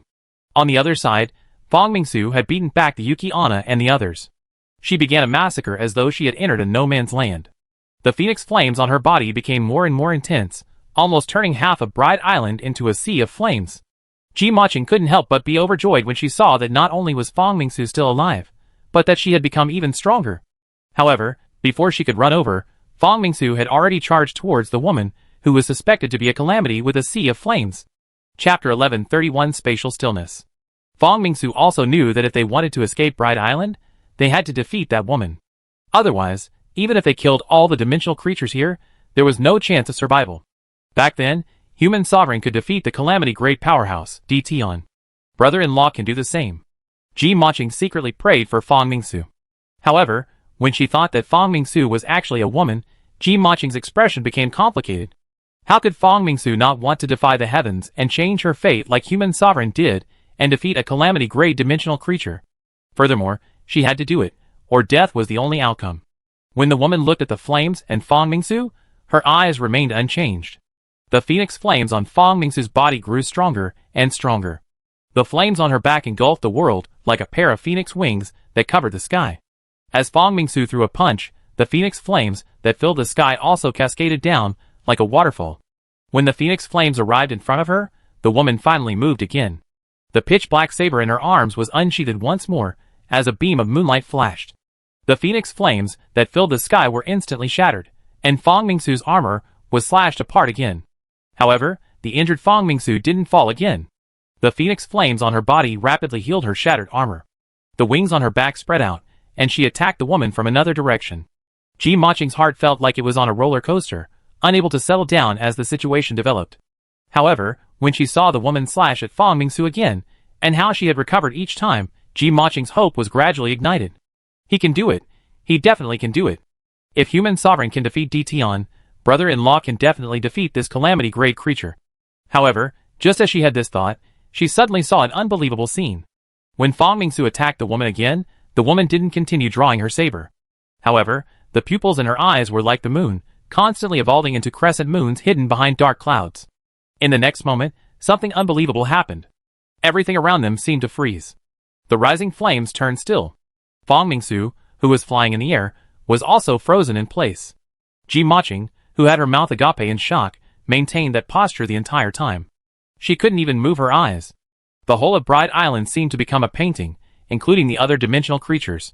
Everything became still as though it was a lifeless painting.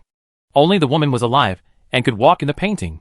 She walked to Fang Mingsu's side, who was covered in flames. She extended her finger, and pinched the frozen phoenix flames.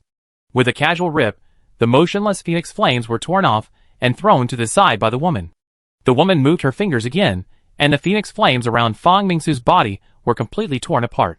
Then, there was her guardian armor, her clothes, and finally, everyone remained conscious, and they could see everything, but for some reason, their bodies couldn't move. Ji Maching watched helplessly, as Fang Mingsu's armor was torn off. She was already in despair. Fang Mingsu was very strong, but she had borrowed the power of the guardian armor. Now, even the guardian armor had been casually torn off by the woman and thrown to the ground like trash. One could imagine Fang Mingsu's outcome. Fang Mingsu was very calm. She knew that she no longer had a chance. She felt somewhat relieved. I should have died more than 20 years ago. To be able to live for another 20 more years is already a blessing from the heavens. Fang Mingsu wanted to close her eyes and wait for death to descend, but in the calamity domain, she didn't even have the ability to close her eyes. The woman's finger reached out to Fang Mingsu again. Now, there was nothing left on Fang Mingsu's body. If she continued tearing, the only thing that could be torn off was her flesh. Suddenly, a strange force spread out on the picturesque Bride Island like layers of ripples. The woman's fingers paused for a moment. She didn't extend her hand towards Fang Mingsu as she turned to look at the center of the ripples. Fang Mingsu and Ji Maching happened to be facing that direction. They saw that in the middle of the ripples was Zhou Wen, who was standing far away. Ripples spread out from Zhou Wen's body as though space had turned into water. In this motionless space, Zhou Wen's fingers moved slightly. Every movement of his fingers caused a ripple in space. As his fingers moved faster and faster, the range and fluctuations of the ripples increased. In the end, it wasn't just his fingers. Zhou Wen's arms, body, and legs gradually moved as though a character in a painting was gradually gaining life. It only took a few seconds from the initial clumsy movements to the gradual freedom of movement. How? How is that possible? Fang Mingsu looked at Zhou Wen as though she had seen a ghost. Her guardian, Nirvana, was already at the terror grade, and it could be considered a top-notch existence among terror grade creatures. However, it still couldn't resist the woman's calamity domain. However, Zhou Wen didn't have any guardian armor on him. Nor could she sense the aura of a dimensional creature, much less any signs of fusing with a guardian. No matter how she looked at it, his body was purely human. However, Fang Mingsu had no way of believing that he was really a human. There was still no precedent to date of any human relying on their own strength to advance to the mythical stage when it came to human evolution on Earth. Ignoring the terror grade, there wasn't a single pure human among the known mythical humans. They either relied on guardians to advance to the mythical stage or used mythical serum. Now, to suddenly be informed that a human could rely on his own strength to resist the calamity domain, Fang Mingxiu found it unbelievable. Even though she saw it with her own eyes, she still found it unreal. However, things were slowly happening in front of her. In the calamity domain where even the terror grade Nirvana couldn't move, Zhou Wen had completely regained his freedom. However, his actions looked extremely slow, as though he was walking in the deep sea. On his finger that could move at first, a clown ring was emitting intense spatial fluctuations. Crack! The ring shattered as the clown ring's surface slowly rose. As it rose, It constantly expanded and finally transformed into a clown mask that covered Zhou Wen's face. The moment the clown mask completely fused with Zhou Wen's face, his body became extremely relaxed as though he had returned to the land from the deep sea. The Calamity Domain with spatial powers was unable to restrain his body or affect his actions. The clown mask wore a smile. It was evil, crazy, bloodthirsty, and filled with hope. Chapter 1132 He's Human Sovereign? Zhou Wen felt the power of God-fiend Era spread through his body, as the clown symbol on the Wheel of Destiny became clearer. Through the clown mask, the world he could see was somewhat different. The woman glanced at Zhou Wen and waved her hand. She wanted to tear Fang Mingsu's body apart. With a thought, Zhou Wen teleported in front of the woman and reached out for her face. The woman stretched out her hand to block Zhou Wen. She was much faster than him, but when her hand touched his hand, it hit nothing. Zhou Wen vanished in front of her eyes. The woman seemed to realize something. When she turned her head, she realized that Fang Mingsu had vanished. When she turned around, she realized that Shiraishi Satomi and Ji Maching had also disappeared. On Fangzhong Island, Fang Mingsu and Shiraishi Satomi stood by the coast. Zhou Wen's figure appeared again as he threw Ji Maching to the ground.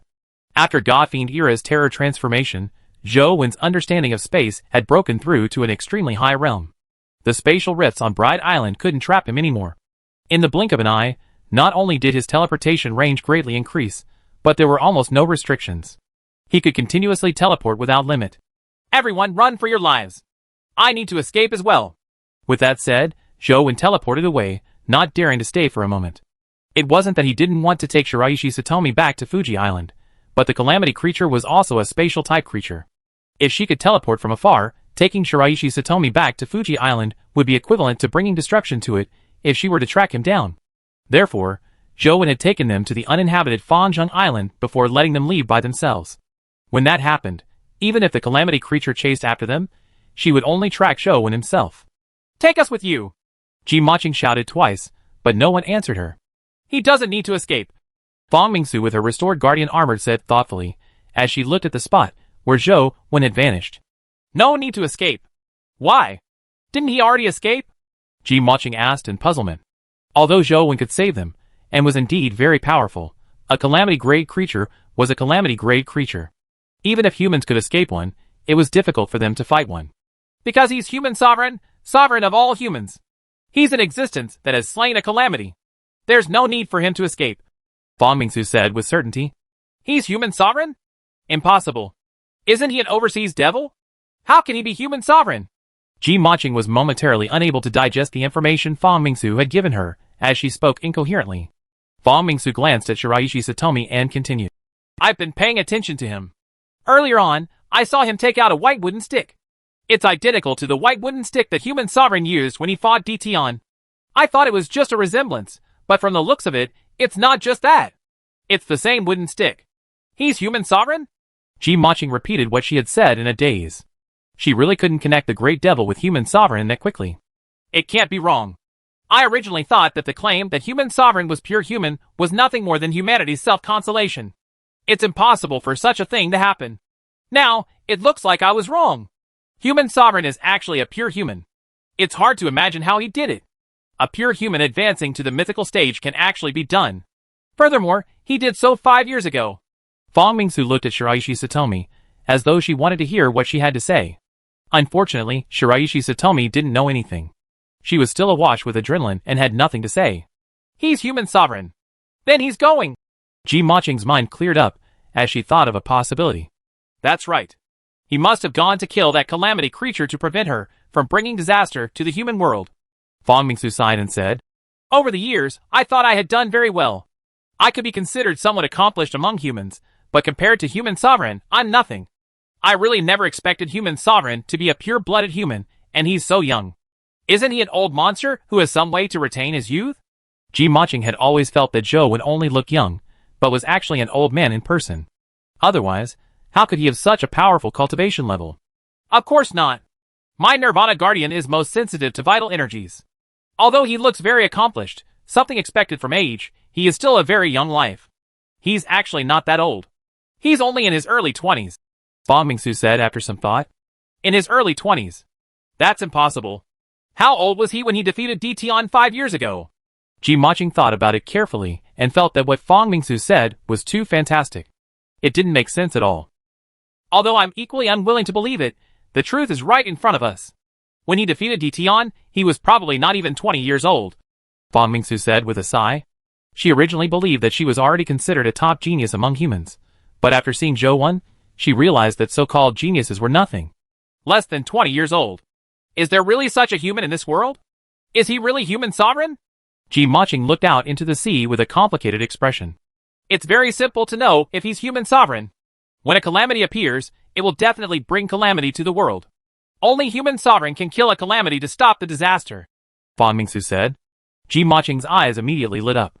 As long as we don't see the appearance of a calamity, it means it must have been killed. In other words, he's really human sovereign. Actually, there's no need to go through so much trouble. He's definitely human sovereign. Apart from human sovereign, who else can advance to the mythical stage as a human? Who else can fight a calamity-grade creature? Bong Mingsu had already determined that Zhou Wen was human sovereign. If Zhou Wen knew that the three of them had seen through his identity and believed that he would kill the calamity creature, he would probably be at a loss whether to laugh or cry. He was really fleeing for his life. God Fiend Era's terror transformation was indeed very strong. Coupled with Slaughterer, he was capable of infinite teleportation. Even a calamity-grade creature would find it difficult to kill him, but it was probably not a realistic thought that he could defeat a calamity-grade creature. Zhou Wen constantly teleported, hoping to escape back to the mainland. After a few teleportations, he was still out at sea when a figure suddenly appeared in front of him. It was none other than the newly born calamity creature. She still looked the same. She had long silver hair and white clothes. In her arms was a pitch-black saber. There was no emotion in her eyes. She still managed to catch up? Can't you leave Earth? Why are you chasing me? Zhou Wen grumbled inwardly, as he used teleportation to escape again. However, after a few teleportations, he still failed to shake off the calamity creature. The woman seemed to be attempting to use spatial powers to control him, but the terror-formed clown mask gave Zhou Wen spatial powers that allowed him to ignore the spatial seal. He couldn't escape, but the woman couldn't control him either. Zhou Wen wanted to continue teleporting when he suddenly heard the woman speak. "Marry me and I won't kill you," the woman said in all seriousness as she looked at Zhou Wen. Chapter 1133 Let's Get Married. Zhou Wen was dumbfounded, unsure what was going on. He had never been confessed to in his life, much less by a dimensional creature, even less a calamity-grade dimensional creature. Although the woman looked beautiful, and had a strange charm that humans didn't possess, Zhou Wen was a more traditional human. He found it unacceptable to have a love that transcended species. "We don't seem to be creatures of the same species, right?" Zhou Wen gave a measured response. He didn't dare reject her too directly, afraid that he would anger this terrifying calamity-grade existence. If she flew into a rage out of humiliation and completely unleashed her calamity-grade strength, even if Zhou Wen could escape through teleportation, a large area would probably be affected by the calamity. "Will you marry me or not?" The woman was much more straightforward than Zhou Wen. She pulled out the crescent-like saber in her arms and pointed it at Zhou Wen. It was as though she would chop off his head if he said no. Zhou Wen hated being threatened, so he immediately teleported again. At most, he could use the sky-stealing sun-swapping art to escape to other planets and return after the woman left Earth. In the past, Zhou Wen hadn't advanced to the mythical stage, so his physique hadn't been enough for him to survive in space. Now, with his mythical body, as long as he didn't encounter overly terrifying energy eruptions or radiation, surviving for a period of time wasn't a problem. After teleporting out, Zhou Wen's expression suddenly changed. He found himself in front of the woman again. He had failed to appear where he wanted to go. With the augmentation of Clown Mask, Zhou Wen saw that the surrounding space had become extremely strange. The sea and sky formed a line, intersecting and distorting the location of the moon. It transformed the nearby area into an independent space that resembled a Mobius loop. This spatial connection was completely severed from the outside world.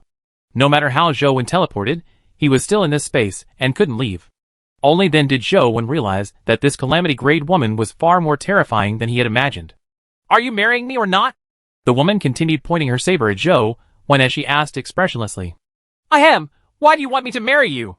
Zhou Wen felt that one shouldn't be too hot-tempered. It was best to reason and negotiate. The woman didn't answer Zhou Wen's question. She still pointed her saber at him and stared straight at him.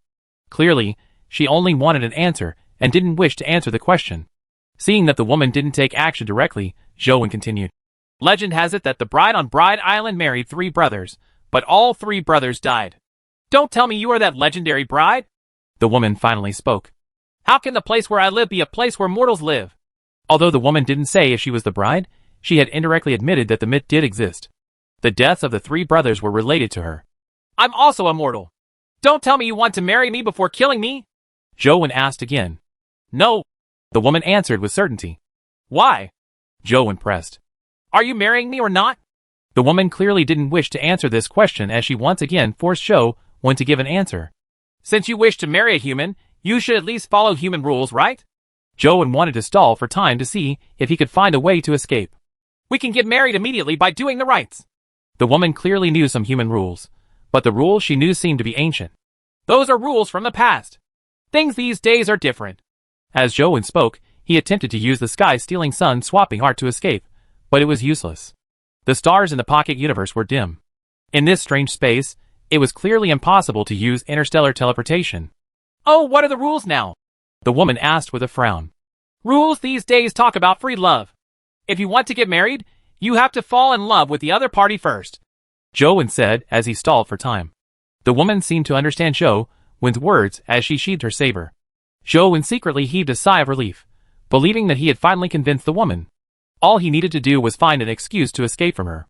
However, to his surprise, after she sheathed her sword, the woman began to take off her clothes and walk towards Zhou. What are you doing? Zhou was alarmed. Isn't the so-called love of humans just lust? You said that you can only marry if you fall in love with the other party. I can do it now, the woman said as she continued walking towards Zhou. Stop. Who did you hear that from?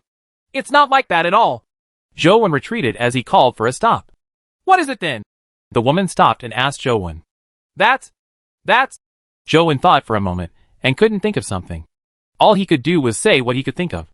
It's just that the two of them need to understand each other and see if their personalities are compatible or if their thoughts are compatible.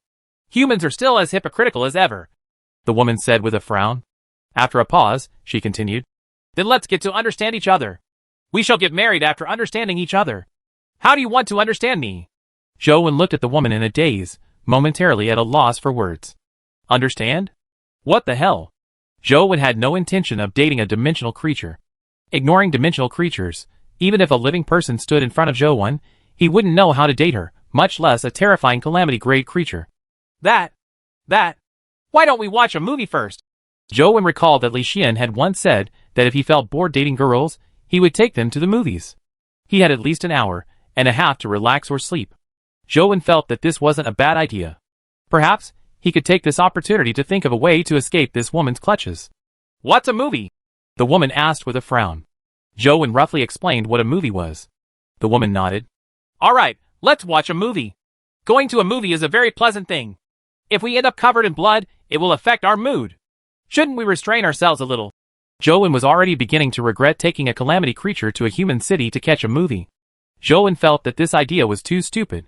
He didn't know what was wrong with him to come up with such a stupid idea. It's inauspicious to get married when there's death. I understand, the woman said calmly. I still don't know your name, Zhou asked after some thought. Tsukuyami, the woman answered. Chapter 1134 Movie Etiquette. Zhou was slightly alarmed when he heard the name. He couldn't help but carefully size up the woman. When he had learned about the ghost parade previously, Zhou had learned a little about the overseas myths. Although it wasn't very detailed, Zhou still knew a famous mythical figure like Tsukuyami. Tsukuyami was one of the three supreme gods of a certain pantheon overseas. Legend had it that she was one of the three children of the creator. She was a twin of one of the other three supreme gods, Amaterasu. However, in some other myths and legends, there were also some which said that Tsukuyami was male.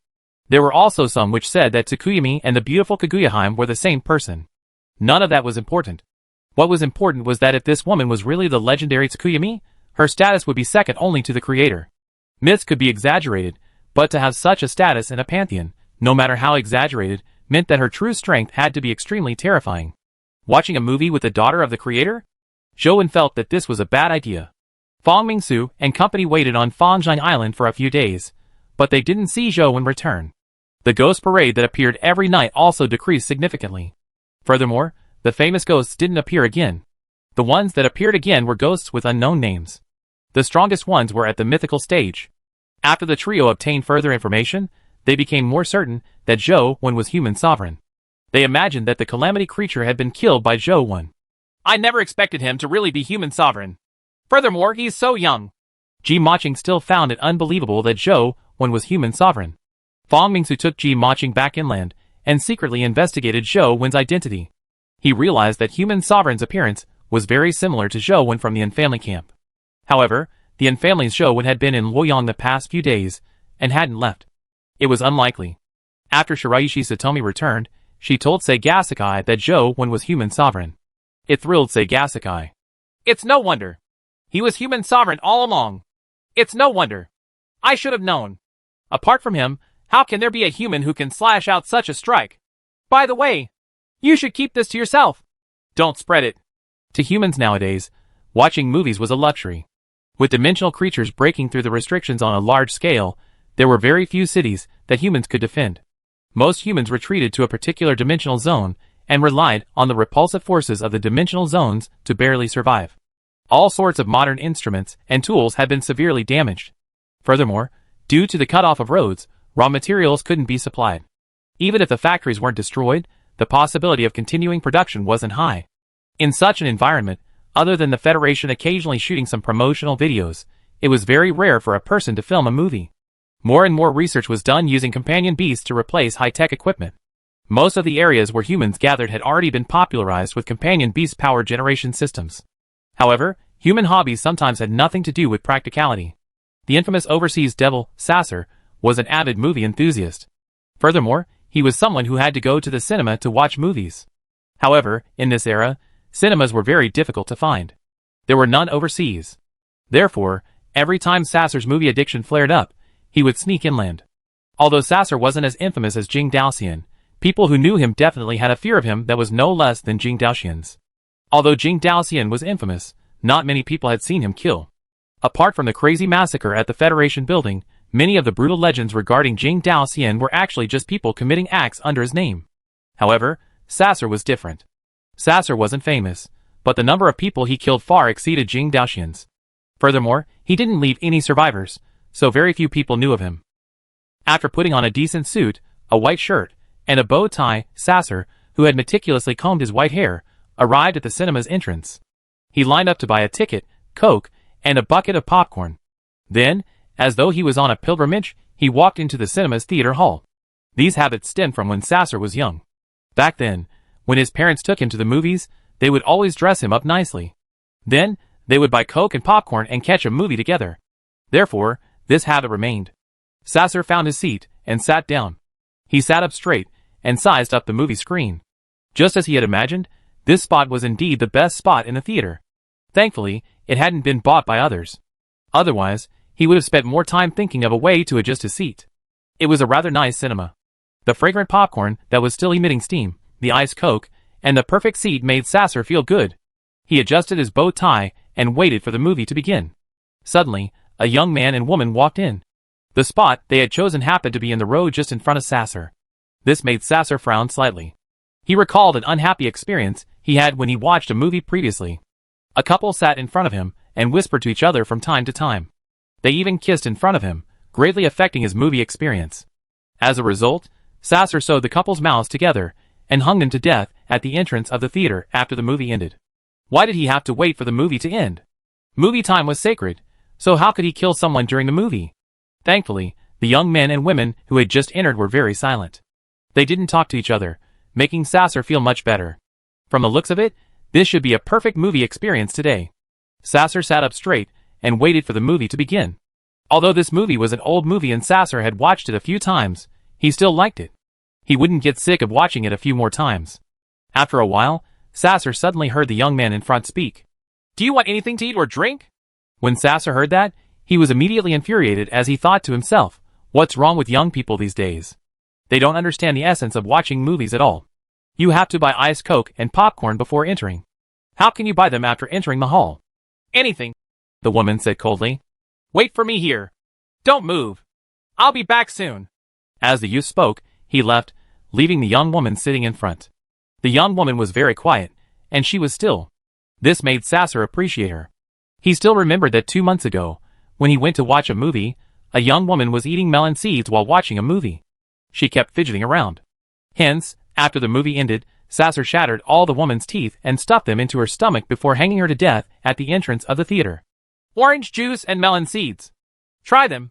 The man returned with 2 large cups of orange juice and a huge bag of melon seeds. You have to drink Coke and eat popcorn when watching a movie. Don't you even know that? Sasser wished he could snatch the melon seeds and orange juice and smash them at the young man's face. However, years of movie watching cultivation made Sasser endure it. However, he was already planning how to teach the young man some movie watching etiquette after the movie ended. Chapter 11:35 Boring Movie. Speaking of which, Joe felt wronged. If you were to ask him how to kill dimensional creatures, or which dimensional zones had which taboo, he might know something about that. However, Joe really didn't know what taboos to look out for when watching movies at a cinema. His knowledge of movie theaters basically came from Li Xian's descriptions, so how could he know much? Li Xian was only focused on showing off and bragging. He wouldn't talk about the trivialities. He only talked about how he was popular with girls, and how they threw themselves at him. After passing the melon seeds and orange juice to Tsukuyami, Joe wasn't in the mood to eat snacks, so he sat there resting with his eyes closed. In fact, he was thinking about how to get rid of Tsukuyami. Previously, after Tsukuyami dispelled the Calamity Domain, Joe had thought of escaping, but he ultimately gave up. The main reason was that Tsukuyami had spatial abilities. Now, Tsukuyami had no intention of killing him. If he failed to escape and she caught him, it would probably be a situation of fighting to the death. Furthermore, if Tsukuyami really went berserk and the ghost parade erupted, too many innocent people would suffer. If he could peacefully send Tsukuyami away, Joe would be very happy to give it a try. I heard from Sagasakai that most calamity creatures leave Earth not long after they are born. A small portion of them vanished. No one saw where they went, but they basically never appeared on Earth again. They probably left Earth as well. Although I don't know why calamity creatures leave Earth, there must be some restrictions. I wonder if Tsukuyami will be affected by this restriction.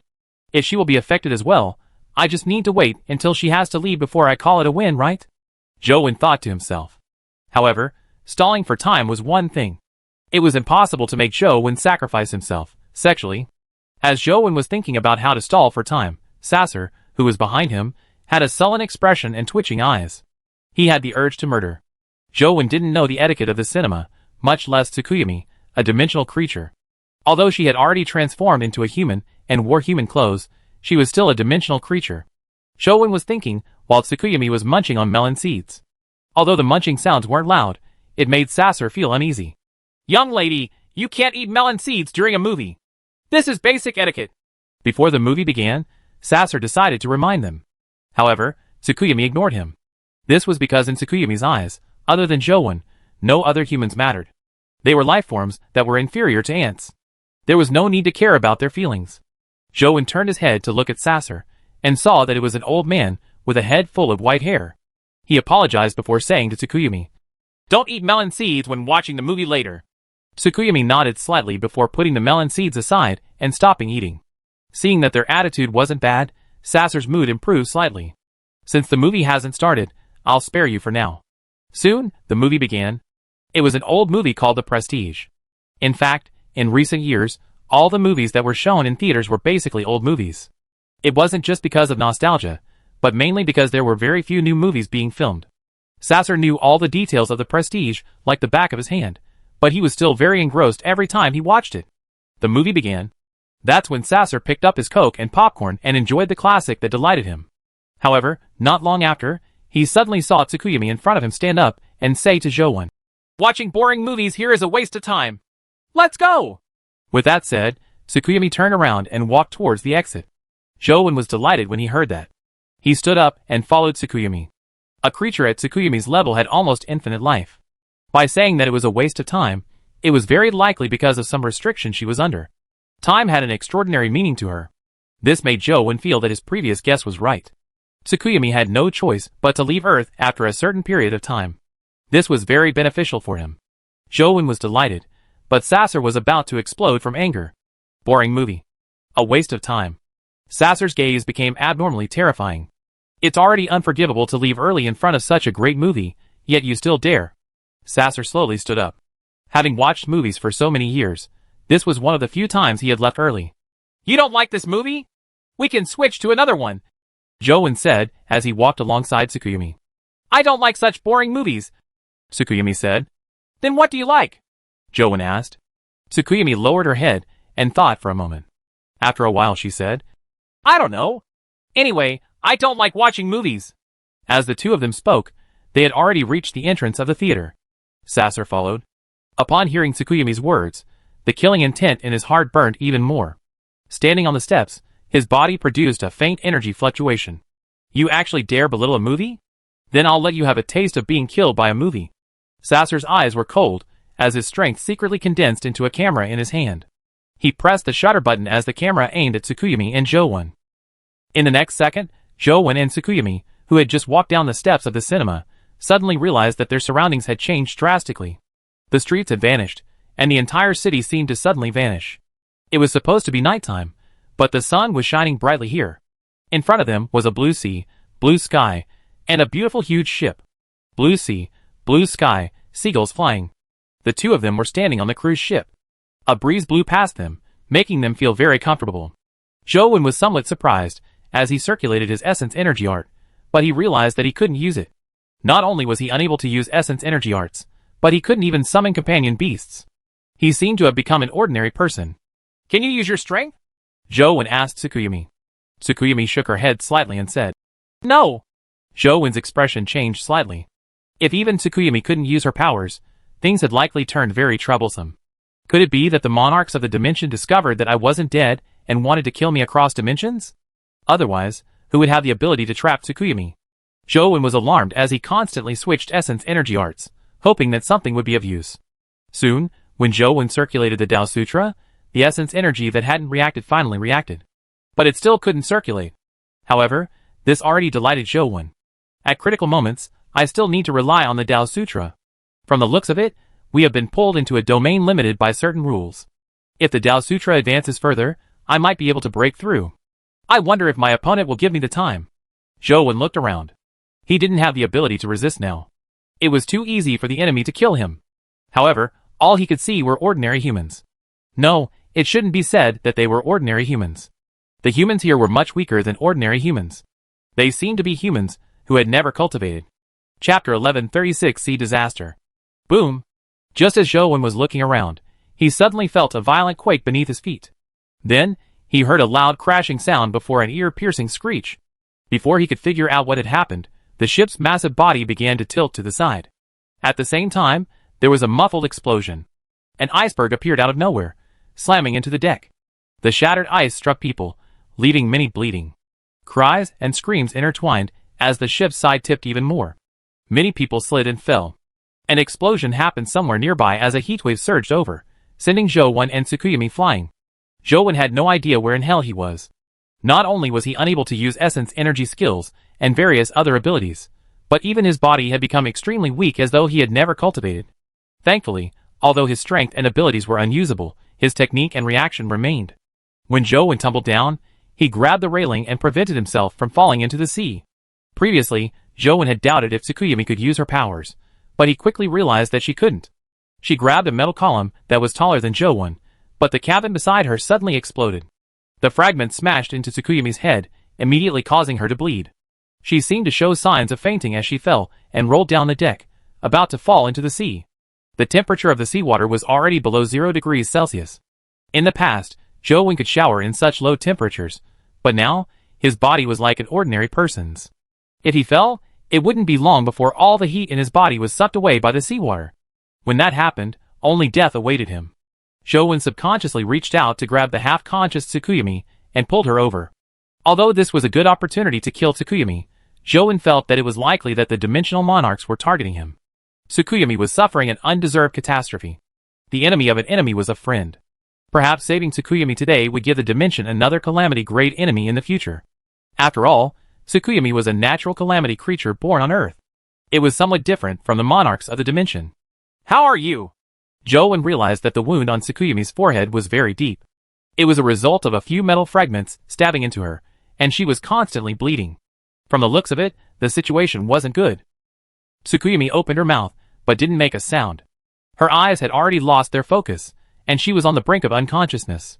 Jowon gritted his teeth and pulled Tsukuyami along the deck, hoping to find something that could be used as a lifeboat, even if it was just a floating plank. Once the ship sank, ordinary humans wouldn't be able to last long in the icy water sludge. They had to leave the sea to have a chance of survival. However, there were people running for their lives everywhere. Some people jumped into the sea disregarding anything, hoping to leave the ship as soon as possible to prevent themselves from being pulled into the sea by the suction force produced when the ship sank. From Zhou point of view, it was no different from having a death wish. Some people also found lifeboats before jumping into the sea, and then using these tools to escape. However, there were too many people who were escaping. In order to survive, many people tried their best to climb into the lifeboats near them. This resulted in overcapacity. The lifeboats capsized and everyone fell into the sea. There were also a few crew members organizing the children and women to board the lifeboats. Zhou looked around and didn't find anything that could be used as a boat. The nearby hatch doors were all metal and couldn't be used as rafts. Zhou could only carry Tsukuyami and constantly run for the high ground, constantly searching, hoping to find something that could save himself. After losing his strength, Zhou realized that the strength of humans was pathetic. Just running for a while, with Tsukuyami in his arms, made his heart beat vigorously. His limbs ached, and he was out of breath. Dao Sutra kept circulating intermittently. Zhou also kept trying his best to engrave the heaven-opening scripture of the highest elder on the Wheel of Destiny, but due to the strange power here, the difficulty of engraving it was too great. The shallow marks on the Wheel of Destiny quickly vanished, preventing him from engraving the complete heaven-opening scripture of the highest elder. Just as he was climbing up, a black shadow suddenly smashed down from above. Zhou dodged to the side, and the thing smashed into the metal pillar beside him. Only then did Zhou realize that it was a table. "I've got it!" Zhou was overjoyed. Seeing that the table was about to continue sliding down, he hurriedly rushed over and kicked it towards the surface of the sea. After the table fell, Zhou jumped down after it, and fell into the sea with Tsukuyami. Tsukuyami's face was covered in blood, and she was unconscious. As the seawater met her face, the blood all over her face was washed away, dyeing the nearby seawater red. The bone-chilling seawater made Zhou shiver, as he hurriedly pulled the unconscious Tsukuyami onto the floating table. However, the table's buoyancy couldn't withstand their weight, and sank a little. Zhou's calves were soaked in the seawater, as he felt his body's heat rapidly wick away. Furthermore, the waves would hit them from time to time, making them shiver from the cold. A lifeboat happened to row by at that moment. On it were a few women and children. They watched Zhou and Tsukuyami as they rowed. "Our boat allows for one more person," a woman shouted at Zhou. Zhou looked at the unconscious Tsukuyami in his arms, and gritted his teeth before handing her over. The women pulled Tsukuyami onto the lifeboat. The lifeboat's waterline was almost at its limit, so it was impossible for Zhou to board it. Zhou waved his hand at them, gesturing for them to leave. Without Tsukuyami's weight, the table's surface rose significantly, but it was still covered in the seawater. A portion of Zhou's calf remained soaked in the seawater, numbing it until it showed a purplish-black color. At that moment, he couldn't care less. As he paddled, he tried his best to get the top of the table's surface out of the water. At the same time, he constantly engraved the heaven-opening scripture of the highest elder, and infused his insights from his 100 years of imprisonment into it. Without the augmentation of essence energy, it was difficult to leave deep marks on the Wheel of Destiny with just his thoughts. However, with Zhou's thoughts changing, even without the augmentation of essence energy, the marks became deeper and deeper. Soon, Zhou finally succeeded in carving out the heaven-opening scripture of the highest elder. At the instant the heaven-opening scripture of the highest elder appeared, Zhou felt his essence energy surge out like a spring. It instantly nourished his body, and restored his original strength. The cold seawater was no longer able to affect his body. How did this happen? Sasser kept watching the scene on the camera. When he saw that Zhou could actually use essence energy in the movie world, his expression turned nasty. Although his life soul was magical, it could only send people into the movie world. He was unable to control the plot in the movie. All he could do was watch Zhou recover his strength. Suddenly, Sasser felt a mysterious force flow into his life soul, causing the movie world and the camera to change. Chapter 1137 Tripartite Struggle. Sasser wore a look of horror. He realized that he couldn't control his life soul. The movie world that shouldn't have been changed had undergone a tremendous change. Why is this happening? Who's controlling my life soul? Impossible. Sasser looked around, but he found nothing. He became more alarmed. He couldn't find the other party, but they had controlled his life soul. This was a terrifying thought. Sasser desperately wanted to retract his life soul and dispel the movie world, but it was already too late. The camera, like life soul, seemed to have its own consciousness as it crazily absorbed Sasser's essence energy. In just a moment, his face was as pale as snow. His cheeks clearly thinned. Zhou had just recovered his essence energy when he suddenly saw a huge storm of dark clouds in the sky. The storm poured down as lightning constantly flashed and rumbled in the sky. The strong winds blew at the seawater, forming huge waves that came crashing over. What was even more terrifying was that the heaven-opening scripture of the highest elder that Zhou when had just condensed shattered once again. What a powerful taboo power. Even the heaven-opening scripture of the highest elder can't withstand it. Are the monarchs of the dimension bent on killing me? Zhou Wen was once again relegated to an ordinary person. Amidst the storm, Zhou Wen was thrown into the seawater by a huge wave. He kept tumbling in the bone-chilling seawater. After managing to finally surface, he found his body was almost frozen. Bam! Another huge wave smashed over as something slammed into Zhou Wen. Zhou Wen hugged the thing and tumbled out of the sea. It felt like a person. After he stabilized himself and rushed out of the water with the person, he realized that it was Tsukuyumi who had slammed into him. Not far away, there were women and children who had fallen into the water. They couldn't escape in such a storm even if there were lifeboats. They were instantly swept deep into the sea. Many people could have lived, but now, it was unlikely any of them could. Zhou Wen hugged Tsukuyumi and felt that her body no longer had any warmth. She was probably close to death. This only served to make him extremely depressed. He wasn't sad that Tsukuyumi was dying, but even the lives of calamity-grade creatures were in the hands of the dimensional monarchs. As for him, he was also at their mercy. Seeing so many humans die like ants filled Zhou Wen's chest with anger and indignation, making him feel like his chest was about to explode. However, Zhou Wen knew very well that no matter how angry he was, it was useless. The world wouldn't change because of a human's anger, nor would it change the rules because of human emotions.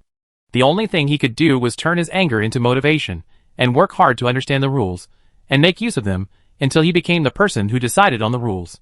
Under the bombardment of the massive waves, even the huge cruise ship sank, not to mention humans. The sunken ship soon became the center of a huge whirlpool. Zhou Wen hugged Tsukuyumi, whose fate was unknown, and was swept into the sea. His body constantly slammed into objects that were swept down by the seawater, but his frozen body didn't feel any pain. Sasser was about to become a dry corpse. Although he had advanced to the Terror Grade after fusing with the Guardian, the power of the Terror Grade still couldn't withstand such terrifying suction. Who is the one behind this? Who is it? Unforgivable. Absolutely unforgivable. Sasser's eyes were red, as they emitted a ruthless red glow. He wasn't angry because he had been used by others, or even because he might die. The reason he was angry was because the original movie world had been wrecked to an unbearable extent. Although he used the movie world to kill people, he never destroyed the ending as expected of the movie world. However, under the influence of that terrifying power, the male and female protagonists in the movie world had been completely wiped out, causing a touching movie to lose its meaning of existence. Unforgivable. Unforgivable. The last bit of strength in Sasser's body completely erupted. The camera in his hand was emitting smoke everywhere as sparks constantly shot out, as though it had missed a spark. Everything that happened inside the camera's movie world began rewinding. It was as though he had pressed the rewind button while watching a movie. Sasser wanted to restore this destroyed movie world. He definitely couldn't tolerate the destruction of this movie he deemed a classic, even if it meant risking his life. Zhou Wen, who was constantly deducing the Tao Sutra, suddenly felt time and space around him strangely retreat. Even the life mark he had engraved had vanished. Rules? Rules? Only by understanding all the rules can I use them. Zhou Wen forced himself to calm down in the chaotic space. He engraved the heaven-opening scripture of the highest elder again and again, correcting his understanding of the rules. Many people believe that freedom without rules and restrictions was true freedom, but Zhou Wen believed that without rules and restrictions, there was no freedom. Only by understanding the rules and grasping them could one truly obtain freedom. Being lawless wasn't called freedom. It would only lead to destruction. That wasn't what Zhou Wen needed. Blood spewed out of Sasser's mouth as he looked like a ferocious ghost. The terrifying force drove the movie world, allowing the movie plot to continue progressing. Sasser had tried his best, but he still couldn't stop it. F***CKU. Get back here. The blood vessels in Sasser's body burst, and blood flowed from his 7 orifices. His blood burned, and the movie rewound again. However, the force increased again, allowing the plot to continue moving forward. Sasser completely disregarded his life as he unleashed his vital potential again and again, forcefully rewinding the movie. After all, this was Sasser's life soul. Although the force was extremely terrifying and even stronger than Sasser, under Sasser's desperate efforts, they were in a stalemate. It alternated between fast-forwarding and rewinding. The entire movie world's timeline constantly changed. In the chaos of time and space, the marks on Zhou Wen's Wheel of Destiny deepened. Be it the effects of rewinding or fast-forwarding, they had little influence on the mark. Zhou Wen finally engraved the heaven-opening scripture of the highest elder again, but this time, it wasn't over. Zhou Wen carved a life mark on the activated heaven-opening scripture of the highest elder. The life mark transformed into scriptures that constantly appeared in the heaven-opening scripture of the highest elder. It was Zhou Wen's comprehension of the rules. With the appearance of the scripture, the light from the heaven-opening scripture of the highest elder intensified. The influence the movie world had on Zhou Wen decreased, and it was even affected by the heaven-opening scripture of the highest elder. Boom! A strange light bloomed in the movie world. Chapter 1138, So This Is Free Love. In the chaotic movie world, the tempest raged on. Dark clouds blotted out the sky as lightning streaked across the sky as waves devoured everything in their path. However, a human emitted a holy glow as he slowly surfaced from the sea. It was none other than Zhou Wen who had fallen into the sea. He held Tsukuyomi in one hand and held a mysterious ancient scripture in the other. The words on the ancient scripture emitted a mysterious glow. Zhou Wen was in the movie world, but the power in the movie world could no longer affect him. However, this wasn't the outcome Zhou Wen wanted. He looked at the ancient scripture in his hand as the sutra's glow intensified, illuminating the entire space. The dark clouds dispersed as the wind and rain came to a stop. In the mysterious holy light, the humans who had been swept into the sea appeared again as though on rewind. Finally, the huge cruise ship slowly floated up from the bottom of the sea. The entire timeline in the movie world was rewinding. The mysterious power that had resisted Sasser suddenly vanished, leaving only Sasser's power and the power of the heaven-opening scripture of the highest elder at odds with each other. In the beginning, Sasser wanted to rewind time and turn the plot back to normal. But now, not only had time rewound to normal, but it was also constantly rewinding. It was almost back at the movie's beginning. Sasser wanted to stop it, but he realized that his strength was no longer able to resist the power to rewind time. Despite exerting his full strength, the movie rewound to the beginning. The camera's screen was covered in snowflakes. Bam! The camera, that was already producing sparks, finally exploded. As the camera exploded, Zhou Wen and Tsukuyomi, who were in the movie world, appeared out of thin air. Almost at the same time as the camera exploded, Sasser spat out a mouthful of blood. His body, which was almost unrecognizable, forcefully transformed into a stream of light and escaped into the movie theater's large screen that was playing a trailer. Then he vanished. Zhou Wen stood on the steps in front of the theater with Tsukuyomi in his arms. The commotion had attracted the attention of many passers-by. At that moment, everyone was staring at Zhou Wen and Tsukuyomi. Tsukuyomi, who was being princess carried by Zhou Wen, slowly opened her eyes as her injuries rapidly healed. Her expression was gentle as her eyes appeared misted. She looked at Zhou Wen and said shyly, "You saved me. From now on, I'm yours." With that said, Tsukuyomi closed her eyes. A charming blush rose on her beautiful face, inevitably making one have evil thoughts. Although they didn't know what had happened, everyone around them began clapping when they heard Tsukuyomi's confession. Some even shouted, "Kiss her!" Zhou Wen looked at Tsukuyomi and suddenly threw her to the ground. This action stunned everyone. Tsukuyomi reacted very quickly. Just as she was about to fall to the ground, she blinked and was already standing up. Zhou Wen left without looking back. Tsukuyomi hurriedly chased after him. "Holy sh*T, this brother is too awesome." Such a beauty delivered a public confession, but he threw her down without a word. After that, the beauty even chased after him. Why do I never encounter such a good thing? The heavens are truly blind. Why didn't that beauty take a fancy to me? Why? Tsukuyomi chased after him and asked. Why? I should be asking you. Do you think I'm a fool? You were the one controlling the movie space, right? Zhou Wen glared at her. Previously, Zhou Wen had believed that the dimensional monarchs were attacking him, so he didn't suspect Tsukuyomi. However, after shattering the movie world, he realized that the other party was likely at the Terra grade, definitely not the monarchs from the dimension. Otherwise, even if the heaven-opening scripture of the highest elder had Terra transformed, it would be impossible for him to shatter the movie world so easily. Zhou Wen refused to believe that a Terra-formed life, soul, was able to nearly kill Tsukuyomi. Tsukuyomi's eyes narrowed into crescents as she said with a smile. Didn't you say that free love requires romance? A hero saving a beauty. Isn't it romantic enough for a beauty to marry him in return? Zhou Wen was somewhat speechless as he looked at Tsukuyomi. He was momentarily at a loss for words. All he could do was shake his head and continue walking forward. Is that wrong? I think that's what you humans say in your stories. I'm certain of it. Tsukuyomi took out her phone and opened the Chidian app. She read it again and felt that she hadn't done anything wrong. Tell me what I did wrong. I'll change. Tsukuyomi followed and asked in all seriousness. Please act more realistically next time. Do it in a way that I can't tell, alright? Zhou Wen wasn't able to put across his point clearly, so he gave a patronizing answer. So that's how it is. To deceive the other party without the other party seeing through it. Is this what it means by free love? Tsukuyumi nodded thoughtfully, as though she had gained some insight. Joe was rendered speechless when he heard that. He decided to stop telling Tsukuyumi about such pointless matters in the future. It was best not to say anything. Now, Joe could tell that Tsukuyumi had no intention of killing him.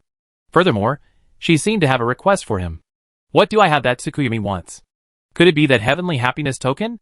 However, Dragon Girl previously told me that the heavenly happiness token can allow one to escape the restrictions of dimensional zones. Tsukuyumi has long escaped the restrictions of dimensional zones. Why would she want the heavenly happiness token? Could it be that it's not the heavenly happiness token? Joe thought for a moment, but apart from the heavenly happiness token, there didn't seem to be anything that was worth Tsukuyumi's efforts. If she wanted the immortal calling sword or something else, she could just snatch it from him. There was no need for her to marry him.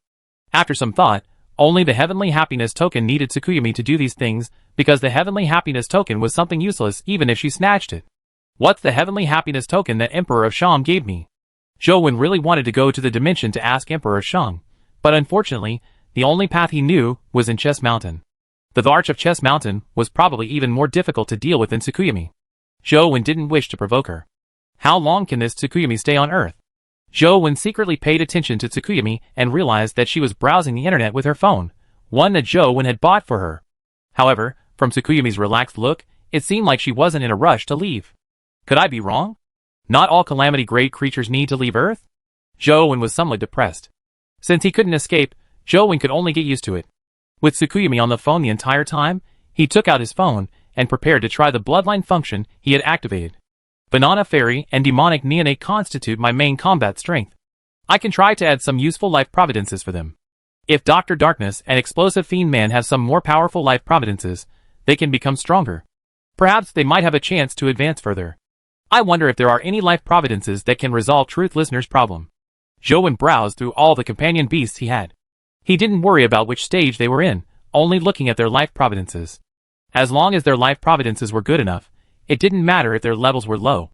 After browsing for a while, Zhou discovered many low-level companion beasts, who had very unique life providences. They could be said to be fantastic. Chapter 1139 Gone Viral. The ancient splitting tadpole's split life providence was an extremely powerful life providence. It split into an individual that was comparable to its own strength. Many companion beasts' strength would increase drastically after possessing this life providence. However, the ancient splitting tadpole was too rare. Zhou only had one drop to date. The success rate of the bloodline function was too low, so it was almost impossible to get another companion beast to gain the split life providence with one ancient splitting tadpole. However, although the epic dark gold tadpoles were much weaker than the ancient splitting tadpole, they had the same life providence as the ancient splitting tadpole, Split. He couldn't bear to use the ancient splitting tadpole, but he had no qualms regarding the dark gold tadpoles. It's time to showcase my true skills. Zhou carefully counted and looked at how many dark gold tadpoles he had. He realized that there were more than 300 of them. In the past, Zhou had farmed the dungeon many times, hoping to obtain another ancient splitting tadpole, but he had failed to obtain one. However, he did manage to farm many epic dark gold tadpoles as a result. He originally thought that they were useless, but they came in handy now. Who should I test it on first? Zhou thought for a moment, and felt that he shouldn't test it on Banana Fairy and Demonic Neonate immediately. If there were any flaws with the bloodline function, it wouldn't be worth it. Zhou thought for a moment, and summoned the Bronze Sparrow Sword. He planned on using the Bronze Sparrow Sword to see if the bloodline function could really allow it to have two life providences without any negatives. He placed the Bronze Sparrow Sword as the primary pet, and chose a dark gold tadpole as the bloodline sacrifice. After clicking on Begin, there was a flash on the phone screen. The dark gold tadpole vanished, while the Bronze Sparrow Sword remained. Failure is the mother of success. Let's do it again. Zhou had plenty of dark gold tadpoles on hand, so he didn't care about one or two. He placed another dark gold tadpole in and chose bloodline transfer again, but it still failed. I have plenty of companion beasts. Again. Zhou was already mentally prepared, and knew that it wouldn't be easy to succeed. Therefore, he placed the dark gold tadpole in again and again, but he failed even after 10 attempts. Failure is a necessary path to success. As long as the bricks are paved well, there's no path that can't be crossed. If 10 bricks aren't enough, I'll lay another 10. Zhou continued tapping away. Bam! Bam! Bam! Bam! However, he still failed repeatedly. He sacrificed 30 ancient tadpoles without success. Is the success rate of bloodline transfer so low? Zhou's heart raced. He wanted to give up, but he couldn't bear to do so. If he gave up now, wouldn't the 30 dark gold tadpoles have been thrown away for nothing? If 30 won't do, I'll do another 30. I don't believe that I can't even have one success. Zhou sacrificed another 30, but he still failed. I don't believe it. Even if the success rate is only 1%, I should be able to succeed after sacrificing another 30 to 40 of them, right? Zhou gritted his teeth and sacrificed another 40. The idea was nice, but reality was cruel. 100 dark gold tadpoles were sacrificed, but none of them succeeded. Could the success rate really be that low? It's not even 1%. It can't be 0.1%, right? Zhou began having second thoughts.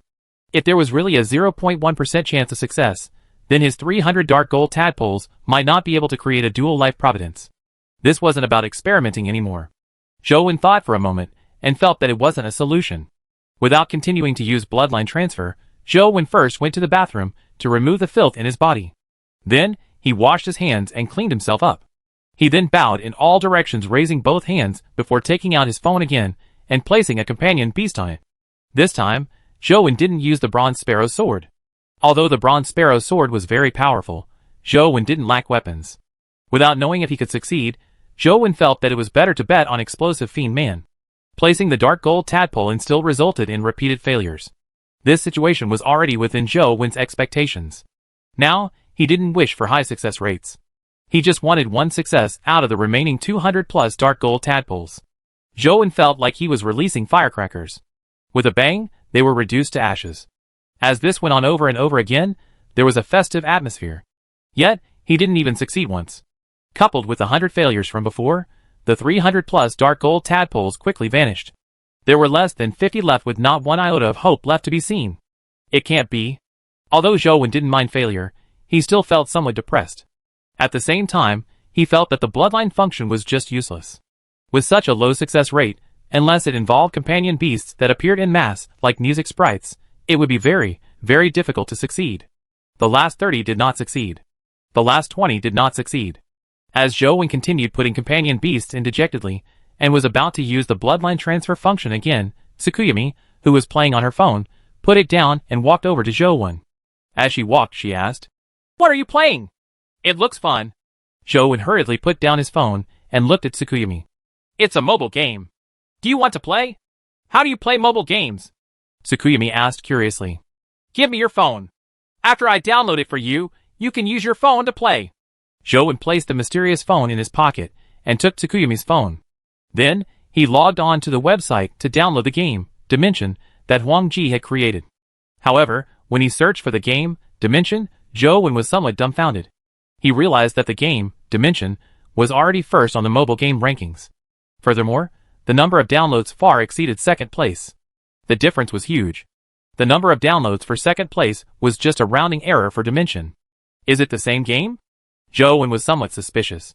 Perhaps this Dimension only had the same name as the game that Huang Ji had created.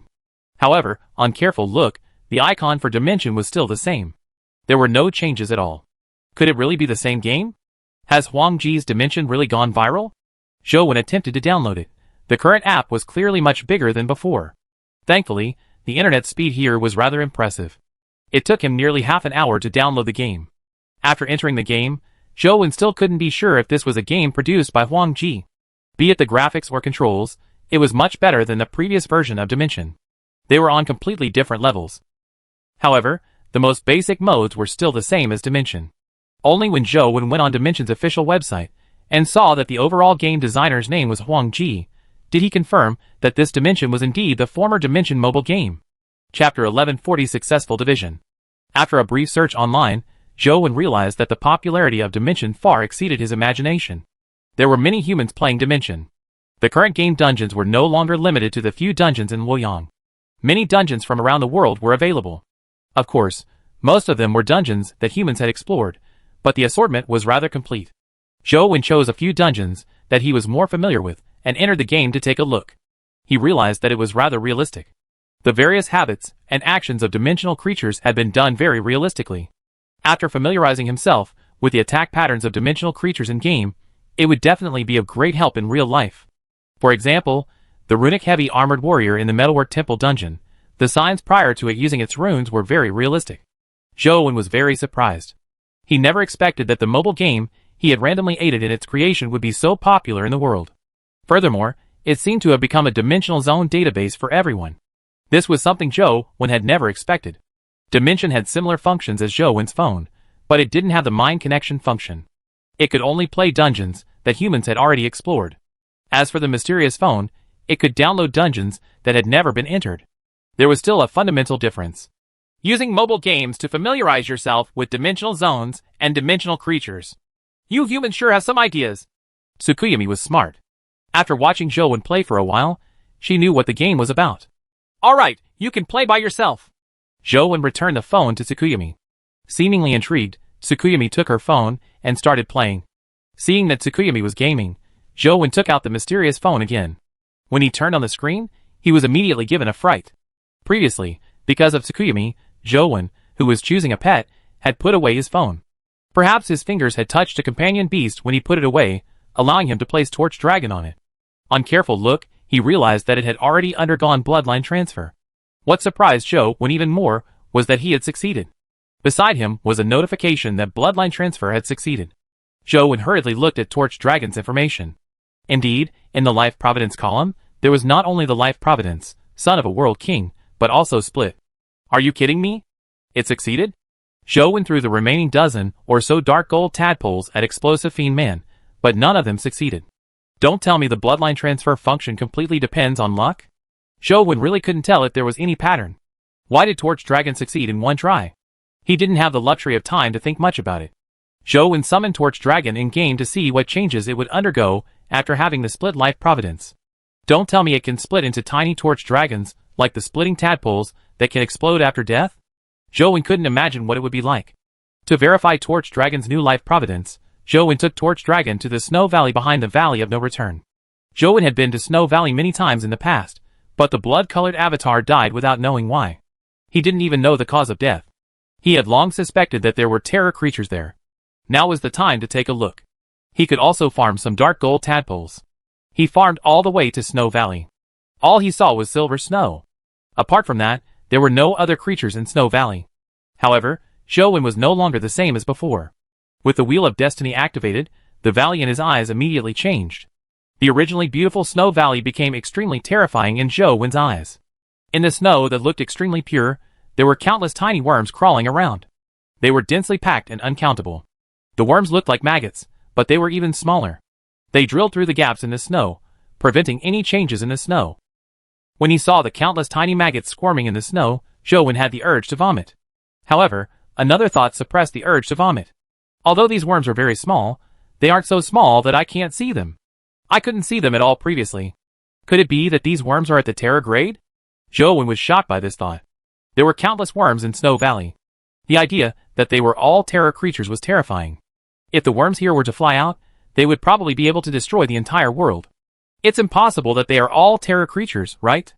Zhou Wen thought for a moment, and ordered Torch Dragon to rush into Snow Valley. At the same time, he got it to activate the Bright Torch Vision World to see if it could kill the tiny worms in the snow. Torch Dragon's Bright Torch Vision World opened as its mirror-like eyes looked towards Snow Valley. The thick snow in Snow Valley immediately vanished. However, the worms didn't disappear with the snow. They remained where they were, and landed on the ground below. Without a doubt, the Bright Torch Vision World was ineffective against them. The mythical Torch Dragon youngling couldn't see them either, indicating that they might really be terror-grade creatures. Torch Dragon's actions infuriated the tiny worms. On their white bodies, pairs of invisible wings unfurled. Then, countless tiny worms flapped their wings and flew towards Torch Dragon like a fog. Torch Dragon couldn't see the tiny worms, so it had no idea that danger was approaching. It continued standing there in a daze.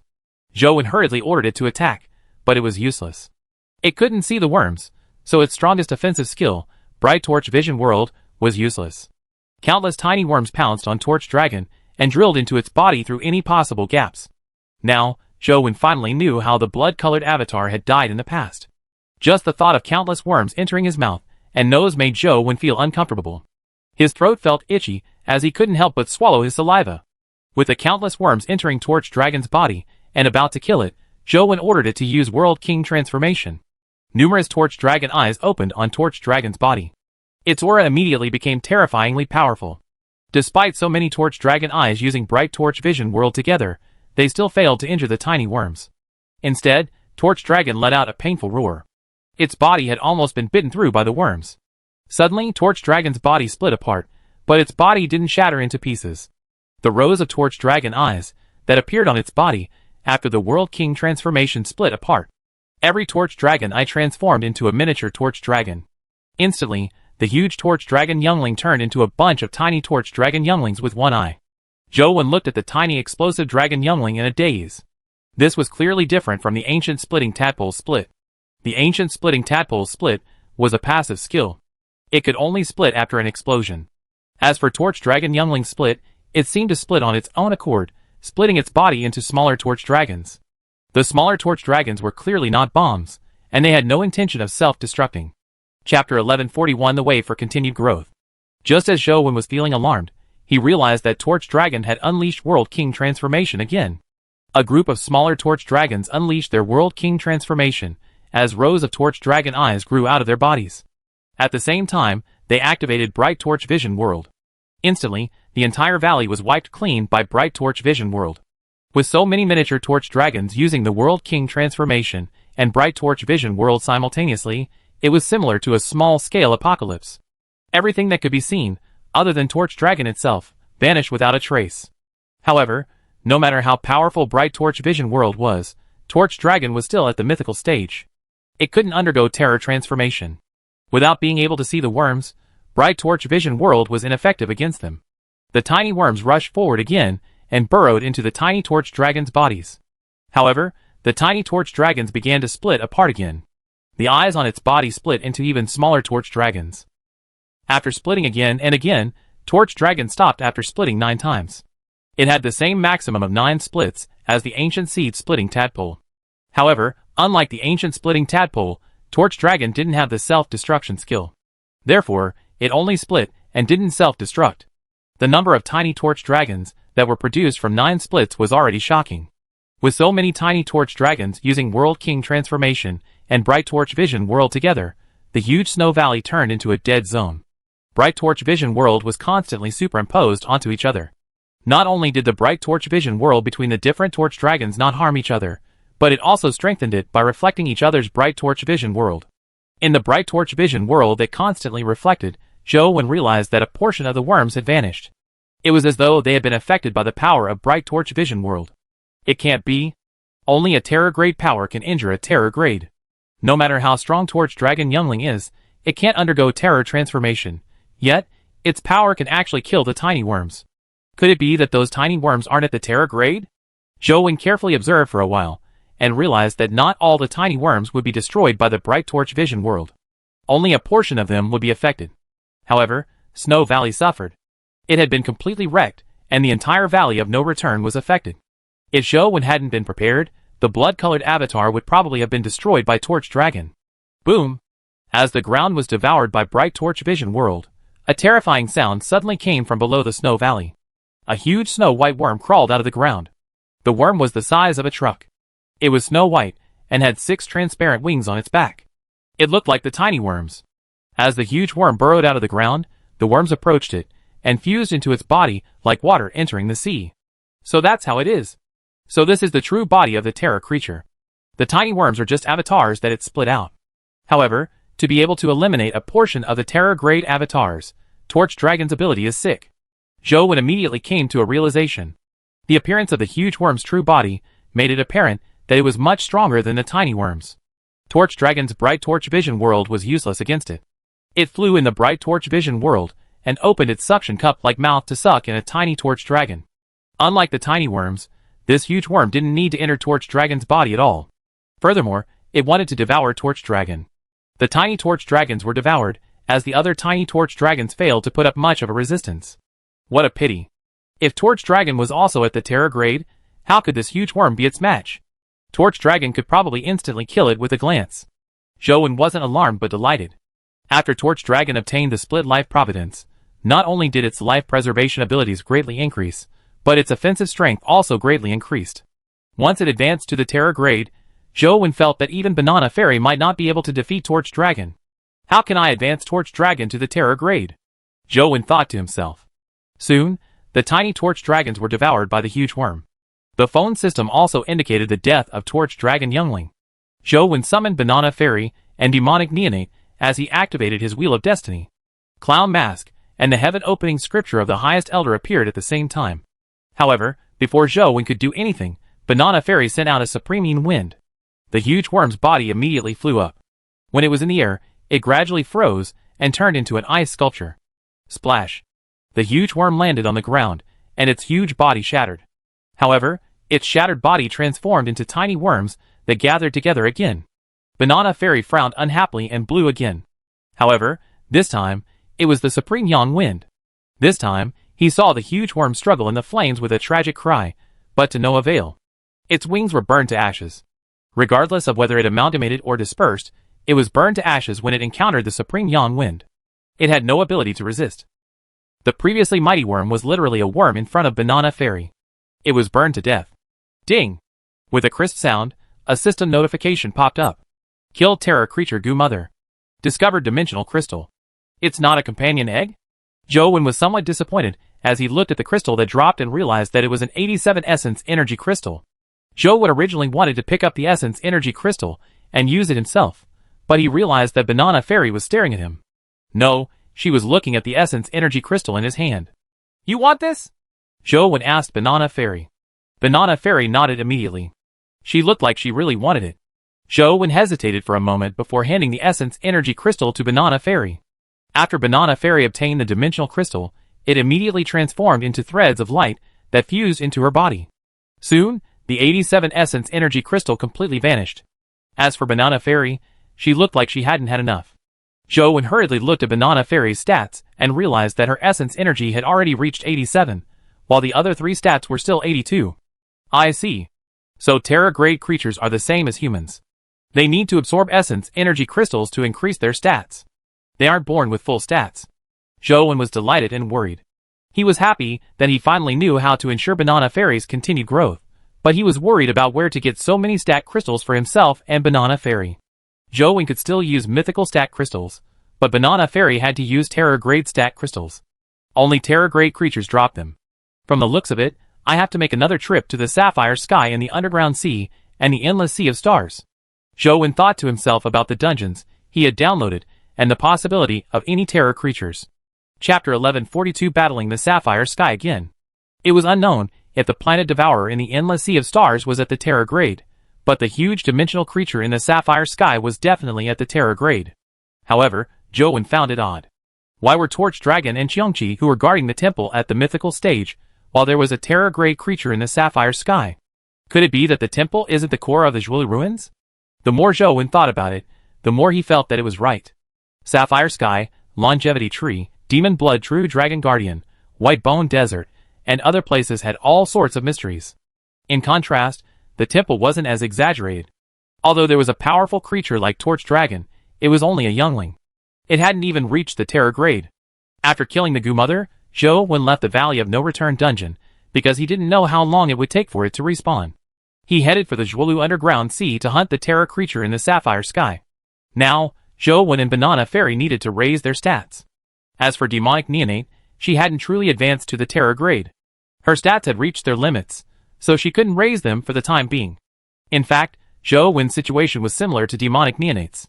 However, humans had just advanced to the mythical stage. They weren't like Demonic Neonate, who had maxed out her stats from the beginning. They still needed to slowly raise their stats. When he arrived at the Underground Sea, the 9 black dragons had already respawned. Zhou first grinded the 9 dragons, and another companion egg dropped. Now, Zhou already had 7 Demon Blood True Dragon companion beasts. Only the last 2 types hadn't been obtained. Since the Demon Blood True Dragon with the Wu character hadn't dropped a companion egg all this while, the other Demon Blood True Dragons couldn't fuse. There was a constant indication that the main core was lacking. This made Zhou suspect that the Demon Blood True Dragon with the Wu Dragon Pearl was the main core. The Guardian in the War Wagon was gone. Guardians weren't like dimensional creatures, and wouldn't respawn. I wonder how much that Guardian in Ant City has grown. With my present abilities, with Banana and Demonic Neonate, I should be able to kill her, right? Zhou planned on giving it a try later. After coming out of the sea, Zhou looked up at the Sapphire Sky. The behemoth was in there, and could be seen from afar. The Sapphire Sky was clearly solid, but the behemoth swam around the Sapphire Sky as though it wasn't solid but ordinary seawater. Zhou had previously attempted to shatter the Sapphire Sky, But the sapphire was abnormally hard. The power of a mythical could only leave faint marks on it. It was impossible to shatter it. Zhou carefully observed the creature in the sapphire sky. The creature looked very strange. Its entire body was blue and translucent. Its upper body resembled a human's body. It also had arms and hands, but its lower body didn't have legs. It had many blue ribbon-like objects. Its head was also different from humans. It looked like a jellyfish without any human facial features. It wandered in the sapphire sky and occasionally swept its gaze over the blood-colored avatar, as though it was also observing it. Clearly, it had long discovered the blood-colored avatar. However, for some reason, it didn't leave the sapphire sky to attack the blood-colored avatar. It only occasionally moved its jellyfish-like head beneath the sapphire sky to observe the blood-colored avatar and the companion beasts. Could it be that the sapphire sky is actually a prison? An idea flashed through Zhou mind as he thought of this possibility. Zhou had been to the underground sea countless times, but apart from being attacked when he approached the sapphire sky, he was never in danger. If it's really imprisoned here, who imprisoned it? Why is it imprisoned here? Zhou didn't have any more clues and couldn't figure it out. After summoning Banana Fairy and Demonic Neonate summoned Grim Demon. Back when he had fought DTon, after Wang Mingyuan suppressed Grim Demon, he had used Grim Demon's identity to enter the cube's arena. Later, when Zhou returned, Wang Mingyuan had imprisoned Zhou in Fanzhong Mountain, and Grim Demon returned. However, Zhou was trapped, and Grim Demon had been sealed in the demonic sword the entire time. He had no chance of coming out. Now, to kill the dimensional creature in the sapphire sky, Grim Demon would come in handy.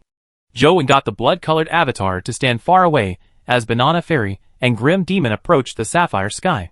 Banana Fairy blew a gust of supreme wind at the sapphire sky from afar, but the supreme wind was blocked by the sapphire sky. It couldn't enter, so it naturally couldn't injure the dimensional creature. Zhou immediately felt that something was amiss. Although the sapphire sky trapped the dimensional creature, it also prevented anyone from killing it. That thing was indeed extraordinary, considering how even the terror-grade supreme wind couldn't stir the sapphire sky. Seeing that the supreme wind had failed, Grim Demon emitted a terrifying demonic aura that swept towards the sapphire sky. Boom! Grim Demon's punch struck the sapphire sky, creating a huge crater more than 2 meters in diameter. Although the destructive power was shocking, it was just a tiny gap in the entire sapphire sky, as inconspicuous as a needle eye. Furthermore, after Grim Demon retracted his fist, sapphire shards automatically flew back and filled up the shattered hole. Soon, it returned to its original state without any trace of it being damaged. Zhou was even more alarmed. The power of the sapphire sky was clearly not self-healing. It was more like an ability like time reversal. Just as Grim Demon retracted his palm, the dimensional creature in the sapphire sky emitted a blue beam of light that blasted out through the sapphire sky. The dazzling light was so intense that it was almost blinding, but after passing through the sapphire sky, it became much weaker. It was extremely weak by the time it reached Grim Demon. Even without using the Wheel of Destiny, Zhou could see the blue beam. This meant that the power of the blue beam was almost below the terror grade. That was why it could be seen by the human eye. Grim Demon was very disdainful of such weak strength. With a casual wave of his hand, he shot out a demonic beam, hoping to shatter the blue beam. However, after the demonic aura came into contact with the blue light, the latter didn't shatter. Instead, it seeped into the demonic aura, causing a strange blue color to suffuse the black demonic aura. Furthermore, the blueness in the demonic aura became more and more obvious. Soon, the demonic aura that Grim Demon produced turned into sapphire. That's odd. Why can the sapphire sky block and weaken the power of dimensional creatures, but the dazzling light it emits can transform demonic aura into something like the sapphire sky? Zhou found it odd. Chapter 1143. It's a long story. After some thought, he couldn't think of a reasonable explanation. All Zhou could do was get Grim Demon and Banana Fairy to continue attacking. However, across the sapphire sky, Grim Demon and Banana Fairy's powers were almost unable to injure the dimensional creature. The dazzling blue beam released by the dimensional creature was greatly weakened. It could only barely transform the demonic aura into sapphire. Furthermore, the blue beams dissipated not long after passing through the sapphire sky. It couldn't exist for long. However, this was already very shocking. Be it Grim Demon's demonic aura or Banana Fairy's wind, none of them could completely eliminate the blue beam. Even if one's strength was far stronger than the blue beam, it would be permeated by the blue beam and become a part of the demonic aura or wind before slowly turning into sapphire. However, due to the power of the dazzling light being too weak, it could only convert a tiny portion of the demonic aura or wind into sapphire like crystals before being exhausted. After shattering, the demonic aura and wind that had turned into sapphire would automatically fly to the sapphire sky, becoming a part of it. What's going on? Is it imprisoned here, or did it trap itself? Could it be that it can only survive in the sapphire sky? It will die if it leaves the sapphire sky, so it tries to turn everything into sapphire. Zhou thought for a moment and felt that this idea wasn't too reliable. However, since he couldn't break through the sapphire sky's obstruction, it was impossible for him to kill the terror creature. Zhou had no choice but to change his strategy and use the terror form of Great Brahma. Great Brahma was in a spirit body state, something that Zhou wanted to exploit to see if it could pass through the sapphire sky. The four-faced and eight-armed Great Brahma flew towards the sapphire sky. The black hole behind him was like the entrance to hell, as though it could devour everything. It also seemed like countless evil spirits were about to crawl out. It really passed through. The ribbon on the lower half of the dimensional creature's body danced as it shimmered with blue light that swept towards Great Brahma. As they were in the sapphire sky, the might of the dazzling blue beam wasn't weakened. It was unimaginably terrifying. Great Brahma was still sitting cross-legged with his 8 hands forming different hand seals. The expressions on the 3 faces were also different. Only the face facing the black hole had no discernible expression. Only when the blue beam descended in front of Great Brahma did he strike out with a palm. The blue beam was extinguished by Great Brahma's palm, as though a candle had been extinguished. Holy **T, Great Brahma is unstoppable. Zhou was overjoyed, but he could also tell that the dimensional creature inside the sapphire sky was undoubtedly a soul. Great Brahma was most effective against such creatures. Great Brahma could almost be said to be the nemesis of ghosts and souls. At the same level, creatures like ghosts were unable to put up a fight. Although the dimensional creature inside the sapphire sky was a spirit body, it was somewhat different from ordinary ghosts. It wasn't completely suppressed by Great Brahma, as it constantly emitted blue beams to fight. Its figure floated erratically in the sapphire sky as though it could teleport. It appeared around Great Brahma, as blue beams constantly bombarded him. However, no matter how strange and powerful the blue beams were, they were suppressed by Great Brahma's palm. They immediately dimmed and were extinguished, making the attack meaningless. Nicely done! Kill it! Zhou directed Great Brahma to kill the dimensional creature. However, Zhou soon realized gloomily that Great Brahma wouldn't take the initiative to attack. He would only counterattack when his opponent attacked. Great Brahma's counterattacks were clearly insufficient to kill the dimensional creature. It can't be! Great Brahma only knows how to be beaten up. Furthermore, Great Brahma had 4 faces. One was heartless, one was bliss, and the other was filled with pity. Although the 4th face remained unknown, the 3 faces made him unlikely to be someone who only knew how to take a beating. Did something go wrong? Zhou was somewhat puzzled. Zhou sank his mind into Great Brahma. It was born from him, and was equivalent to his avatar. Zhou immediately received some information about Great Brahma, making his expression change. Although Great Brahma was nurtured by Zhou, it didn't mean that he understood everything about it. Great Brahma's power didn't only come from Zhou. It also came from the profundity of the small perfection of Wisdom Sutra, and the Guardian's blood that served as a foundation. Therefore, the terror-form Great Brahma was actually an extremely complicated individual. Even Zhou found it difficult to understand everything about him. From the basic information he received, the power that Great Brahma used in battle was actually only a quarter of his total strength. He had a total of 4 faces, and each face represented a different power. Now, what was really used in battle was the expressionless side in front. The power of the left and right faces wasn't used for combat, so they weren't suitable for attacking. And the last face that even Zhou couldn't see hid an extremely terrifying power. Even as Great Brahma's owner, Zhou felt his heart palpitate as though there was something terrifying about it. Once it was activated, even the owner couldn't predict the outcome. However, this was in-game, so Zhou naturally didn't have any qualms. He directly activated the unknown face of Great Brahma. After Zhou issued the order, Great Brahma finally did something different. The face facing the black hole slowly turned around. Zhou didn't know what the face looked like. He was staring at the side of his face that was spinning, when he suddenly realized that the scene around him had undergone a strange change. The black hole that was like a Buddhistic glow behind Great Brahma gradually expanded as he turned around. Before Great Brahma could fully turn his head, the black hole had already devoured the sapphire sky. Countless evil spirits roared out of it, turning the underground sea into hell. Zhou only saw Great Brahma's side profile. Before he could see it clearly, the game screen suddenly turned black. As a dark cloud hung over him, Zhou was rendered speechless. He was probably the first person in history to be killed by his terror form power. Holy **T, I'm the creator of Great Brahma after all. Even I'm killed. This doesn't make sense. Joe-win's feelings were indescribable. Chapter 1144 Tsukuyami's Request. Great Brahma's fourth face was definitely a powerful killing machine. It was extremely powerful at the terror grade, but its indiscriminate killing was a huge problem. Great Brahma was Joe-win's terror form, so he couldn't put too much distance between him and Great Brahma. Otherwise, Great Brahma would automatically return to his body. Unless Joe-win could withstand the power of Great Brahma's fourth face, using it again was equivalent to suicide. Great Brahma's power seemed somewhat similar to Truth Listener. Could there be a relationship between the two? Joe-win felt that the power of Great Brahma's fourth face was indeed somewhat similar to Truth Listener when it released 6 earrings. It just wasn't as strong. Joe-win was considering how to use Great Brahma's power when Tsukuyami walked over. "What's wrong?" Joe-win looked up at Tsukuyami and asked. "The game is boring." Although Tsukuyami was holding her phone, she had already quit the game. "Why don't I take you to get something to eat?" Joe-win said after some thought. "Human food is no different from rocks to me. It is all material energy," Tsukuyami said indifferently. Joe-win immediately felt a headache. If he were made to kill dimensional creatures, he could think of a way to defeat his opponent. However, he really couldn't guess a woman's thoughts. "Have you been to school?"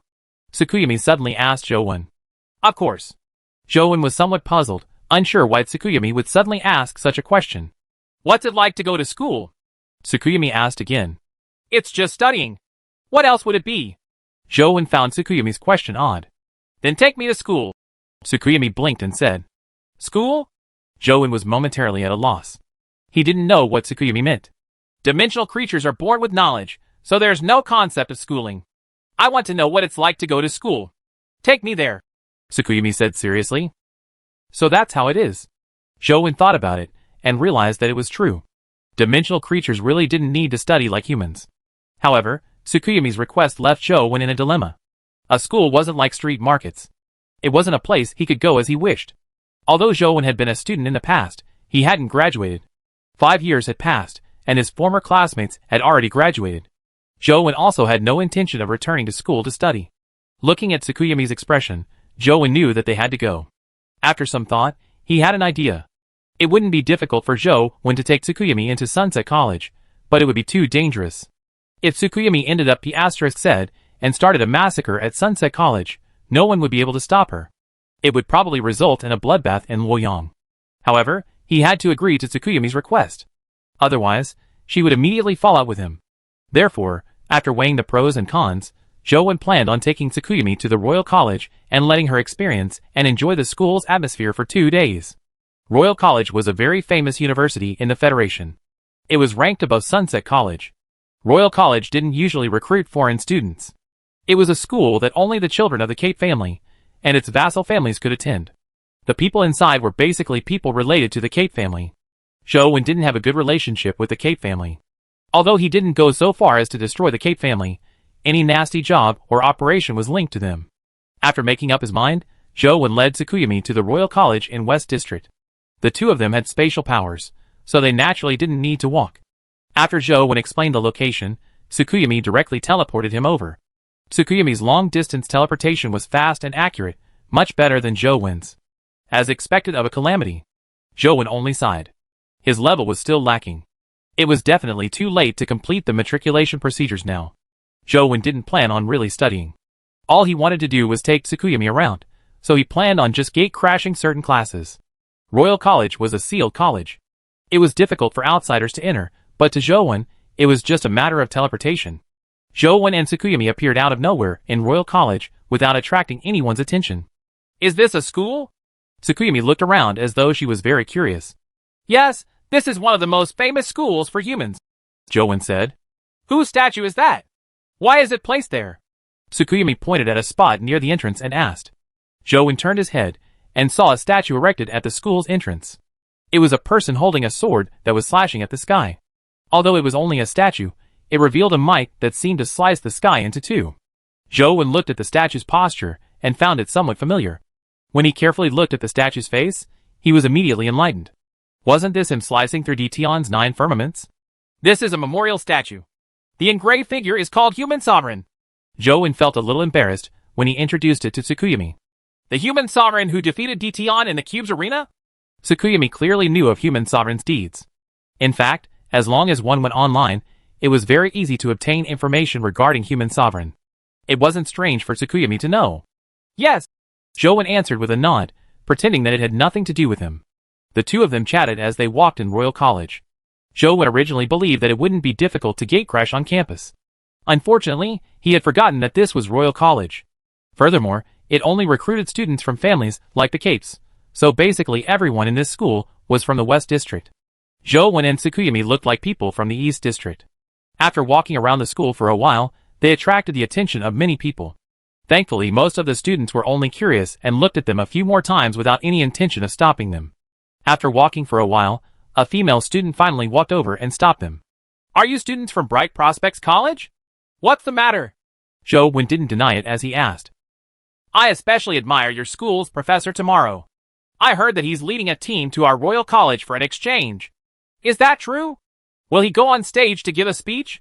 Can I ask you to help me get the signature of Professor Tomorrow? The girl said it all in one breath. Sorry, I don't know Professor Tomorrow. It's best you ask him yourself. Joen obviously didn't know Professor Tomorrow. Aren't you students from Bright Prospects College? How can you not know Professor Tomorrow? The girl said in disbelief. I really don't know him, Joen repeated before preparing to leave with Tsukuyami.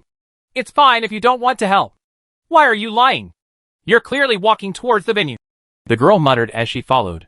Joen and company were heading in the direction of the venue. Chapter 11:45 Swordsman Tomorrow. The two of them saw that there were many students gathered at the venue ahead. Tsukuyami was intrigued as she walked over. What are they doing? Tsukuyami looked at the students and asked Joen. Didn't the student just say that a person named Professor Tomorrow is coming here to give a lecture? Joen said casually. What do humans teach during lectures? Is it the knowledge known as science? Will it teach me how to make phones? Tsukuyami asked curiously. That might not be the case. Although Joen didn't know who Professor Tomorrow was, he believed that it wasn't about scientific knowledge. Otherwise, he wouldn't be so popular. Humans in this era were far more interested in companion beasts and cultivation than in scientific knowledge. Can we listen in too? Tsukuyami asked. Of course. Joen found 2 seats and sat down with Tsukuyami, preparing to attend Professor Tomorrow's class. To their surprise, after a while, the girl who had spoken to them came in. When she saw Joen and Tsukuyami, she took the initiative to walk over. Why are you sitting here? Doesn't Bright Prospects College have special seats? The girl asked the two of them in puzzlement. We'll just sit here and watch, Joen replied. The girl looked at Joen and Tsukuyami and seemed to come to a realization. You want to know the true evaluation our Royal College students have of you, right? Actually, you don't have to worry. Although Bright Prospects College's ranking isn't high in the Federation, with an existence like Professor Tomorrow teaching there, no one dares to underestimate the students of Bright Prospects College, much less Professor Tomorrow. You admire Professor Tomorrow? Tsukuyami's curiosity was piqued by the girl. She now wanted to know what kind of person Professor Tomorrow was. Of course, everyone who uses a sword worships Professor Tomorrow. In the battle at East Sun Mountain, if Professor Tomorrow hadn't single-handedly entered the dimensional creature tide and killed 19 mythical creatures, as well as the terror creature in the lead, I'm afraid the city at the foot of East Sun Mountain would have been massacred. At the bank of Futa River, Professor Tomorrow assassinated the leader of the Guardians, who presided over the Futa Conference, preventing the League of Guardians' conspiracy from succeeding. When the girl spoke of Professor Tomorrow's various deeds, she described him like a god descending to the mortal world. Joen broke out into a cold sweat for the girl when he heard that. She spent most of her time explaining how powerful Professor Tomorrow was, and how many dimensional creatures he had killed. Little did she know that Tsukuyami, who was beside her, was a genuine dimensional creature. Furthermore, she was a virtually invincible calamity-grade existence. She could kill her countless times with a single spit. In short, Professor Tomorrow is handsome, has a good temper, is extremely powerful, and is very humble. He's practically a perfect Prince Charming. He's the idol of many students at our school. The girl talked non-stop about Professor Tomorrow, as if she had endless praise for him. Joen was somewhat puzzled when he heard that. Professor Tomorrow could actually kill a terror-grade creature. His strength was considered top-notch among humans. Furthermore, from the sound of it, Professor Tomorrow didn't seem old. He could be considered young and promising. Tsukuyami was also very intrigued. She waited for Professor Tomorrow's arrival, hoping to see what kind of person he was. The number of students at the venue gradually increased. The staff were all busy with work. In today's society, a strong person like Professor Tomorrow was even more famous than the celebrities of yesteryear. Even Royal College didn't dare to slight him. The venue was almost full. Before Joen and Tsukuyami saw Professor Tomorrow, they already heard the girls scream. Tomorrow! Tomorrow! The girl's screams were like a tsunami's roar. The girl beside Zhou Wen also stood up and shouted tomorrow with the other girls. However, she was still sweeping her gaze in search. Clearly, she hadn't seen Professor Tomorrow yet. Her vision was blocked by the person in front. After a while, a handsome young man walked up to the podium. At this moment, the shouting reached its climax. Thankfully, this was an outdoor venue. Otherwise, the roof would have been overturned by the tsunami-like sound waves. Tsukuyumi looked at the young man on stage with interest. When Zhou Wen saw the young man, he couldn't help but be taken aback. This was because he actually knew Professor Tomorrow. Strange, isn't his name Ming Xiu? When did he change his name to Tomorrow? 5 years had changed Ming Xiu from a boy to a man. He stood on the podium calmly and elegantly. He gestured with his hands, and the ear-piercing scream stopped. Thank you for all your love and support. What would you like to hear from me? Ming Xiu said with a smile. Tomorrow sword art. The students said almost in unison. Zhou Wen was taken aback again, as he recalled that the name Tomorrow sword art was named by him. Professor Ming, you are known as Swordsman Tomorrow. Is Swordsman art talking about sword arts? Are they going to teach us how to dance? A bold male student joked. Ming Xiu didn't mind. He smiled and said, This student is right. I'm a swordsman. All my life, I've only learned how to use a sword. The only thing I can teach you is sword arts. Professor Ming, I heard that your Tomorrow sword art was self-created. Is it true? Another boy asked. Ming Xiu said seriously, Tomorrow sword art wasn't independently created by me. The so-called self-creation is actually just a rumor. The reason I can master the Tomorrow sword art is because of 2 people. Which 2? A student immediately asked curiously. Do you want to hear me tell a story, or do you want to hear me talk about sword arts? Ming Xiu said with a smile. Both. Noticing Ming Xiu's good nature, many students jested. Then let's talk about sword arts first, Ming Xiu said as he began talking about sword arts. Ming Xiu was already one of the few sword experts in the Federation. Although most of these students came from wealthy families and had seen many experts since they were young, they still listened with relish. Many of the things Ming Xiu said were very novel and different from what they had heard in the past. The girl beside Zhou Wen listened attentively, her eyes filled with admiration for Ming Xiu. However, Tsukuyumi felt bored after listening for a while. The anticipation she had for Ming Xiu was completely gone. In fact, at the level of Tsukuyumi, Ming Xiu's realm was indeed much weaker. The things he said were completely unable to pique her interest. The famous Tomorrow sword art among humans is nothing much after all, Tsukuyumi said to Zhou Wen. It's indeed a little lacking. Zhou Wen nodded slightly. Although Ming Xiu's realm was considered top-notch among humans, such a realm was still inferior to Zhou Wen's. Ming Xiu's realm had also improved more slowly than he had expected. Chapter 1146 Meeting. When the girl beside them heard their conversation, she immediately sized them up suspiciously and asked, Are you guys students from Bright Prospects College or not? Without waiting for Zhou Wen to answer, the girl seemed to come to a realization. I get it. You aren't students at Bright Prospects College, but like Professor Ming, you are tutors at Bright Prospects College. You are jealous of Professor Ming because of his popularity, right? With that said, the girl seemed to get where Zhou Wen and Tsukuyumi were coming from. She reached out to pat Zhou Wen on the shoulder and said, It's not your fault that your talent and accomplishments aren't as good as others, but to speak ill of others behind their backs out of jealousy is not a good thing. I can understand your feelings. Seeing the gap between yourself and a genius grow bigger and bigger really makes one feel despair. However, one has to be honest or one will easily suffer a beating. Many of the students here are fans of Professor Ming. Zhou Wen looked around and realized that there were indeed many students glaring at the two of them. Their conversation had already incited public anger. Zhou Wen smiled and didn't say another word. However, Tsukuyumi didn't have the mindset of a human, nor did she care what humans thought. She continued, The sword art is indeed very ordinary. I'm just telling the truth. The Tomorrow sword art is very ordinary. When the students beside them heard this evaluation, they were even more certain that Tsukuyumi and Zhou Wen were jealous of Ming Xiu. That was a sword art that had once killed a terror-grade creature. If such a sword art was considered ordinary, then were the sword arts they cultivated even called sword arts? All the students glared at Tsukuyumi. If it wasn't because of her beauty, they probably would have spat at her. The girl beside them had already confirmed that Tsukuyumi and Zhou Wen were teachers from Bright Prospects College. They were jealous of Ming Xiu, so she decided to ignore them. Some of the more radical students were eager to teach Tsukuyumi and Zhou Wen a lesson. Unfortunately, this was a venue on campus. They definitely couldn't get into a brawl. This, in a way, saved their lives. If they really dared to rush forward, even if the tutors and the school's leaders attacked together, they wouldn't be able to escape being completely wiped out. Thankfully, Tsukuyami didn't say anything else. Instead, she got up and prepared to leave the venue. She really seemed bored. Zhou had no choice but to get up and leave with her. He also knew that leaving now was the best choice. Otherwise, if those students really angered Tsukuyami, the outcome would be unimaginable. Upon seeing Zhou and Tsukuyami leave, the students thought that they had left in embarrassment, so they ignored them. The commotion attracted Ming Xiu's attention.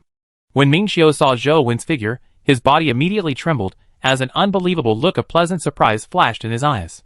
Zhou felt Ming Xiu's gaze and turned his head to nod at him. Understanding Zhou's intentions, Ming Xiu held back his surprise and nodded in response. He stood on the podium and continued lecturing. After leaving the venue, the two of them strolled around other places in the school. It only left Tsukuyami very disappointed. She originally imagined that she could learn more of humanity's scientific knowledge and technological products. To her surprise, the school was filled with people teaching essence energy arts and essence energy skills. It was rare to see high-tech subjects. In fact, ever since dimensional creatures broke through the restrictions on a large scale, humans had no choice but to retreat into dimensional zones. The importance of physics, biology, and other subjects had declined greatly. Very few people focused on studying related subjects. Most of them only completed the compulsory classes in order to pass the tests. Most of their energy was spent on cultivation and hunting dimensional creatures. It's boring. Let's go! After circling around, Tsukuyami was already a little sick of it. Furthermore, she didn't have the interest from before. She didn't wish to stay here any longer. This was far from the school she had imagined. I'm meeting a friend. Let's wait a while. Let's have a break over there, Zhou said as he pointed at the flower bed not far away. That swordsman tomorrow is your friend? Tsukuyami seemed to have realized something. The silent communication between the two of them hadn't escaped her notice. Yes. Zhou didn't plan on hiding it. He knew that he definitely couldn't hide his prior actions from Tsukuyami. If he hadn't signaled to Ming Xiu just now, Ming Xiu might have jumped down from the podium. That would have been even worse. The two of them sat down on the flower bed. It was rather quiet nearby. Your strength and realm are much stronger than that swordsman tomorrow. Why is he so famous, but those students don't recognize you? Tsukuyami asked in puzzlement. I don't like fame, Zhou said with a shrug. Just as Tsukuyami was about to say something, she saw a few students walking over. Furthermore, they were looking around as though they were searching for something. Why are you here? Did you see Professor Ming? The girl who had been sitting beside Zhou and Tsukuyami was among them. When she saw the two of them, her eyes lit up as she ran over with a few students. She believed that Zhou and Tsukuyami were Ming Xiu's colleagues. Ming Xiu had previously headed in their direction, and was likely looking for them. If she followed them, she might be able to encounter Ming Xiu. She also felt that she had an obligation to let Ming Xiu know that the two of them were speaking ill of him behind his back. She wanted him to be careful of Zhou and Tsukuyami. In her eyes, Zhou and Tsukuyami were scheming the asterisk cheese, who acted differently on the surface. The kind and adorable Ming Xiu must have been fooled by them. He didn't know their true colors, and treated them as friends. Who knew if he might be secretly harmed by them in the future? The more she thought about it, the more she felt that she should let Ming Xiu recognize these two scheming the asterisk cheese. Otherwise, he would inevitably suffer in the future. Just as this was on her mind, she saw Ming Xiu walk over. This made the girl feel that her deduction was correct. The girl surrounded him, wanting to tell Ming Xiu about the two scheming the asterisk cheese. However, Ming Xiu's figure flashed and passed through them. He ignored them, and arrived in front of Zhou. Coach, I finally get to see you again. I've missed you so much. Ming Xiu gave Zhou a hug. Although everyone knew that Zhou was in Luoyang and Ming Xiu had seen him in Luoyang over the past 5 years, Ming Xiu knew that it wasn't the real Zhou despite the person looking identical and flawless. However, Ming Xiu kept this matter to himself and didn't say it out loud. He felt uneasy, uncertain about what had happened to Zhou. Only when he saw Zhou today did he finally relax. The girls widened their mouths as they looked at Ming Xiu and Zhou. Their expressions turned abnormally odd as an ominous thought surfaced in their minds. Could it be that Professor Ming likes men? Chapter 1147 5 Years in the Federation. Excuse me, Professor Ming. Is he your colleague? A female classmate asked hopefully. No, he's my coach, Ming Xiu answered. As he didn't know if Zhou would expose his identity, he didn't mention his name. Coach? Many scenes surfaced in the girls' minds. Time, night, location, training room, characters, Professor Ming and male coach. Professor Ming, who was only in sports attire, took off his top because it was too hot, revealing his sweaty, firm chest. The shameless male coach leaned against Ming Xiu from behind with one hand on his waist, and the other hand holding Ming Xiu's sword. He even pretended to correct Ming Xiu's actions, but it's not like that. It's definitely not like that. The girl from before didn't believe that Ming Xiu was such a person. She anxiously asked. Professor Ming, your relationship with him isn't what we are thinking, right? Ming Xiu imagined that they didn't believe that Zhou Wen was his coach, so he said, It's exactly it. Tomorrow's sword art was named by coach. Without coach, there's no tomorrow's sword art. Tomorrow's sword art is actually a love memento. The girls felt as though they had been struck by lightning, as they felt their beliefs crumble instantly. Ming Xiu clearly wasn't in the mood to talk to them. He pulled Zhou Wen and said, Coach, this isn't a place to talk. Let's find a place with no one around to have a good chat. No one around. Have a chat. The girls were petrified as an indescribable scene surfaced in their minds. Zhou Wen followed Ming Xiu out of the flower garden. Tsukuyami silently followed behind them without doing anything out of line. Ming Xiu found a private lounge and used a companion beast with soundproofing abilities. He looked at Tsukuyami and saw Zhou Wen nod slightly. Only then did he chat with Zhou Wen and tell him about what had happened in the Federation over the past few years. In the past 5 years, the Dimension hadn't activated the cube rankings again, nor had it chosen a new king of Earth. However, there were already quite a number of Guardians on Earth, and they had established the League of Guardians. Many senators were members of the League of Guardians. Therefore, many Federation resolutions were influenced by the League of Guardians. The previous president had died for some baffling reason. Many people suspected that it had something to do with the League of Guardians, because the previous president was a member of the anti-Guardian faction. Now, President Hui Haifeng didn't openly oppose Guardians, but he had been secretly working hard, hoping to escape the League of Guardians' influence on the Federation and the Senate. However, from the looks of it, the efforts were fruitless. Although Hui Haifeng had developed the mythical serum, it was very difficult to rely on it to advance to the mythical stage. It was even more difficult to advance to the terror grade using it. The Federation was actually still controlled by the League of Guardians. There was no lack of powerful terror grade Guardians in the League of Guardians. In 5 years, many Guardians had grown stronger. You used the mythical serum? Zhou Wen looked at Ming Xiu and saw that the body under his clothes was in a strange crystalline state, like jade. Ming Xiu nodded slightly. I'd rather become a monster than bow to those Guardians. What about Qiu Yin? Zhou Wen asked again. He also used the mythical serum. He's stronger than me, Ming Xiu answered. Zhou Wen didn't know what to say. Although he knew that humans had the possibility of advancing to the mythical stage, that path was too difficult. Apart from himself, Xia Jiuwang was the only other person Zhou Wen knew that had taken this path. However, it was difficult to say if Xia Jiuwang had truly succeeded. After all, he had ultimately borrowed the power of the Guardian in the log. It was impossible to determine if he had advanced to the mythical stage independently. Who's in charge of the League of Guardians now? Zhou Wen asked. There are 4 Guardian Heavenly Kings in the League of Guardians. They are Blood Shaman, Cave Era, Hermit, and Great Sky Fiend. They are all terror-grade existences, but they aren't the true leaders of the League of Guardians. Up to now, no one has seen his true face. All we know is that the Guardians of the League of Guardians call him immortal, Ming Xiu said. After a pause, Ming Xiu continued. Apart from the League of Guardians, there's also an organization that specializes in hunting Guardians. It's called the Holy Spirit Association. The entire organization is very mysterious, and it's very difficult to find any traces of them. The president of the Holy Spirit Association is Ye, who previously occupied first place on the cube. From your tone, you seem to be very displeased with the Holy Spirit Association. It doesn't seem to be a problem for them to hunt Guardians, right? Zhou Wen asked. Ming Xiu sighed and said, It's fine if it's just hunting Guardians, but they don't differentiate between good and bad. They don't care if the humans who contract with Guardians are good or bad either. They kill them all. They don't even spare the humans who contract with Guardians. I really can't agree with their actions. What's the difference between such indiscriminate killing and those devils? Zhou Wen shook his head and didn't say anything else. With Zhong Zia's character, it was really in his character to do such a thing. After a moment of silence, Zhou Wen asked about the situation of the people he cared about. Ming Xiu had always paid attention to them and told Zhou Wen one by one. Yer was taken back to the Yin family by Ansheng and was pampered by Ouyanglan. To everyone's surprise, even Tianzhua doted on Yer greatly. Yer was now like a princess of the Yin family.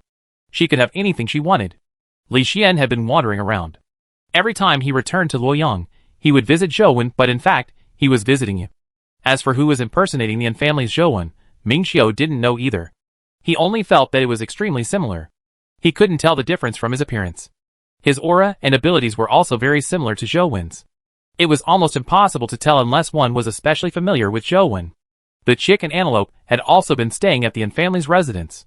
The antelope hadn't changed much, but the chick now had the body of an eagle. The last time Ming Xiu went, he happened to see it burn a mythical creature to death at Chess Mountain.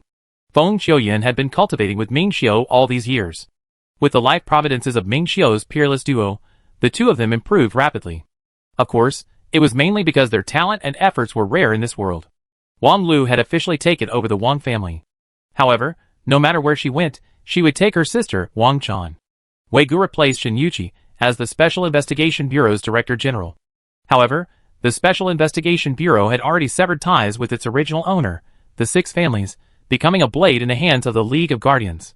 Many people from the Six Families had joined the League of Guardians, but other than the Cape family, the other families were against the League of Guardians. The Zhang family had a rule that as long as one contracted with a guardian, they would be removed from the family tree. As the two of them were chatting, Zhou Wen suddenly sensed that someone was secretly approaching their lounge. After carefully sensing it, he realized that it wasn't a pure person, but a human who had contracted a guardian.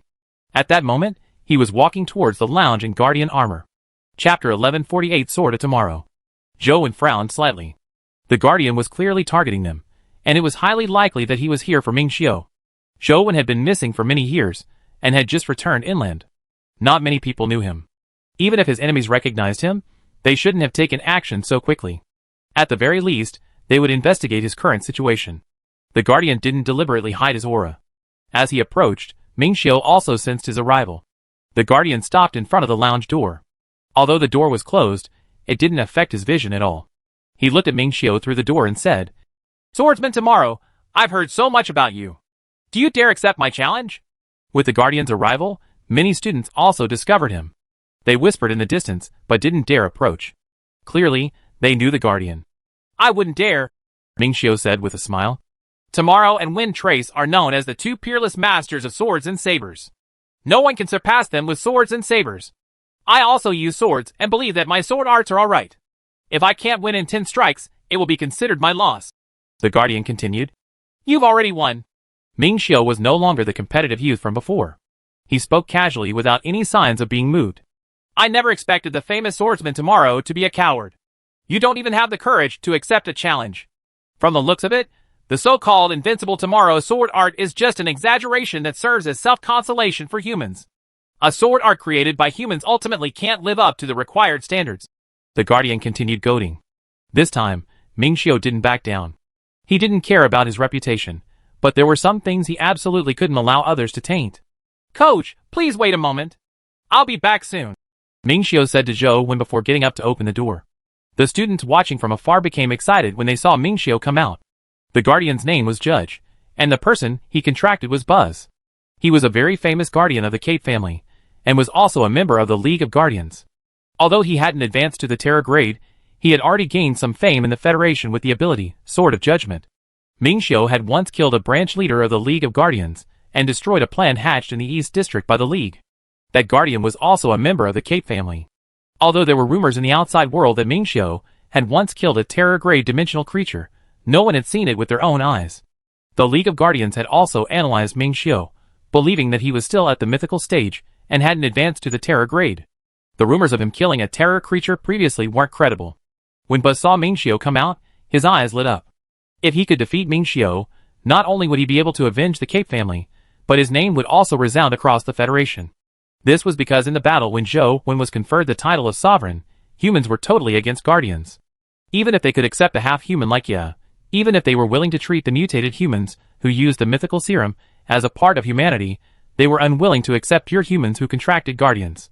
This made humans very resistant towards the League of Guardians.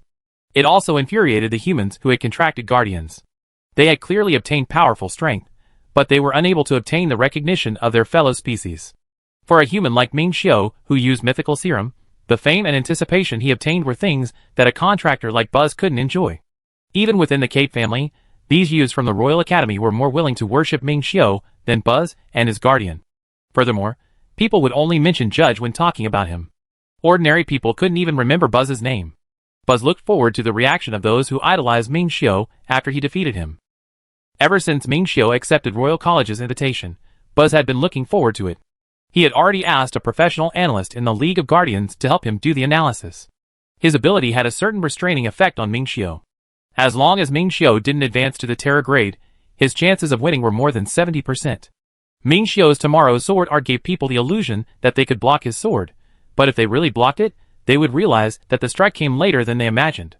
The Sword of Judgment could slice through illusions and aim right at the core. Even if Buzz made a mistake, the Sword of Judgment could accurately block Ming Xiu's sword. Therefore, Ming Xiu was at an absolute disadvantage against him. The Royal College's arena should be able to allow us to fight with our full strength, Buzz said as he looked at Ming Xiu. There's no need. Let's do it here. Ming Xiu reached out to grab his hilt. Here? Buzz frowned slightly. This was the lounge. There were students and tutors nearby. With their strength, fighting here would probably affect many people. After all, the Royal College was the Kate family's school. Buzz was also a member of the Kate family, so he naturally had his reservations. He thought that Ming Xiu wanted to use this to threaten him. Yes, right here, Ming Xiu said as he drew his sword. The moment the sword was unsheathed, Buzz's pupils constricted. He still wanted to retreat, but he only took half a step before stopping. As for Ming Xiu, he had already sheathed his sword. He turned around, pushed open the door, and entered the lounge behind him. Only when Ming Xiu turned around and pushed open the door did the students and tutors not far away see the sword flash, piercing through Buzz's abdomen. Only then did the wound on the standing Buzz's abdomen split open. Blood immediately gushed out. He hurriedly covered the wound with his hand as his face turned pale. Without a word, he turned around and left. He had to immediately treat his injuries, or he would die there and then. The students watched in a daze as Buzz retreated in a sorry state. When they looked at Ming Xiu again, they realized that he had already entered the lounge and could only see the tightly shut door. The sword kills before the flash is seen. This sword is just too fast. Swordsman Tomorrow lives up to his reputation. Judge can be considered a famous guardian. He actually lost in one strike. It's too terrifying. Coach, sorry to have kept you waiting, Ming Xiu said apologetically when he returned to the lounge. Your tomorrow's sword art can be considered as having achieved some level of mastery, Zhou Wen said. If anyone else said such words, they would only be considered arrogant. However, when Zhou Wen said it, Ming Xiu's eyes lit up. Coach, can you teach me how to proceed in the future? Ming Xiu asked sincerely. Before Zhou Wen could say a word, Tsukuyami suddenly said, There are plenty of tomorrows, each one coming after the other that tomorrow never comes. When actually is your tomorrow? When Ming Xiu heard that, he was stunned. His eyes stared straight ahead, but he wasn't looking at anything. He stood there motionless as though he had lost his focus. Chapter 1149 Hermit. In the medical room of the Kate family, a man stood in front of the bed. His palm emitted a faint glow as he pressed it above the wound on Buzz's abdomen. Buzz's wound healed at a speed visible to the naked eye. Not only was it a physical wound, but even the wound on the Guardian armor rapidly healed. Soon, the wound completely vanished. Your Excellency, I'm incompetent. I'm sorry to trouble you to personally treat me. Buzz stood up and bowed. The man retracted his palm and said indifferently, It's not your fault. Ming Xiu's sword art has indeed reached an extremely high level. Among mythical creatures, there aren't many who can withstand a single strike from him. This matter ends here. What happens in the future has nothing to do with you or the Kate family. Just do your job well. Your Excellency, are you going to do it yourself? Buzz's body trembled as he hurriedly asked. He knew very well how terrifying this person was. Among the four heads of the League of Guardians, although Hermit's reputation wasn't as great as Cave Era and Blood Shaman, anyone who knew him knew that this person might be even more terrifying than the former two. Just do your job well, Hermit said. Yes, Your Excellency. Buzz hurriedly bowed his head in agreement. After speaking to Hermit, he happened to meet Beryl, who had come to visit him. Beryl gave Hermit a curious glance when Buzz hurriedly pulled her aside and introduced her to him. Your Excellency, this is my niece, Beryl. Hermit nodded slightly and left the hospital without looking at Beryl. Uncle Buzz, who is that person? You appear to be afraid of him? Beryl asked curiously. Child, don't ask. Why are you here? Buzz hurriedly stopped before looking in the direction Hermit had left. He heaved a sigh of relief when he realized that Hermit was gone. Uncle Buzz, you are really heartless. I came to see you out of kindness, but you are giving me such an attitude, Beryl said angrily. All right, I surrender. I'm fine. I won't die. Don't worry, Buzz said dotingly. That Ming Xiu is really detestable. To think that I used to worship him so much. He actually wanted to kill you. Thankfully, you're fine, Beryl said. Buzz shook his head and said, He didn't try to kill me with that strike. Otherwise, it wouldn't be my abdomen that was injured. I see. In that case, he's not too bad. Beryl looked in the direction where Hermit had left. Seeing that there was no one there, she whispered, Uncle Buzz, is that person from the League of Guardians? Seeing how afraid you are of him, he must be a high-ranking member of the League of Guardians, right? I told you not to ask. In the future, you can't mention anything about the League of Guardians. Got it? Buzz repeatedly exhorted Beryl. Although Beryl agreed, she had something on her mind. After leaving the hospital, Beryl found an excuse to return to school and ran straight for the lounge where Zhou Wen and company were. The seated Zhou Wen and Tsukuyami were chatting in the lounge, while Mingxiu stood there motionless for quite some time. Due to Tsukuyami's words, Mingxiu seemed to have had an epiphany. The strength in his body was undergoing a tumultuous change. This was an extremely dangerous moment, so Zhou Wen had no choice but to guard him and not let anyone disturb him. Just as he was chatting with Tsukuyami, Zhou Wen suddenly sensed someone walking towards the lounge. Furthermore, the footsteps were rushed. He used Truth Listener to carefully scan the area and realized that the person was the girl they had met a few times on campus. Professor Ming, are you there? Beryl came to the door and knocked anxiously. What's the matter? Zhou Wen opened the door and asked. Leave quickly. The people from the League of Guardians want to kill Professor Ming. Beryl immediately whispered when she saw Zhou Wen. Weren't they here earlier? Zhou Wen asked. Uncle Buzz only wanted to defeat Professor Ming. He definitely didn't have the intention to kill anyone. However, the upper echelons of the League of Guardians are different. They want Professor Ming's life. It's best you leave quickly and quietly. Don't let anyone discover you. I think he will take into account our Cape family and won't attack you on campus. You have to be careful once you leave. Before Beryl could finish her sentence, she was interrupted by an abrupt voice. Why would I take into account the Cape family? Hermit's voice made Beryl shiver. She turned her head and saw a familiar figure walking down the long corridor. He was wearing something like a cloak. Although it didn't completely cover his face remained indiscernible. Hermit walked over. His speed wasn't fast, but his gait seemed to have a unique rhythm. Every step seemed to be in cadence with the beating of one's heart, making them feel flustered as their heart raced. Beryl took 2 steps back in fright as Zhou Wen pressed down on her shoulder and pulled her behind him. I've never met you before. What's your name? Zhou Wen asked when he found the person unfamiliar. He definitely hadn't seen him before. The moment I contracted with the Guardian, my name became meaningless. The Guardian's name is my name. You can call me Hermit, Hermit said as he walked. Hermit. He's one of the 4 heavenly kings of the League of Guardians. Beryl exclaimed softly as her face turned pale. There were more than 4 terror-grade existences in the League of Guardians, but the 4 heavenly kings were the most terrifying. Even the members of the 6 families felt fear just from the mention of their names. Beryl finally knew why Buzz had forbidden her from asking. With this person around, even if the head of the Cape family personally came, he probably wouldn't be able to stop him from killing. You aren't his match. Run! Beryl turned around to urge Mingxiu to escape, but she saw Mingxiu standing there motionless as though he hadn't heard her. Beryl wanted to walk over, but she was stopped by Tsukuyami. He can't move now unless you want him to die, Tsukuyami said indifferently. Beryl was immediately stunned. She carefully observed Mingxiu and realized that something was amiss with him. Could he be breaking through? Beryl said with a complicated expression. Yes, Tsukuyami answered affirmatively. What should we do? Why does it have to be at this time? Beryl was anxious and at a loss. We'll leave after he breaks through, Tsukuyami said. How can we wait until then? Beryl didn't know whether to laugh or cry. If they could wait, she wouldn't be reeling with anxiety. They could wait, but Hermit wouldn't. Beryl turned to look outside. To her surprise, Hermit had stopped outside the door and didn't rush in. Hermit! I've never heard of you. What are you doing here? When Beryl heard Zhou Wen's words, she nearly fainted. To her, provoking Hermit in such a manner was equivalent to him hanging himself in front of death. Chapter 1150 Mingxiu's Coach. Hermit sized up Zhou Wen with a frown. The more he looked at Zhou Wen, the more familiar he found him. It was as though he had seen him somewhere before. However, if it was someone he had seen before, Hermit was very confident that his memory wouldn't forget him. Furthermore, to be able to be so calm and composed in front of him wasn't something an ordinary person could do. After all, his entire body's pulse resonated with the heavens and the earth. It was impossible for an ordinary person to face him so easily. It was even more impossible to forget such a person. This couldn't be blamed on Hermit not recognizing Zhou Wen. It was because the person impersonating Zhou Wen had slowly changed his temperament, appearance, and figure over the past 5 years.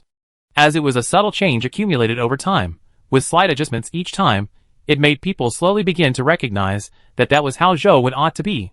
Now that the real Zhou Wen had appeared, coupled with the changes in his appearance and temperament over the past 5 years, it was difficult for others to associate him with Zhou Wen unless they were very familiar with him. Hermit had only seen Zhou Wen's pictures and videos in the past. To be able to sense that he was familiar was already testament to his acumen. Hermit couldn't tell Zhou Wen's origins, nor could he tell from his clothes and the things on him. Therefore he asked, "How may I address you? My name isn't important.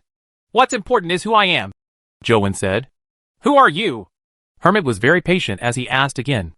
"I'm Mingxiu's coach," Zhou Wen answered seriously. "So what?" Hermit stared at Zhou Wen and pressed his middle finger on his thumb. Strength secretly gathered between his 2 fingers.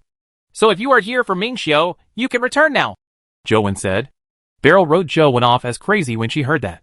His tone made it seem as though he didn't think much of Hermit. It was as though as long as he was around, Hermit couldn't harm Mingxiu at all. Hermit's gaze turned sharp as he stared coldly at Zhou Wen and said, "It's fine if you want me to return, but it depends on whether you are capable of enforcing that." With that said, the fingers in Hermit's sleeve moved. After all, he was one of the 4 heads of the League of Guardians. If he was scared off by a few words from the other party, how could he still have a foothold in the League of Guardians? However, Hermit didn't plan on fighting Zhou Wen head-on. In fact, that wasn't his specialty. As Hermit flicked his finger, an invisible particle flew towards Zhou Wen. Hermit was best at micro-powers. In this era, many people pursued greater and stronger things. Giant monsters that resembled dragons received the attention of most people. They yearned to possess such powerful strength. However, it was different for Hermit. Although he also pursued becoming stronger, his pursuit was towards miniaturization. What determines strength and weakness are often trivial things. This had always been Hermit's belief. In fact, he had never been wrong. Relying on his micro-powers, Hermit had defeated many powerful opponents. Some of his opponents' strengths were not inferior to his, but even if their strengths were comparable, his micro-powers gave him a huge advantage. A power that was so tiny that it was invisible to the Terra Grade could erupt with terrifying power once it entered a body. It was impossible to guard against. This micro-crystal was so small that it was at the nanometer scale. Even Terra Grade creatures might not be able to see its existence because it was just too small. However, such a tiny micro-crystal didn't even need to enter his body. All it needed to do was approach Zhou Wen, and the power that erupted would be enough to severely injure a Terra Grade creature. Although Zhou Wen was casually standing in front of the door, he had engraved his life wheel with the heaven-opening scripture of the highest elder, Great Brahma, and God-fiend Era. He just didn't project them into existence. The enhancement that Great Brahma gave Zhou Wen was enough for him to see a matter at the quark scale. Although Hermit's micro-crystal was tiny, it couldn't escape Zhou Wen's senses. The micro-crystal flew towards Zhou Wen's mouth, and just as it was about to enter his mouth to blast open his head, Zhou Wen didn't move despite the micro-crystal reaching his lips. Hermit didn't feel any joy. Instead, he felt a little uneasy. In the next moment, Zhou Wen opened his mouth as a clown face appeared over his face. With a strange smile, he swallowed the micro-crystal. The unease in Hermit's heart intensified as he retreated at full speed, but it was still too late. The micro-crystal that had been devoured by Clown Mask strangely appeared behind him. As he retreated, he immediately slammed into the micro-crystal, causing it to explode. Bam! One of Hermit's arms was blasted into a bloody mist. This was still under Hermit's extremely fast reaction and control of the micro-crystal. Otherwise, his entire body would have been blown to smithereens. Hermit held his bleeding arm and didn't say a word. He turned around and attempted to escape. "If you have a death wish, continue fleeing," Zhou Wen said casually, without any intention of chasing after Hermit. However, Hermit didn't escape. He stopped in his tracks and didn't dare take another step. "Whose order was it to kill Mingxiu?" Zhou Wen asked. "There wasn't an order. Mingxiu is an enemy of the League of Guardians to begin with. There's no need for an order," Hermit said. "Does that mean you want to kill Mingxiu?" Zhou Wen asked again. "You could say that," Hermit said through gritted teeth. "Then stay here and guard Mingxiu. If Mingxiu lives, you live. If Mingxiu dies, you die too. This shall continue until Mingxiu gives you permission to leave." Zhou Wen turned around and returned to the lounge. Beryl watched Zhou Wen walk back in a daze, as though she had seen a ghost. She couldn't help but take 2 steps back as she felt horror. She even saw the single-armed Hermit standing outside the door. He really didn't leave. He just stood guarding the door. "You? Who are you?" Beryl looked at Zhou Wen in surprise, and finally couldn't help but ask. She didn't even see Zhou Wen take action. It was as though Zhou Wen had just stood there and exchanged a few words with Hermit when one of Hermit's arms suddenly exploded. Then, because of one sentence from Zhou Wen, Hermit, one of the 4 heavenly kings of the League of Guardians, actually stood at the door as a guard. This made her feel like she was living in a dream. Ming Xiu's coach. Zhou Wen didn't wish to say his name, because there was still another Zhou Wen in the Yan family. You? Beryl repeated you for a long time, but she couldn't think of anything to say.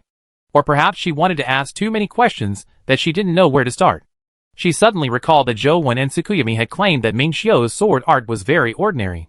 Back then, Beryl had thought that they were jealous of Ming Xiu, but now, she suddenly realized that they were speaking the truth.